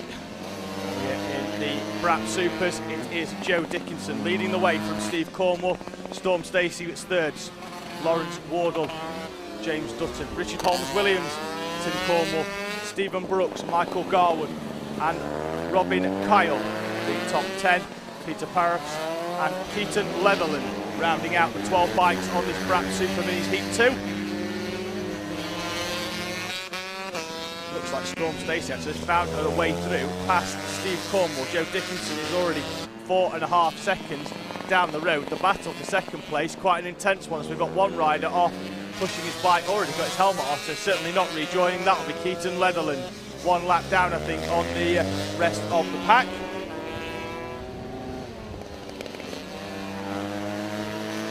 So Dickinson then continues to lead. This will be your battle for second place then between Stacey, Cornwall and Wardle. So the 79 leading the way in second place. Cornwall, oh, rider down there. Let's have a quick look. That looks like it could be Storm Stacey. Let's have a quick look. It is the 79 of Storm Stacey. Slides out of second place down at the Alan Wones hairpin. Gets the bike back up. Manages to get the power back down. Looks to have only lost 2 places. We will get that confirmed though when they come round on the next time. Looked like a fairly serene one in terms of incidents here in the mini bikes. But that bike still managing to run. We saw it sliding out of what at the time was second place. So Cornwall up to second, Wardle up to third, Holmes-Williams and Dutton as well. But looks like Stacey might have got back past Dutton there. Dutton with the 44 on the front, shows us 144 on the timing. So it might be that Storm Stacey is back up into 5th place. Dickinson then will come over the line. He starts lap 5. Cornwall, Wardle, Holmes-Williams. We'll expect now, will it be Stacey to come through or will it be Dutton? It is Stacey in front of Dutton. So she did drop behind with Storm Stacey, did then had to get back in front of Dutton. Saw that going into the complex down at Shoemakers. Now in 5th place, albeit 4.5 seconds behind Richard Holmes-Williams and a further time behind Cornwall and Wardle. Having slid off down at this corner actually, we are seeing Holmes-Williams go round. So the next rider round will be Stacey. Going round there, splashing through the screen, trying to close the gap. Let's see whether, in terms of timing, they do, although Holmes Williams puts in a good lap on the previous one. Stacey behind, still a tenth of the lap below, slower. We are nose to tail though for third and fourth place, with Wardle and Holmes Williams a second or 2 seconds behind Cornwall, who's now got it comfortable in second place as third and fourth battle it out in heat 2. Bikes dropping away there then over the crest down in towards Barney's. Richard Holmes Williams riding in second place in this battle, fourth overall on track. The last lap board is out there for our leader Joe Dickinson. Steve Cornwall has this quite comfortably in second as well, but where will third place go? Will it go to Lawrence Wardle? Will it go to Richard Holmes Williams? And nose to tail going round the back part of the circuit, round the double apex right, and Wardle leaves the door open, and Holmes Williams doesn't need a second invitation to come to this one. Down the inside of Wardle. Wardle has to stand the bike up going round Shoemakers, and on the final lap Richard Holmes Williams has managed to move up into third place at the expense of Lawrence Wardle. Wardle didn't see it coming. Holmes Williams took advantage of the late invite down the inside and moves up into third place. Out of the final corner, the checkered flag will come out and it awaits Joe Dickinson. He's so far down the road. He's taken the checkered flag as the battle for second, third and fourth continues to rage. Cornwall will take second. There's confirmation on the timing of Holmes Williams getting the third place. Lawrence Wardle will come through fourth. Storm Stacey recovers into fifth place, having slid out of second earlier on in the race and all the way down to sixth. Finishes in fifth. James Dutton sixth. Stephen Brooks will come through in a roundabout now. He'll be the next driver over the line. There he is in seventh. Cornwall eighth. Garwood and Parafanos will complete the riders that are not a lap down. Robin Kyle on the 199 machine has already taken the checkered flag, 1 lap down on our race leaders. Fantastic racing once again. Joe Dickinson just managing to take full advantage of that pole position. Got himself round Degner 1 on the opening lap and then just moved off into the distance at almost a rate of 1 second per lap. The gap at the end, 7.7 seconds in the 8-lap race. Next up though here at Ellough Park is the O'Valley 160 Cup.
O'Valley 160 Cup then making their way out onto the circuit. Is it? No, it's not. It's Mini Bikes 140 Group B actually. Just getting a bit of my head of myself there. So it is the first of our finals. Some of the classes here running 1, 2 and 3 heats. or 1, 2 and 3 races. Some of the classes running 2 heats and a final. The first final then of the day is the mini bike 140, and then we've got 7 more races culminating in the final for the Brap Super Minis. And that will be in around about an hour's time. So still plenty more racing here from Ellough Park for round number 4. Race that's gridding up then now will be the first of our split grid finals. It's Group B from the Sayamoto Minibike 140 Championship.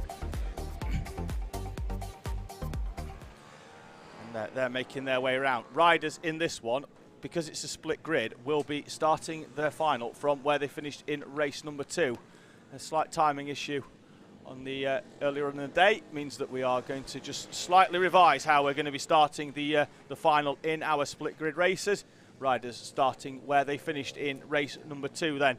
So they'll be getting themselves round onto the grid. So inclusive of this race, 8 more for you here at Ellough Park today. Round number 4 of the Rich Energy British mini bikes. And if mini bikes are your thing, do give Alpha Live a like and subscribe. We'll be back in 2 weeks' time over the weekend of the 26th and 27th of June for round 5 at Clay Pigeon in Dorset. So only 2 weeks to wait for your mini bike fix. Only a few seconds to wait until the first final of the day is going to be underway here. It is the Sayamoto Minibike 140 Championship Group B. Everybody appears to be nicely gridded up into position. The marshal has a point up there at the timing gantry. The red lights engaged, the red lights distinguished, and we are away and racing in the Sayamoto Mini 140s. Everybody gets a clear run down towards the first corner. The 287 is it making lead.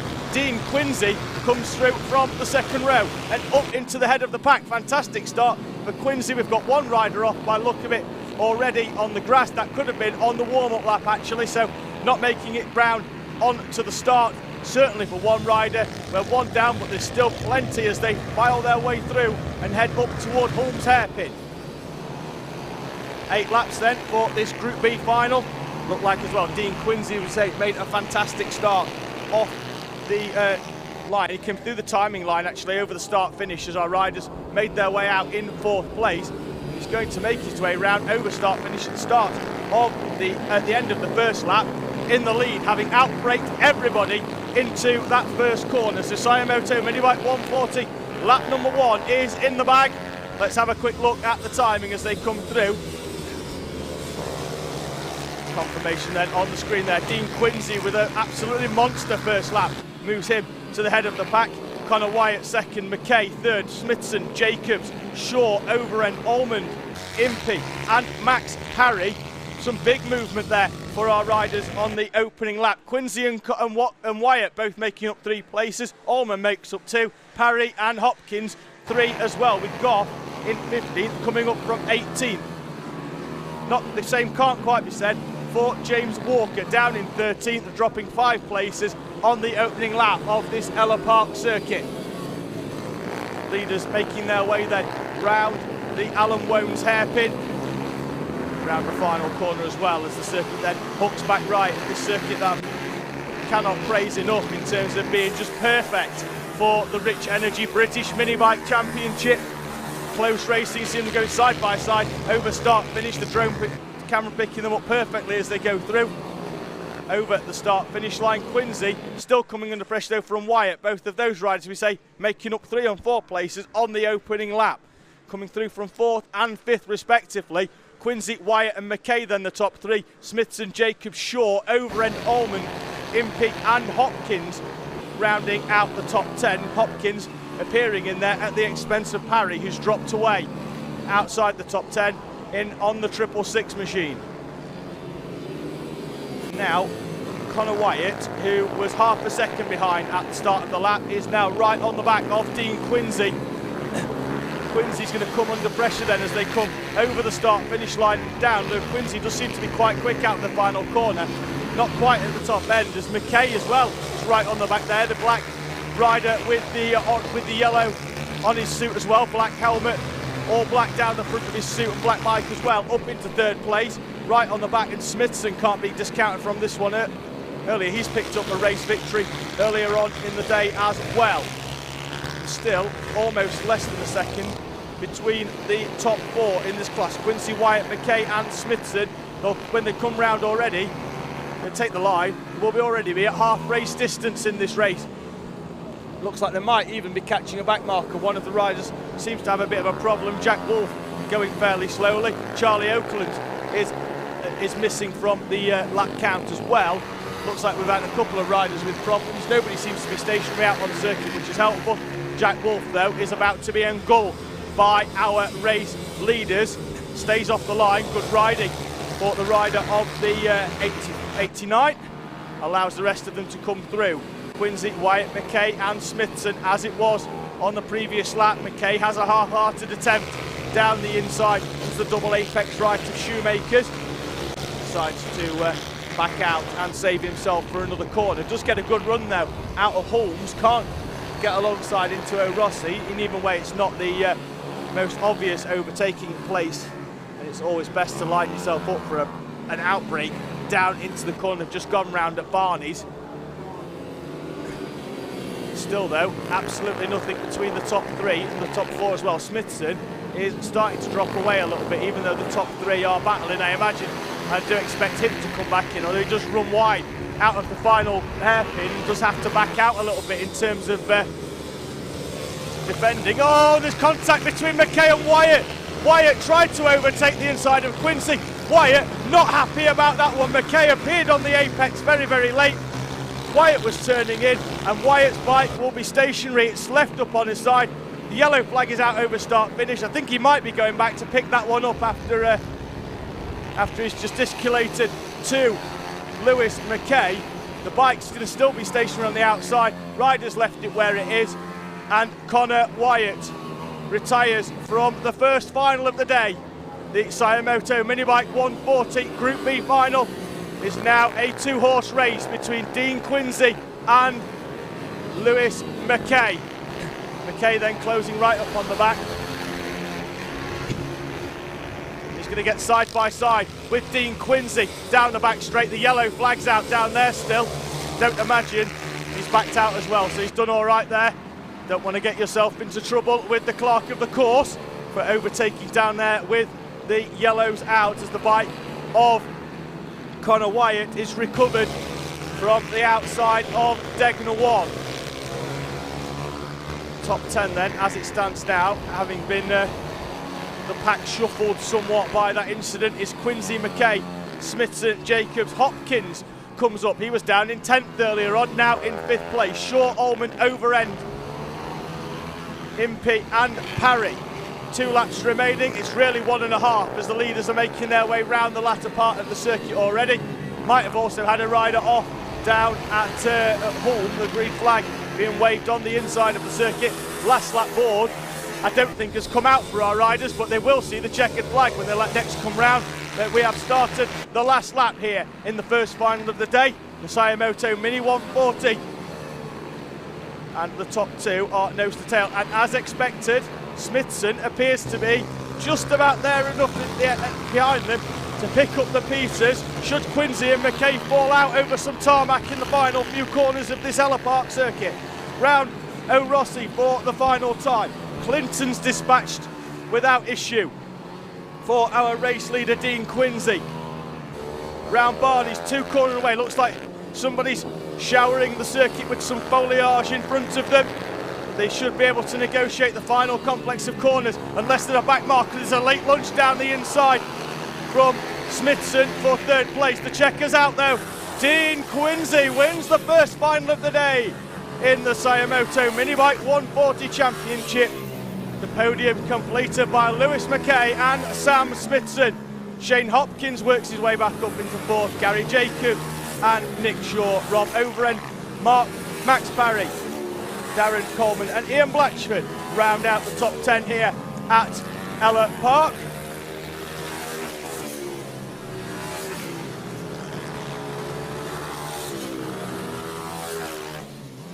Still plenty more racing for you here today. Group A final of this class will be up soon as the bike at the top end of the circuit up at Degner 1, that of Conor Wyatt, is recovered back into the paddock. So we've got, just having a quick count, 7 races to go, 5 of which are finals. The other 2 heats for the O'Valley 160 Cup and the Mini GP 190 for their race 3. Next up though will be the Group A instalment of the Sayamoto Minibike 140 Championship.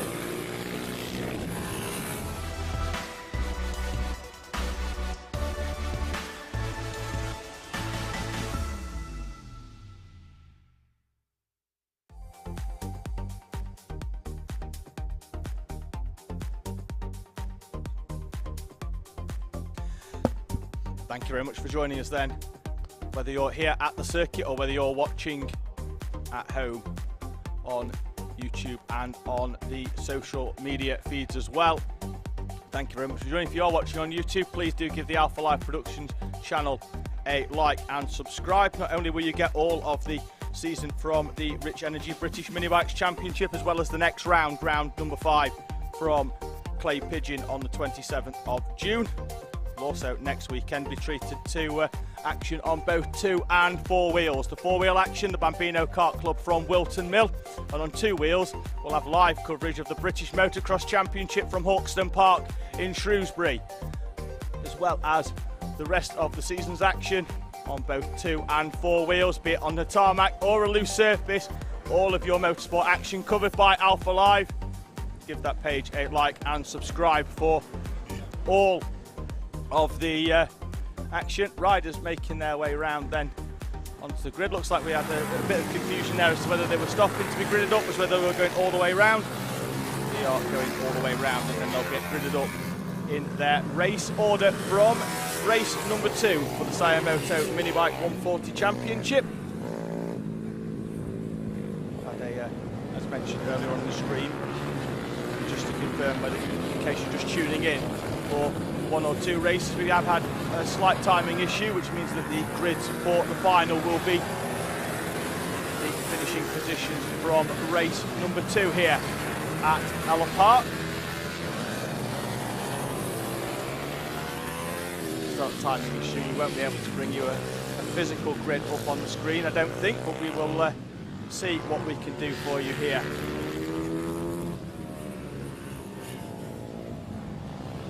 Sun continues to shine down, the commentary box getting warmer and warmer with every race here at Ellough Park. I think that's just because the action is hotting up on circuit now that the finals have started. 5 more of those, 2 more heat races. We are about to go racing then for Sayamoto Minibike 140 Group A. The grid gets themselves into position. 5 then, second place Ryan Tyres. One side hit, that looks to be the 123 of Reece Stevenson. Certainly a common theme here at British Minibikes. There's not many races that doesn't have Reece Stevenson or Ryan Tyres in it. They finish one race, swap the bike out in another class. And we are about to go racing in the second final of Group A for the Minibike 140. Just waiting for one rider to join the back of the pack. Just like this one's been on, just asking what size bikes are these.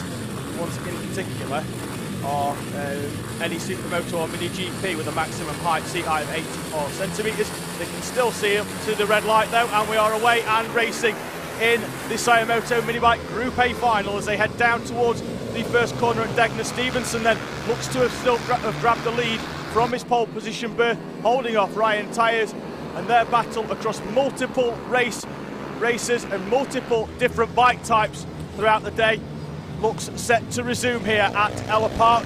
Stevenson then continuing out at the front to lead the way in that battle of 8 laps in this final. Group A then for the Sayamotos, the same bikes that were out 10 minutes ago. Group A expected to be slightly quicker based off the previous experiences of the organisers and the lap time set in qualifying yesterday, splitting the grid here. Such a large entry of the Sayamoto Minibike 140s. It's the same with the 160s as well later on for their finals. Such a big grid that we split them into two. There's the confirmation then of the timing screen as they come through. Rhys Stevenson leads the way on bike 1, 2, 3. Ben Lord has moved up into second place, then Ryan Tyers third, Will Lathrope fourth, Jim Lovell, Richard Holmes-Williams, Mick Lord, Daniel Pearson, Michael Menn and Chase Collymore round out the top 10. Not many changes on that opening lap. Collymore and Butler, the only two runners making up the one place each at the expense of Darren Hall and Carl Sanders respectively. Stevenson has opened up a gap in the early stages of this final as Ben Lord and Ryan Tyers once again swap themselves round today. I think Lord may come over the line still in front. He does, as Rhys Stevenson sets the fastest lap of the race as Lord and Tyers battle it out over second. Stevenson then 2/10 quicker. That is Ryan Tyers going down the inside of Ben Lord into the double apex right down at Shoemakers.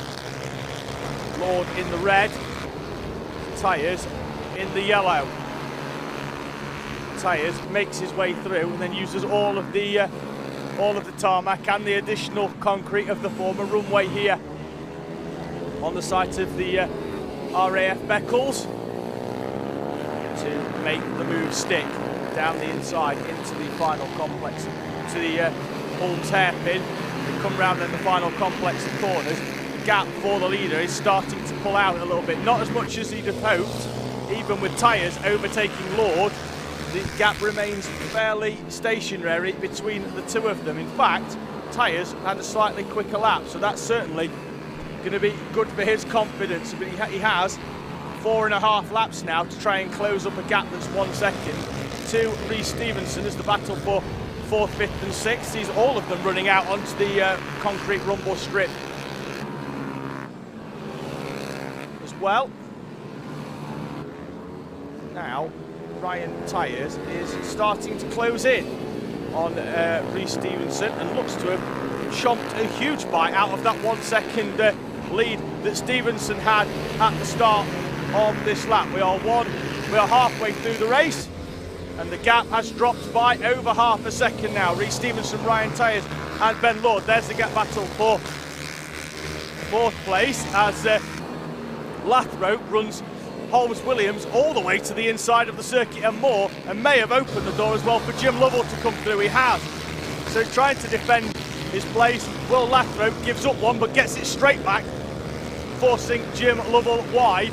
Both of them, though, have succumbed to the pressure of Richard Holmes-Williams, who moves up into 4th place and has already moved off into the distance of those. The battle for the lead now sees Ryan Tyers down the inside of Rhys Stevenson into Holmes, and we've got a change for the lead with 3 laps remaining in the Sayamoto Minibike 140 race final here. Ryan Tyers has got through on Rhys Stevenson. Confirmation on the timing stacker down the left-hand side. Holmes-Williams as well goes green as he moves up into 4th place, 2 seconds behind Ben Lord. Battle for the lead then. That's Lord in 3rd, in the red. Tyers in the yellow. The black rider in the black suit in the middle of them. Rhys Stevenson above the 123, trying to keep Ryan Tyers honest as they approach 75%, 3/4 race distance here in this Minibike 140 Championship final, sponsored as well by Pit Bike Parts, who are a provider of the Sayamoto Minibike. Make their way then over the line. Next time they come over this line, it will be to see the last lap board as there's a move then down the inside for Stevenson. Tyers chops across the front of Stevenson's tyre and remains in the lead. Stevenson, though, sets his personal best, fastest lap of the race on the previous one. Still half a second below the fastest lap of the race set by Ryan Tyers. That was the lap where he chopped over half a second out of Rhys Stevenson's lead. So Ryan Tyers, Rhys Stevenson, Ben Lord, the top 3. The 2 leaders have started to pull away ever so slightly. We've got a rider down there just off the circuit, not quite sure where that is actually. There's a yellow flag, I think it's on the outside of Degnal 1, being covered, that under yellow flag situation. Ryder, I think he's trying to pick that bike up, is he? With Marshall is going to make his way up down from Marshall's post 2. We're going to start the last lap. The two leaders are still chopping and changing and arguing over tarmac. Ryan Tyers and Reece Stevenson are leading the way with half a lap remaining. Round Shoemakers for the final time. Down then into the heavy braking zone. Will Stevenson try and move down on Tyers into the home hairpin? He can't. Both riders running out over the concrete rumble strip, back onto the tarmac as they then approach Rossi's round the left. The right hand flick then of Clinton's. Probably going to be one final opportunity. The back marker moves out of the way. Good riding there. Will Stevenson send it down the inside? He can't. And Ryan Tyers looks like he's going to have this one wrapped up. Stevenson gets a good run out of the final corner though. Will they get to the line side by side? They won't. Ryan Tyers is going to win the final by 0.024 of a second. Stevenson did get a run. If he had 2 extra metres before the finish line, he'd have probably taken the victory, but it doesn't. It goes to the 55 of Ryan Tyers. Reece Stevenson and Ben Lord complete the podium in Group A of the Sire Moto Minibike 140 Championship. Holmes Williams gets 4th. Lathrope, Lovell, Lord, Collymore, Pearson and Butler complete the top 10.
Bikes there lined up then in the dummy grid. You can see on the screen for the live stream here from Alpha Live.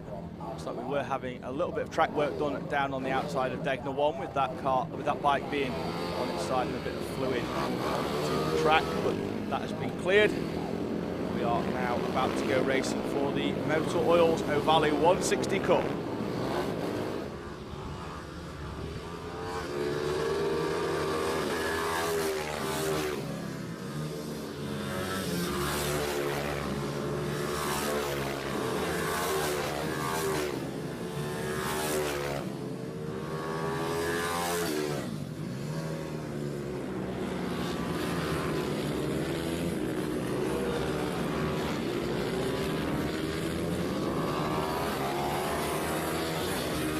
Bikes then making their way round. You see them there going through the left-hander,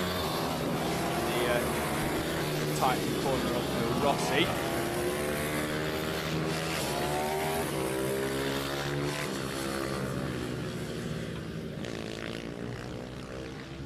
They will get themselves in. Pole position will go to the 31, I think, of Henry McCartney. We'll confirm that when he rolls into position. We are once again missing the grid here for this O'Valley 160 Cup race. Just see where the riders roll in. That is McCartney rolling in. Alongside him, championship leader Harley McCabe. So McCartney, who won the previous race here, McCabe goes into this one as the championship leader. Final few bikes rolling themselves into position. All of our grid spaces are clear. Rider finding themselves right on the inside, hoping to get the jump down the inside. Red light is on already though. He red light is distinguished. We're away and racing here at Ellough Park for the O'Valley 160 Cup, and it's a good run down from the first corner. McCabe has to defend though from the second place berth. Rider on the outside of the second row, getting quite a good run, trying to run all the way around the outside of Degner. Rest of the pack now making their way through. Shoemakers, everybody's managed to get through the first half of the lap without any mishap here on these 160 bikes. A 84 centimetre maximum seat height here for the Rich Energy British Mini Bike Championship 4-speed engine as well. It looks to be a resummation of the previous race with McCartney and McCabe battling it out at the front. McCartney still managing to hold off on the opening lap. Once again, it's going to be an 8-lap race here in race number 3 for the O'Valley 160 Cup Championship, sponsored by Motor Oils. Their 50 years of engine lubrication experience. They are leaders in performance improvement on the racetrack, and out in the front on that racetrack, McCartney and McCabe are once again moving off into the distance here in this O'Valley 160 Cup race.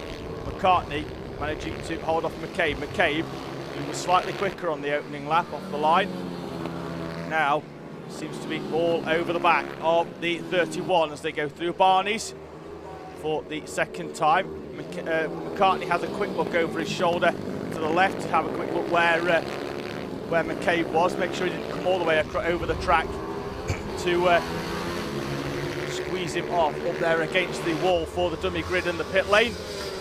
As they start lap number 3.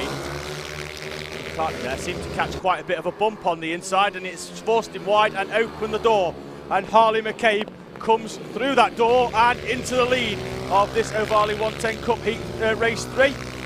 And we have got now a different bike, and McCabe, issues for him. Almost high sides it coming out of Holmes, manages to hold it. McCartney does well not to run into him, and our two leaders will resume their battle further down the race. Both of them, I imagine, with their heartbeats around 20 or 25% more than what they were going into the Holmes hairpin. So McCabe almost went over the handlebars on that bike there, managed to straighten it up, get the brakes on. McCartney, however, did even better not to run straight into the back of McCabe as that bike slowed very quickly in front of him. The leaders, though, continuing out at the front of the pack. Both of them, though, losing around about a second in time due to that incident. 5 laps remaining, be 4.5 now as they're around about halfway through this lap. The middle part of the circuit probably around about O'Rossi's, which they'll enter next, the left-hander as they come down to Clinton. McCabe defending already the lead in this race number 3 here. Flashing through the screen, and down the inside then goes McCartney.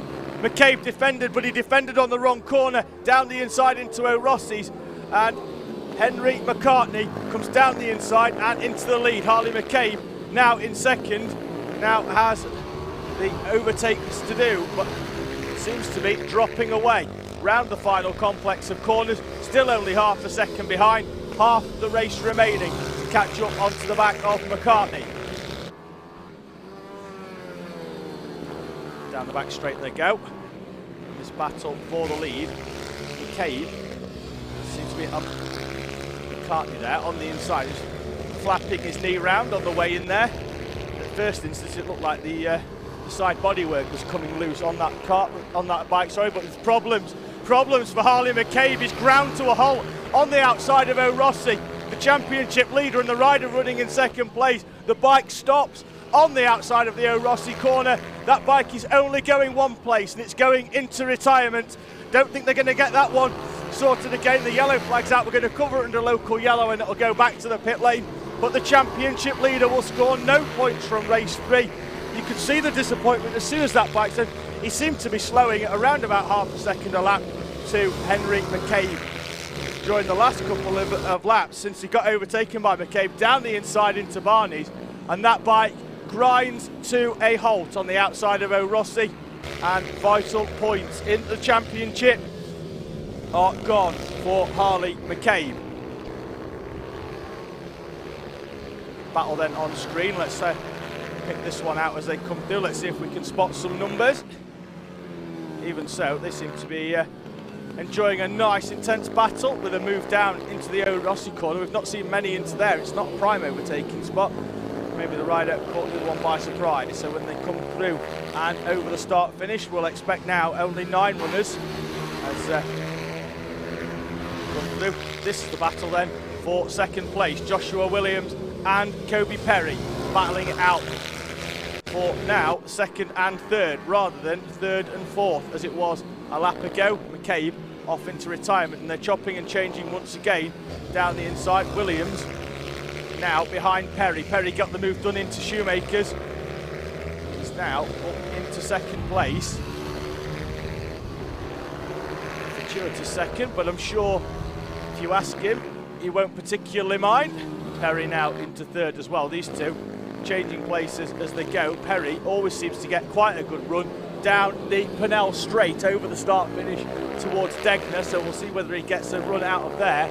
They will come through and see the last lap board, but McCartney, already 6 seconds down the road, has already seen. We'll see whether Perry gets that run. He can't. Well, Perry's already through actually. Williams behind there with the white bit flapping around on the top of his helmet. Kobe Perry looking on course as it stands for a fantastic second place. Parks that bike somewhat defensively in the middle of the corner. We've seen riders do that a number of times at a detriment, and it causes them to lose momentum, and it looks like it might have happened once again. We've got a rider off the track there. Looks like Williams has come through on Perry. Get confirmation, there it is. Williams on Perry. Perry parked the bike in the middle of the corner as well on the previous lap, and Joshua Williams is going to pick up a second place round that final corner. McCartney's already taken the checkered flag. He's well down the road. It's going to be a run to the line for our 2, and Joshua Williams takes second place from Kobe Perry on the last lap. Craig Dance is going to get 4th, George Bowes 6th. We're going to wait to see then Ollie Sims. We've got one rider off. Marianne McCartney is a lap down. We certainly have one rider having their bike pushed back in, with the exception as well of Harley McCabe, whose bike we know is sat rested up against Marshall's post number 4. Ollie Sims will take 6th then in the O'Valley 160 Cup. Mason Greasley 7th. We await Dan Deering making his first appearance in this class here this weekend. Come over the line. Marianne McCartney does in fact take the checkered flag. Dan Deering as well, and Harley McCabe classified in 10th place, 4 laps down due to issues with his bike halfway through the heat number 3 here, or race 3 for O'Valley 160 Cup, sponsored by Motor Oils. Next up, out on circuit with 4 races remaining, should be the Motor Oils veterans. They are pretty much down there on the double grid.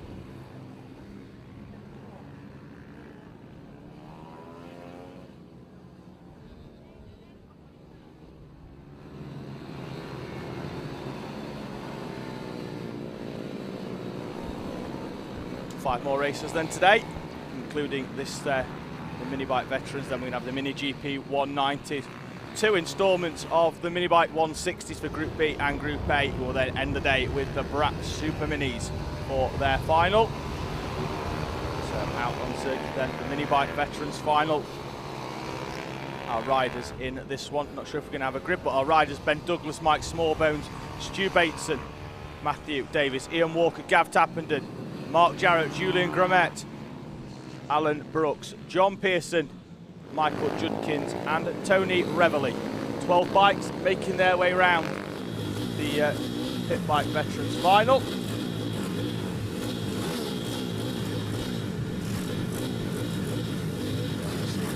Luke 110. rolling in second place for Matthew Davis. Went to see Alan Brooks. 9-9 rolling in to the pole position berth. He's parked that bike as far as he can to the right. Davis might be a quick starter on this one, and the run down into Degner is all important. Lights are on, are they? No, looks like there's been a problem somewhere at the back. We have got a rider still trying to get their machine started. The marshal with the red flag moves his way back onto the circuit. We are about to go racing then. Problem solved. Red lights are on. Red lights are off. It's a good start as expected from Davis from the inside of the front row, and the run down in towards Degner sees a change to the lead already. Alan Brooks from pole position drops back into second. Matthew Davis on the 110 bike moves into the lead on the opening lap here. 8 laps for the Motor Oil's Minibike Veterans Championship for our riders 40 and above. The two of them at the front has already seen another change for the lead as Alan Brooks finds his way back past Matthew Davis. So fast start from Davis, slowed within a couple of corners as Alan Brooks moves his bike back into the lead. They now head down towards the Alan Womes hairpin for the first of 8 laps here. The Rich Energy British Minibike Championships. We're live from Ellough Park in Suffolk. Round number 4 of this fantastic championship, this fantastic circuit, still baked in summer sunshine. It's not dropped below 20 degrees all day. And what a fantastic day it has been for minibike racing here at Ellough Park. Side by side then in our battle for 3rd place between Tappend and Douglas Walker. Might as well add Grommet, Reveille, Small Bones in there as well. There's 6 bikes battling it out for the 3rd place berth, currently being all held up by Gav Tappenden, who doesn't want to give up that 3rd place. The 2 leaders are off into the distance, still battling it out. Tappenden has a quick look down at his bike. He should have a quick look behind him because there's 5 bikes all vying for his 3rd place as Matthew Davis is facing the wrong way. He's dropped it down at Alan Wones, sat in the middle of the circuit, and Alan Brooks is now going to be unopposed out at the head of the pack. There it is on the timing screen, dropping away. Matthew Davis on the 110 will go all the way outside the top 10, may go into retirement. Let's see whether that bike gets moving again. But problems for the 110. Looks like he has come over the line, has he? No, not yet. Looks also we've had problems for Pearson, Judkins and Mitchell as well. Alan Brooks then now is going to be comfortable. Battle for 3rd place has now become the battle for 2nd place here in the Pit Bike Veterans final.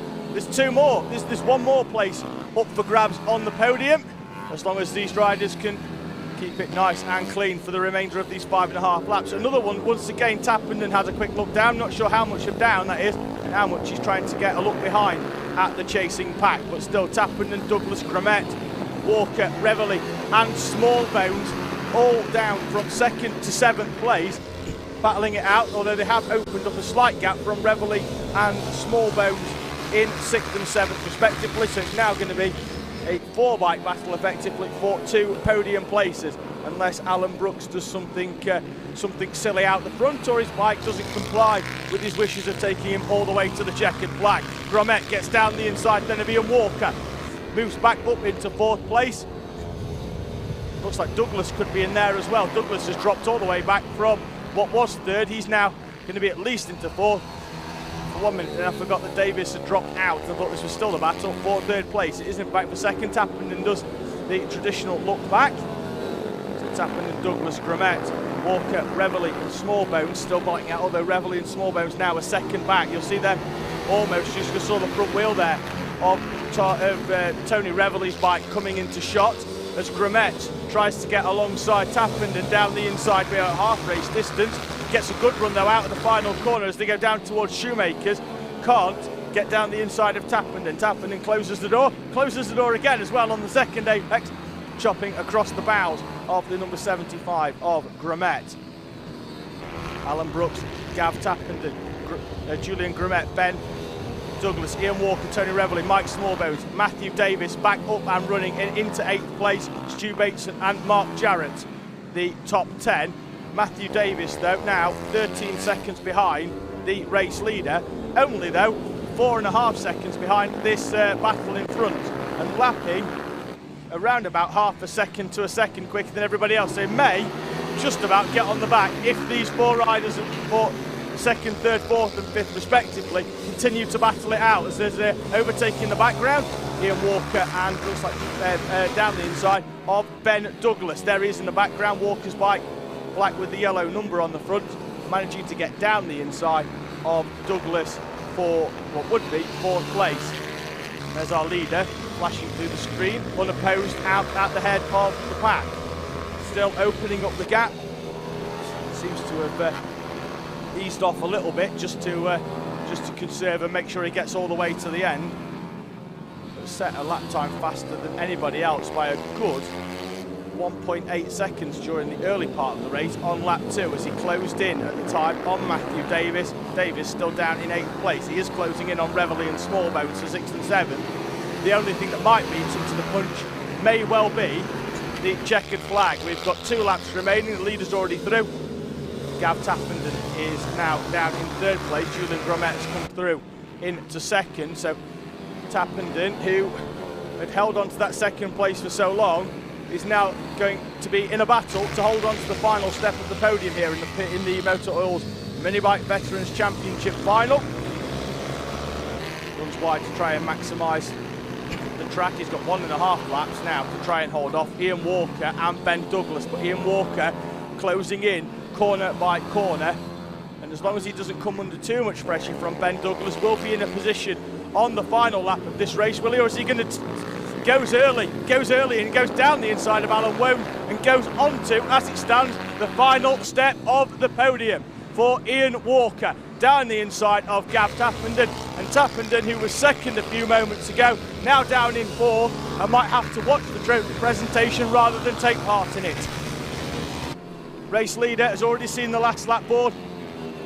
He is well down the road, although he is being reeled in by Julian Gromet, but I imagine that's just because Alan Brooks is just easing off in order to nurse the number 99 bike all the way to the end.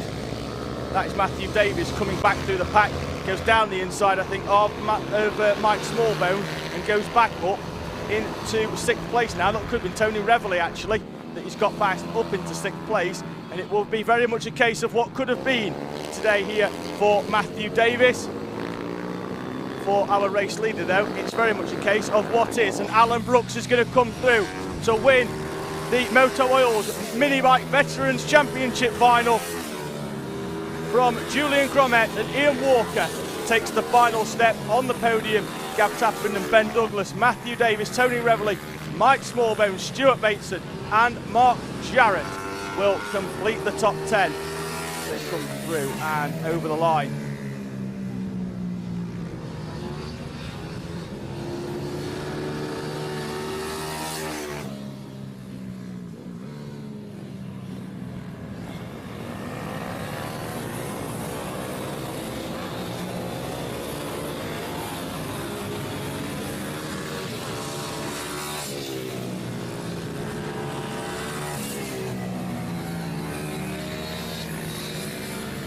Four more races then here at Ellough. It will be the final in terms of final races. Then we're going to have 3 more finals after that, with Minibike 160 Group B, the 160 Group A and the Brap Super Minis. Next up there will be race 3 from the Mini GP 190s.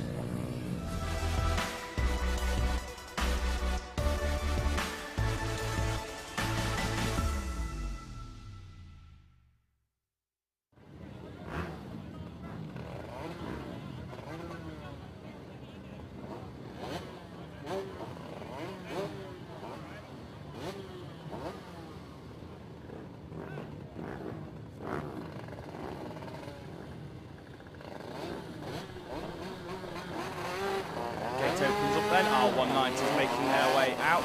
Don't worry yourself if you're watching on the screen, there's far more than 5 of them. The rest of them will now come into shot. Most of them have been holding themselves right the way back at the back of the dummy grid, and here they are making their appearance out. So the OMG Racing Mini GP 190 class, split between both seniors and juniors. So if you are watching on the timing, on the alphalive.co.uk/BMB.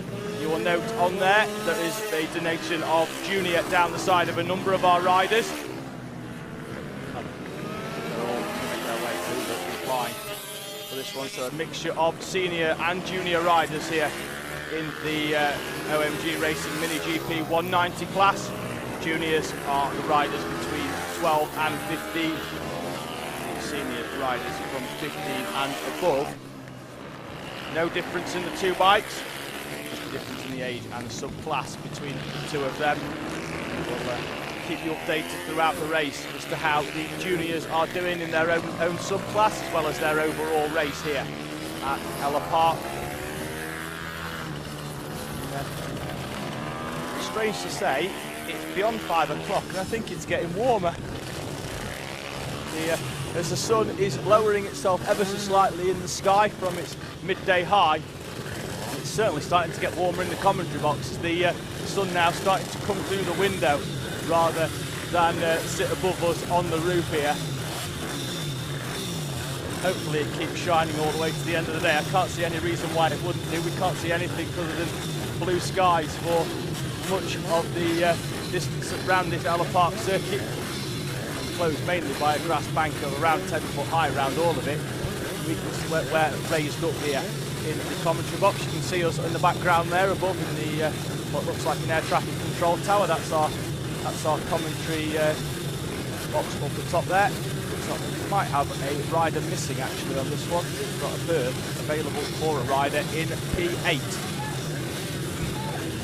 One of them at the back is struggling to get going on these OMG Mini bikes. Very entitled frame, it's a 4-stroke engine. We are about to go racing though. Red light is on. Red light is off. We're away and racing then here in the OMG Racing Mini 190 class. We are 4 wide then of course down into the first corner, the heavy braking zone. Everybody's made their way round with the exception of one rider. We've got one off on the back.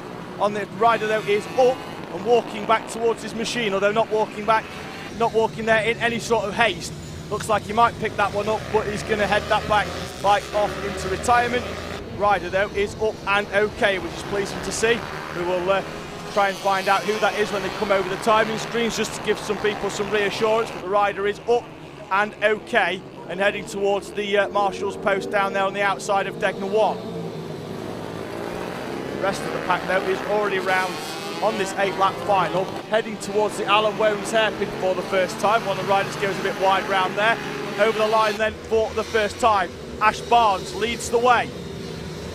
From Rhys Stevenson, Mason Foster, Sullivan Mounsick, Samuel Munson, Clayton Edwards, Charlie Hungerford, Philip Soriak, Tom Lewis, Kobe Perry, the top 10. The rider who hasn't made it round, the 60 of Peter Hickman.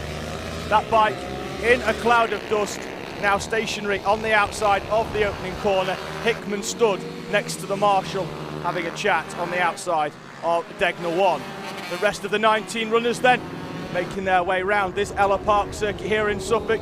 Leader in the junior class, third overall, is Mason Foster, holding off Sullivan Mounsey and Philip Soriak, the 3 runners at the top of that junior class. Just as many juniors as we've got seniors here then in this Mini GP 190, and Ash Barnes is 1.2 seconds away down the road from everybody else.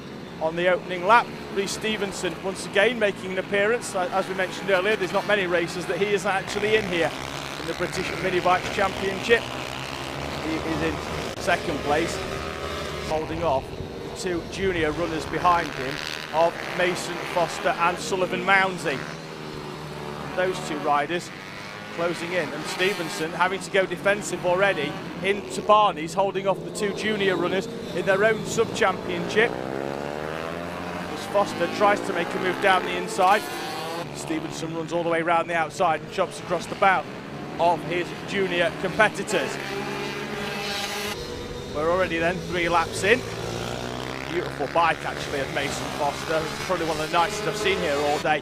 The number 88 running in 3rd place, currently on course to take the top step in juniors. If this was an amalgamated race, it would take in 3rd place as well overall on the senior podium. as it stands, third place in that class at the moment, the 146 of Clayton Edwards, third in the juniors. Still, Philip Soriak down in 8th place.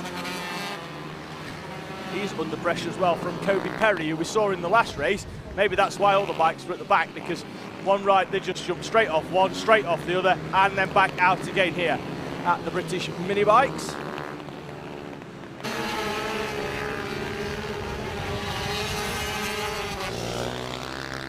Heading then down towards the opening corner of the lap down at Degner 1. Stevenson has already moved off into the distance, opening the gap up lap by around about 4 or 5 tenths of a second, and leaving those behind him to battle it out over second place. Stevenson, Foster and Mounsey, albeit Stevenson heading for second place on the outright podium in seniors. Foster, as it stands, heading for the top step in juniors, holding off Mounsey.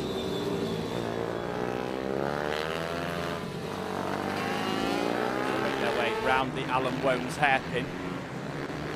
And at the moment, it doesn't look like Mounsey is trying too hard to get past Foster in front. Behind them, though, Samuel Munson has stepped up into third place in the senior class at the expense of Clayton Edwards. That'll be the battle just behind this one. See them in the background, and that looks like it could be 4 or 5 bikes strong for the final step on that podium between Munson, Edwards, Huntingford as well, all vying for the final step. And on the back of that is Soriak, who is starting now to pull away from Kobe Perry for the final step on the junior podium. All he has to do aboard that number 75 is stick with this battle, although he is trying to get himself involved in with the seniors as well. Down the inside of Huntingford into the Alan Wones hairpin and up into 7th place overall. Still remains third in the subclass though for juniors, but now up to 7th overall as Ash Barnes sets the fastest lap of the race out at the front. We've got a rider going very, very wide there as well. That looked like Huntingford, was it? Going wide round the Degner curve. Manages to get back in before the tyres flick out. I think it was. Soriak remains on at the back of this one. So now Huntingford has dropped away from the battle, I believe, for the final step on the senior podium. He's going to leave that one between Munson and Edwards to sort itself out. It says 2 laps at the top. The leader will come through in a moment. That will change to last lap in a matter of seconds. There we go. The leader is through and over the line. Ash Barnes once again setting the pace with the gap some 4 seconds now to the rest of the pack. Stevenson behind, still holding firm in second place overall, holding off both Foster and Mounsey for third overall. Foster well on his way to winning juniors, but he still has to hold off Mounsey for this final lap. That's the lead, that's the win in juniors. The 2 bikes at the back of the pack. There's a back marker in the way. Let's see whether this one's going to come into play. Back marker goes out wide, closes the door on our 2 front runners in the junior class. They managed to negotiate it fairly good though. Mounsey goes defensive, and down the inside goes Foster. What a move on the final lap. Reece Stevenson's still going to end up second, but it's going to be an outright second place, I think, for Mason Foster. Ash Barnes takes the victory. They come through to the line. Mason Foster second, Sullivan Mounsey third. Reece Stevenson gets 4th, but still second in class. Samuel Munson steps on the podium in the seniors in 5th place. The final junior on the podium, Philip Soriak. What an unbelievable race it was at the end there. Mason Foster, not content with just winning in juniors, wanted second place overall on circuit. And on the final couple of corners, dives down the inside of Reece Stevenson to take second place overall and picks up the victory in our junior class. So Ash Barnes, Reece Stevenson, Samuel Munson the podium in the seniors. Mason Foster, Sullivan Mounsey and Philip Soriak taking the final step of the podium in our junior class in here for race 3 of the Mini GP 190. Next out for you then here at Ellough Park will be the Group B final for our Mini Bike 116.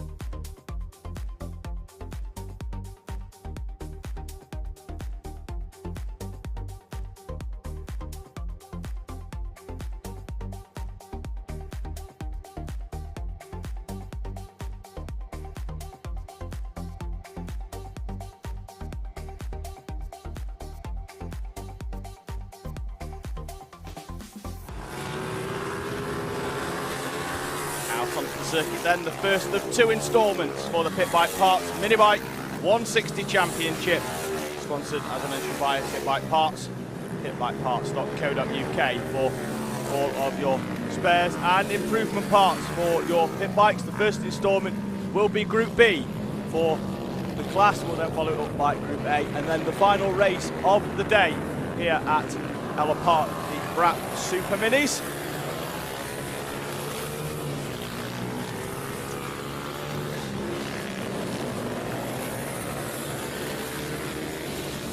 Thank you very much for joining us here then at Ellough Park, the Alpha Live YouTube channel and multiple platforms as well via the social media. Thank you very much for joining us. Only 2 weeks to wait until the next round.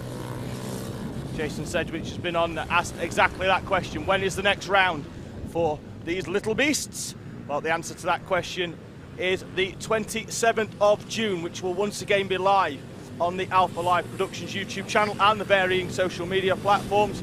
So please do give us a like and subscribe. That round will be round number 5 and will come from the Clay Pigeon Circuit in Dorset. We will of course be back covering all of the races from the Sunday instalment. You can find out more about the British Minibike Series at britishminibikes.com. All the information on there as well. Thank you to our sponsors, richenergy.com. Their website to pick up 24 cans of Rich Energy in both their new sugar-free and their original flavour for only $24.99. The grid is gridded up once again. There's a vacant berth on the inside, so we're certainly missing one rider. The red light is on though, and we're about to go racing. Creeping forward there from the 254. Lights held probably a little bit longer than he expected, and Nathan Gardner having problems. Couple off as well on the outside of Degner. Look like we've got certainly one rider. That's Simon Patterson, I think, out on the floor. Would be very, very unlikely to see this race proceed any further. I'm expecting to see a red flag out at some point in a few moments' time here at Ellough Park. There is the confirmation of the red flag. Riders down at the bottom end of the circuit, they're having some problems. The medical team already en route to the scene. The riders will make their way round then onto the onto the grid, and we will have a second bite of this cherry in due course, once we have made sure the riders involved in that are okay.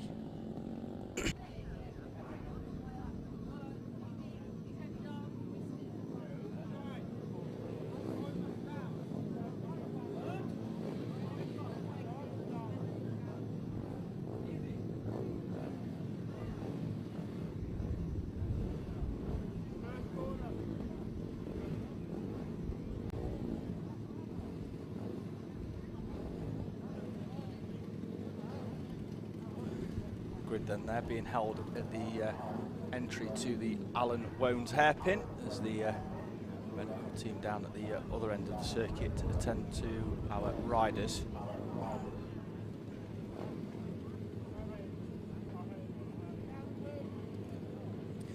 Showing a quick look then at one or two more comments on the live stream.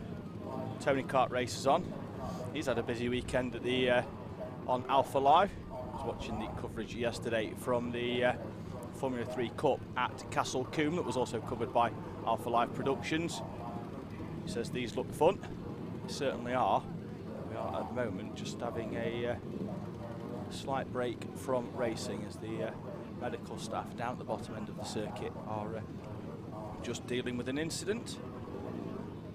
Now will be a time just to show you a few things that will be coming up and from Alpha Live in the next couple of weeks.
Welcome to Alpha Live, the live streaming service where you can be part of the action from home. You can watch via your smart TV, phone, tablet, or even your gaming console. We've got you covered. Just head to the YouTube app on any of your devices and search for Alpha Live. Here you can watch all of the events as they unfold, or you could choose from our vast library for those lazy days in, all in beautiful HD. Be sure to hit that subscribe button and click on that notification bell so you don't miss out on any future videos.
Welcome to Alpha Live, the live streaming service where you can be part of the action from home.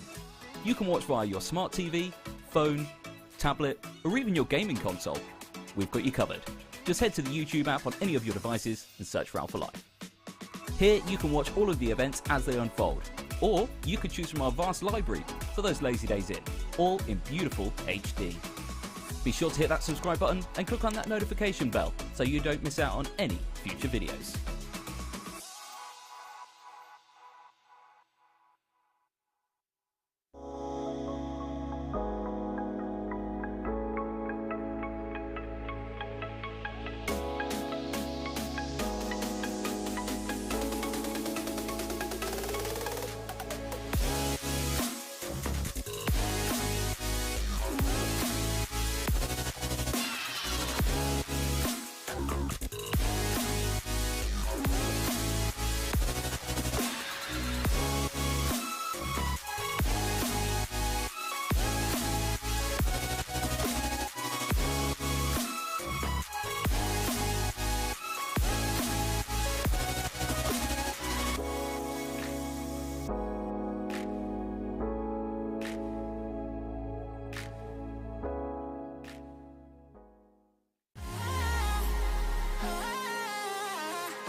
Welcome to Alpha Live, the live streaming service where you can be part of the action from home. You can watch via your smart TV, phone, tablet, or even your gaming console. We've got you covered. Just head to the YouTube app on any of your devices and search for Alpha Live. Here you can watch all of the events as they unfold, or you could choose from our vast library for those lazy days in, all in beautiful HD. Be sure to hit that subscribe button and click on that notification bell so you don't miss out on any future videos.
Hello and welcome back to Ellough Park in Suffolk for round 4 of the Rich Energy British Minibike Championships. We're about to recommence racing after fantastic work by the Green Army, the Army and the medical team with our 160 minibike Group B.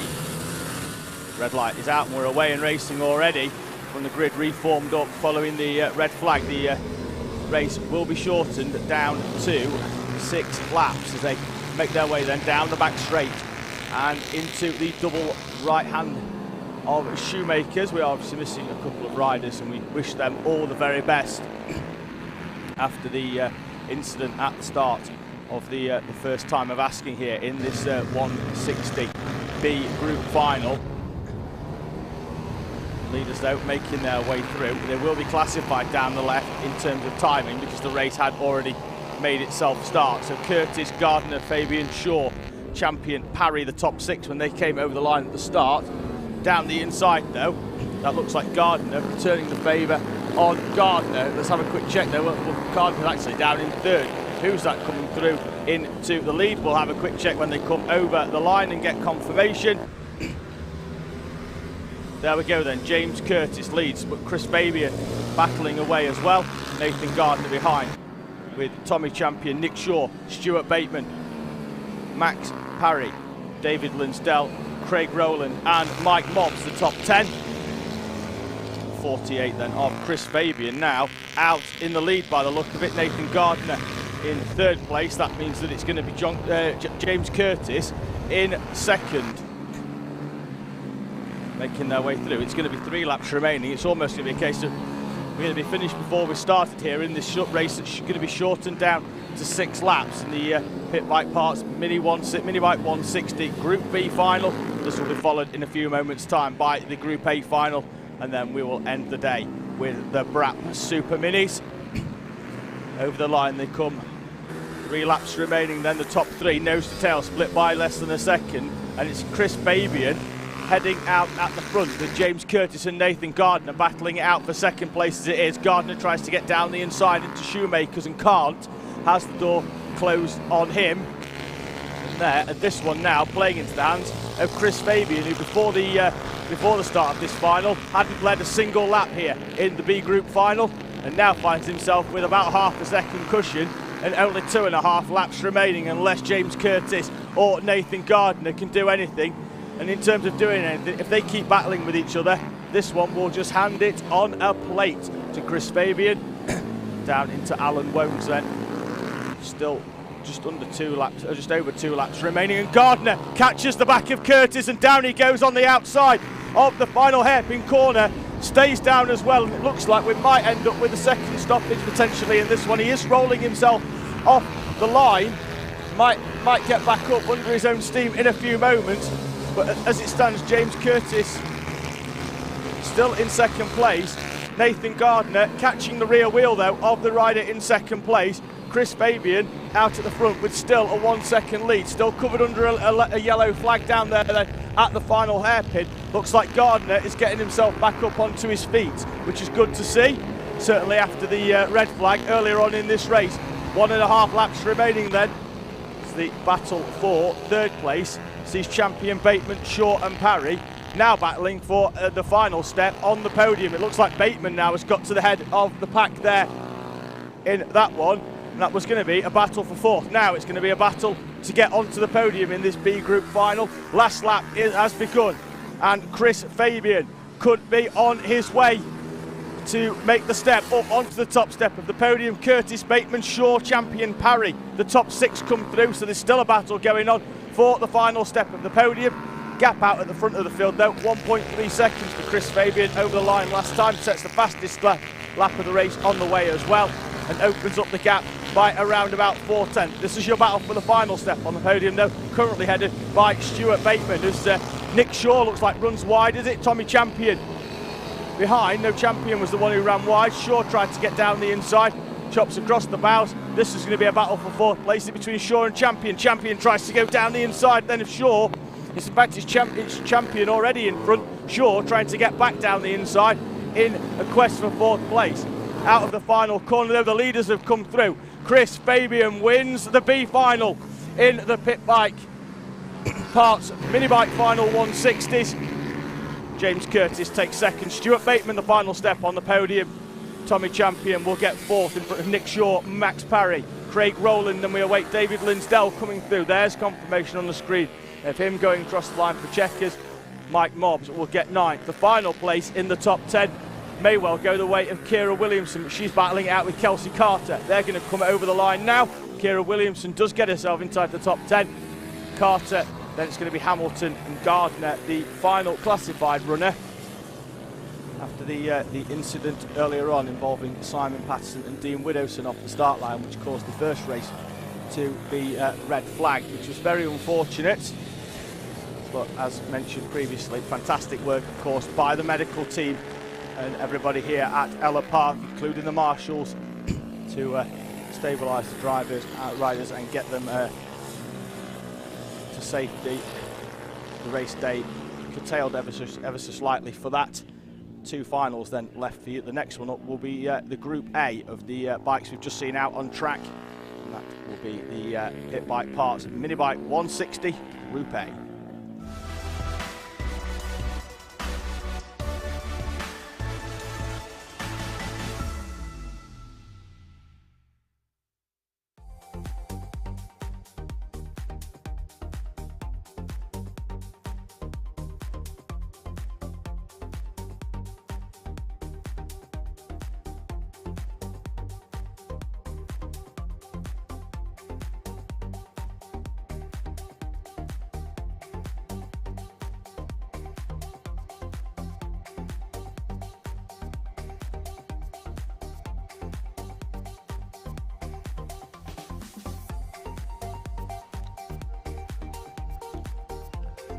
Group A then making their way out onto the circuit for the penultimate race of the day.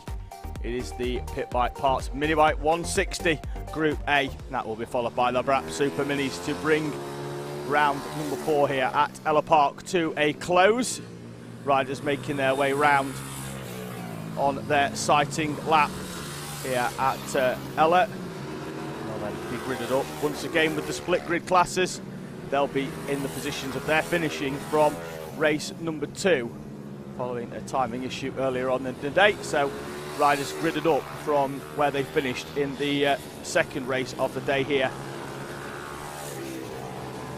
Please do, of course, get in touch towards the end of the day if you've got any comments. It's been a fantastic day's racing here at Ellough Park. Chris Sora's been on, wishing Wilson Dilks all the very best. He had a big accident, you remember, from watching the live stream from Rower, and just managed to recover and get himself back out. We've seen him in a number of races throughout the day, battling towards the front of the pack, and we're very grateful for Chris's comments. Chris will obviously, I believe, be back in the commentary box for the next round, round number 5, on the 27th of June from Clay Pigeon in Dorset. 2 more races. I just want to say thank you to everybody for welcoming myself into the Rich Energy British Mini Bikes paddock and onto the live stream commentary today. Hopefully at some point in future, certainly if Chris can't make it, I'll hopefully be able to step back in. It's been a wonderful race day here at Ellough Park, helped certainly by the baking sunshine that the circuit remains bathed in. Final few riders making their way up to the front then. Still waiting a pole position rider. Not sure we're going to get one. It might be the pole position actually starts from the inside. That's the 40, I think, of Lee Stevenson. We'll get confirmation in a few moments. There is no pole position effectively on this one. Points up to the timing gantry, and we are away and racing in Group A for the Pit Bike Parks Mini 160 final. As they get down towards the first corner, everybody seems to have made their way through. Leader, though, off the line, has been jumped by the 77 of Daniel Pearson. So he's come through from what was originally 3rd place, although 2nd as nobody decided to take up the pole position berth. Everybody now making their way down to Hulme's hairpin with 8 laps then for this Pit Bike Parts Mini Bike 160 Championship final. The penultimate race of the day before we move on to the Brap Super Minis. The riders chopping and changing there between the two of them. Pearson, it looks like, continues to lead though, down into the Alan Wones hairpin, but there are 4 and 5 deep into that corner. Still nose to tail, 7 laps remaining then when they come over the line. The first of 8 in the bag, and it's still nose to tail. In fact, they're side by side for second place as they come down to the first corner. Reece Stevenson getting down the inside of Jim Lovell, backs out and allows Lovell to take the corner unopposed. 6th place though, setting the fastest lap and coming through the pack, the 60 of Pete Hickman. There he is flashing into the shot. I think he might now actually be up to 4th. I think Mellor might have dropped away down into 6th place. We'll have to get confirmation next time round as well as to whether the 60, there he is, Peter Hickman in the background on that bike with no number on the front, running the number 60. He's going to try and get down the inside into Clinton's. It's a tight squeeze in there. Decides to save up and tries to go down the inside instead into Barney's, and has indeed moved up into 4th place. Peter Hickman, who retired from a race earlier on, not in this class but in another one, now has the bit between his teeth that he's trying to close in, at least at the very least get onto the step, onto the podium here in this 160 class. He is up into 4th place. In front of him, Jim Lovell, who's just been nudged back down into 3rd. Reece Stevenson finally managing to make a move that sticks, although Stevenson goes wide down there into Shoemakers and opens the door again, and Lovell comes straight back through into 2nd place. Down the inside as well, Peter Hickman. Hickman runs Stevenson all the way wide onto the rumble strip. Stevenson keeps the throttle in. Hickman has still has to settle back into 4th place. 5.5 laps remaining then as the bikes drop their way down in round Clinton's and down the inside into Barney's. Down the back little straight they go into the left-hander. Hickman once again down the inside. Is he? Oh, tries to run round the outside of Stevenson. Stevenson was trying to get past Lovell as well. Out of the final corner. We must be nose to tail now for the first 9 as they come through. Pearson, Lovell, Stevenson, Hickman. Stevenson down the inside of Lovell again. Lovell goes all the way around the outside. Balks to an extent. Stevenson on the way out. Can Hickman get the run out of the corner? He can't, but behind him looks like Chase Collimore's coming through as well. So it's Pearson, Lovell, Stevenson, Hickman and Collimore the top 5. Mellor, Davis, Hopkins, Mellor and Tappenden the top 10. And there's not much as they're all looking over to each other. Jim Lovell now leads. Daniel Pearson, who's been out at the head of the pack as everybody else has squabbled in the early stages of this race, and now he's going to drop down into 3rd. Is he? No. Manages to keep that bike upright and chop across here, but it is still nose to tail for the top 5. And at the previous lap it was Pearson. Now Lovell's come through, and Pearson having to defend. Lovell has gone, and Peter Hickman comes through. He was 4th going into the start of the lap, now up to 2nd. Will he manage to still be there at the first corner? It looks like they're going to be 3 wide down into the first corner. The 31 of Chase Collimore's coming as well. Sort themselves out, so Collimore remains into 5th. So it's Lovell, Hickman. It was Pearson, but now it's Stevenson. Dan Pearson, who started the early phases of this race in the lead, now down in 4th place and not even on the podium as it stands with 4 laps remaining. Beyond half race distance then. So we are on lap number 5 of 8 here in this pit bike parts mini bike 160 final. We've got a yellow flag out down at the first corner. Looks like we've got 2 bikes off actually. We'll catch who they are when they come round in terms of timing, because they'll not show up. The leaders are going to come through now. Jim Lovell continues to lead. There's yellow flags out, which means Hickman should be able to hold on to 2nd place. Stevenson have pulled out and got a good run round the final corner. The yellow flags there on the outside negating the overtake. Stevenson then tries to make the most of it he can into Shoemakers. That one not on either. Just waiting for the final few runners to come through. Hopkins, Mellor and Sanders haven't tripped the timing as it stands. One of those, Sanders, was well down at the time, so Sanders could still be running. Looks like Charlie Hopkins and Owen Mellor, the riders, having some problems. And Peter Hickman now right up onto the rear wheel of Jim Lovell. Through Barney's, with 2 laps to go at the end of this one. Hickman can only bide his time for so long because behind him, Reece Stevenson on the back. The rider in the middle then, Hickman, has to attack and defend at the same time. The yellow flag's out. Might get some respite. He's going to overtake. Is he under yellow anyway? Down the inside, the yellow flag quite clearly out at start finish. Well, it was pulled in shortly afterwards. Let's see whether that one gets to stand. Lovell comes back down the inside anyway. So it's as you were. Lovell goes back to the front. So maybe Hickman saw the yellow, gave the place back to Lovell. Down the inside then into Holmes. Can he make this one stick? He can. There was certainly no yellow flag out there at that corner, and now Jim Lovell is going to have to defend and runs very wide round O'Rossi and will drop all the way down into third. Rhys Stevenson got down the inside into the left-hander at the end of the straight, forced Jim Lovell wide, and Jim Lovell had to slam the anchors on before going off into the tyres. Might, though, have just saved himself the last step on the podium. Last lap board will greet our riders as they come through this time. Hickman and Stevenson then, side by side as they make their run down into the first corner, the Degnall 1 right hairpin. Will Stevenson get a good run? He tries to get alongside Hickman down into Shoemakers. Hickman across the bows of the number 40 from Rhys Stevenson. Now it's going to be the run up to Holmes. Hickman leaves the door open, but he's got enough space in order to chop across the front of Stevenson once again. Half a lap then for Pete Hickman, who started the race well outside the top 5 and has worked his way through, chipping away at the riders in front of him. Now has 2 corners and one very down the white line on the inside. Certainly wasn't opening the door or giving an invite to Stevenson. He's going to do exactly the same here. Will Stevenson line the bike up to get the run? They're going to be side by side over the line. Stevenson cuts to the inside. Who's going to take it?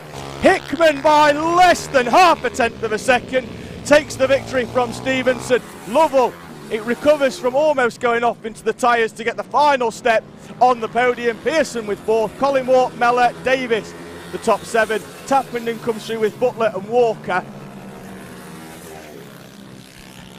The top 10 then coming through. Confirmation, Hickman, Stevenson and Lovell. The podium as it stands, although we did see in the middle of that race Hickman did overtake under a yellow, it appeared so, but then gave the place straight back, so it could have been the case where he noticed his error, and quite possibly that one might not get picked up. Unbelievable race though, and that's been picked up as well on the live stream. Anthony Woodcock and Keely Garbutt, some fantastic racing, and what a race that one was. Less than a tenth of a second between the two of them. We will have obviously a slight delay because we've got a couple of bikes to be recovered from the far end of the circuit. That's why there was a yellow flag out down at Degnall 1. Got a bike stationary on the outside there. Looks like the marshal's picking up some parts to hand back to the rider.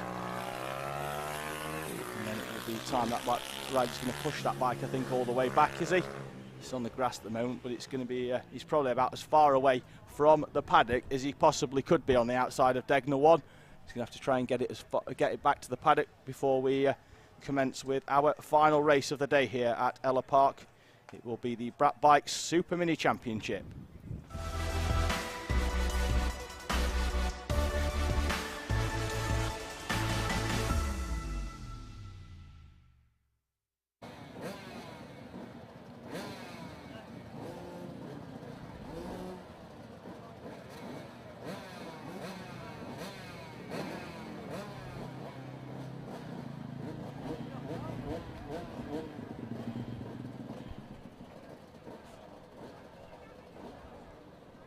Final race then is getting themselves gridded up in the dummy grid. Looks like we will be able to let them go out of there ever so quickly. The rider out there on the circuit has managed to roll that bike down towards Barney's, taking full advantage of that hill by jumping back on his bike and rolling it down into the paddock.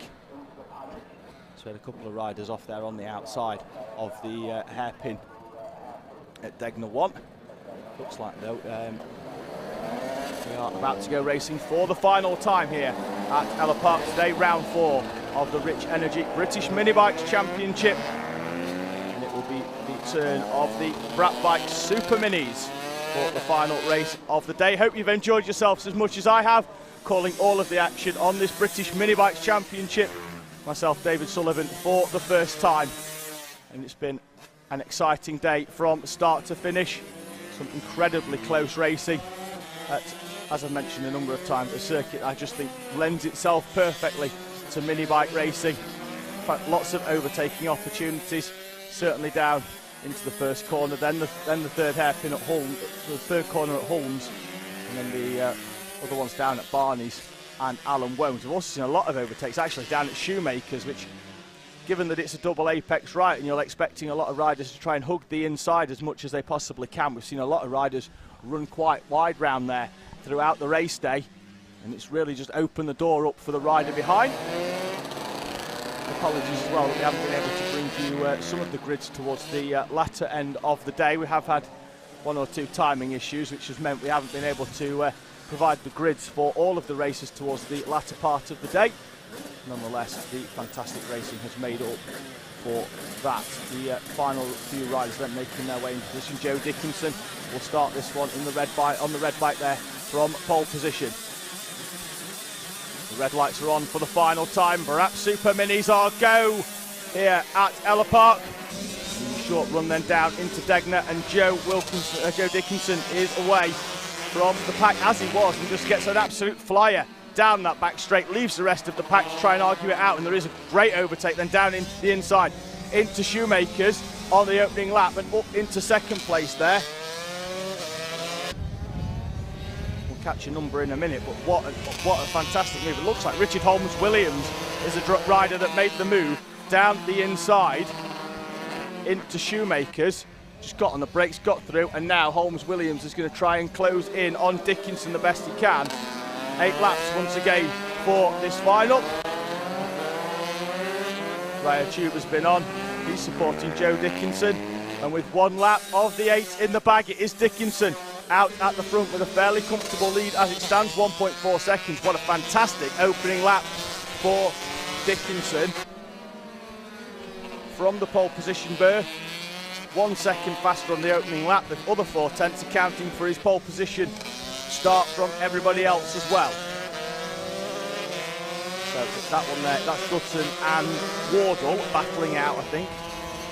Might even involve with Cornwall. Let's have a quick look. The top 3 fairly evenly spaced, Dickinson, Holmes-Williams and Cornwall. The battle for 4th place between Dutton and Wardle on screen now. Wardle in the red, Dutton in the red, Wardle in the green, in 5th place behind, trying the best he can to make through. Dutton goes quite defensive though into that final complex of corners. Let's see whether that compromises the exit in the run down towards Degner. Certainly does, but not enough that Wardle can actually get alongside. Just pull out of the what minimal slipstream you're going to get here on the bikes to try and get down the inside, but runs very wide round Shoemakers. That's going to give Dutton a little bit of respite. Is it Wardle then slots back in behind and will open himself up and now try and get through at a later point in the lap. Still not even half race distance yet. Dickinson is continuing to pull out a gap at the start of the day, and coming into this as the defending champion and only 2 points behind the rider in second place, Richard Holmes-Williams, who had some problems earlier on in the day as well. So now Holmes-Williams may see what was a slender championship lead at the start of the day slipping away ever so slightly. We expect at some point Joe Dickinson to return to the top of the championship once again. There's Wardle down the inside of Dutton into the double apex right at Shoemakers, and pulls away on the run down to Holmes. Is there anything that Dutton can do in that battle for 4th place? They are 3 seconds behind the podium now of Dickinson, Holmes-Williams and Cornwall. All of those riders, as we mentioned, fairly comfortably between the 2 of them, a gap of around about 2 seconds. There they are coming through, although the battle for 3rd place seems to be potentially a little bit tighter than the timing suggests. Race leader already over start finish then, half race distance in the final race of the day. The Brat Bike Super Mini Championship here at Ellough Park. There is the race leader. It's got enough time there to pop a little wheelie down the back straight as he gets the power down towards O'Rossi. Using every part of the track as well as he goes down out of Clinton's towards Barney's. Uses the pit exit and a bit more round the Alan Wones hairpin. The gap back to the rest of the pack, almost 4 seconds. I'm sure it'll be just over 4 seconds when they come over the line this time. 3 remaining then. We'll wait Richard Holmes, and there it is, 6/10 of a second. He's dropped off the back of Joe Dickinson on this lap, on this previous lap. Remember, open tuning in this class, so riders can do a fair amount to their bikes to make them a lot quicker. Quickest at the moment, Joe Dickinson, well out at the head of the field. 2.5 laps remaining for him. The full standings then, as it stands, 8 runners remaining in this Brabham Super Mini, so we're certainly missing a few from what started the day. Dickinson's, Holm Williams and Cornwall on the podium as it stands. Wardle, Dutton, Cornwall, Brooks and Parafanos, the 8 runners out there still on the Ellough Park tarmac. Still baked in sunshine, well beyond 6 o'clock as well. It's still very warm out there. There's slightly more breeze than that was earlier today. You can see there the bushes on the outside of Degner flapping around in that breeze. 1.5 remaining then out at the front. Joe Dickinson now just needs to keep the bike upright, facing in the right direction, and it running nicely to take the checkered flag. He'll see the last lap board when he comes round. Holm Williams, as much as he would like to try and do, just can't get anywhere near Joe Dickinson as it stands. Dickinson around half a second lap faster than anybody else around this Ellough Park circuit. It really has been a masterclass from the rider of the number 48 bike. He'll come round in a few moments' time to be welcomed by the last lap board. It will be very welcome. He'll be less than 50 seconds away from the checkered flag and the top step on the podium here at Ellough Park.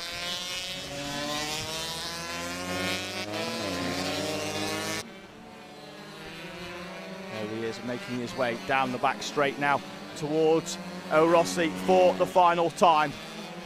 Through the flick of Clinton's and then the tight right at Barney's.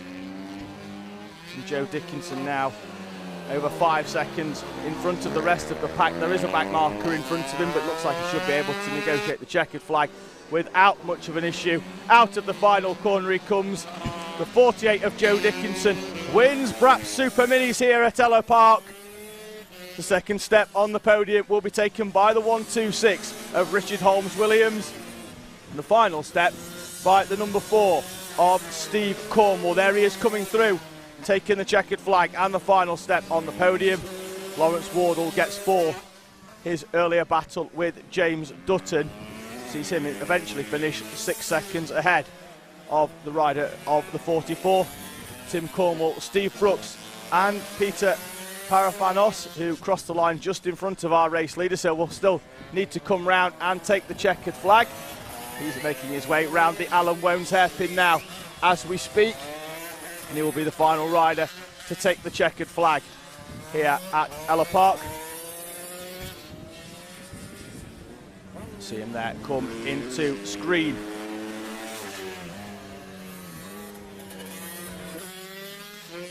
So there's a final few bikes and make their way off the circuit here at Ellough Park. It does unfortunately bring a close to the race day here in the Suffolk sunshine. Thank you very much for joining me across multiple platforms here for round 4 of the Rich Energy British Minibike Championship. You can, of course, join us for round number 5 in 2 weeks' time from Clay Pigeon on the 27th of June.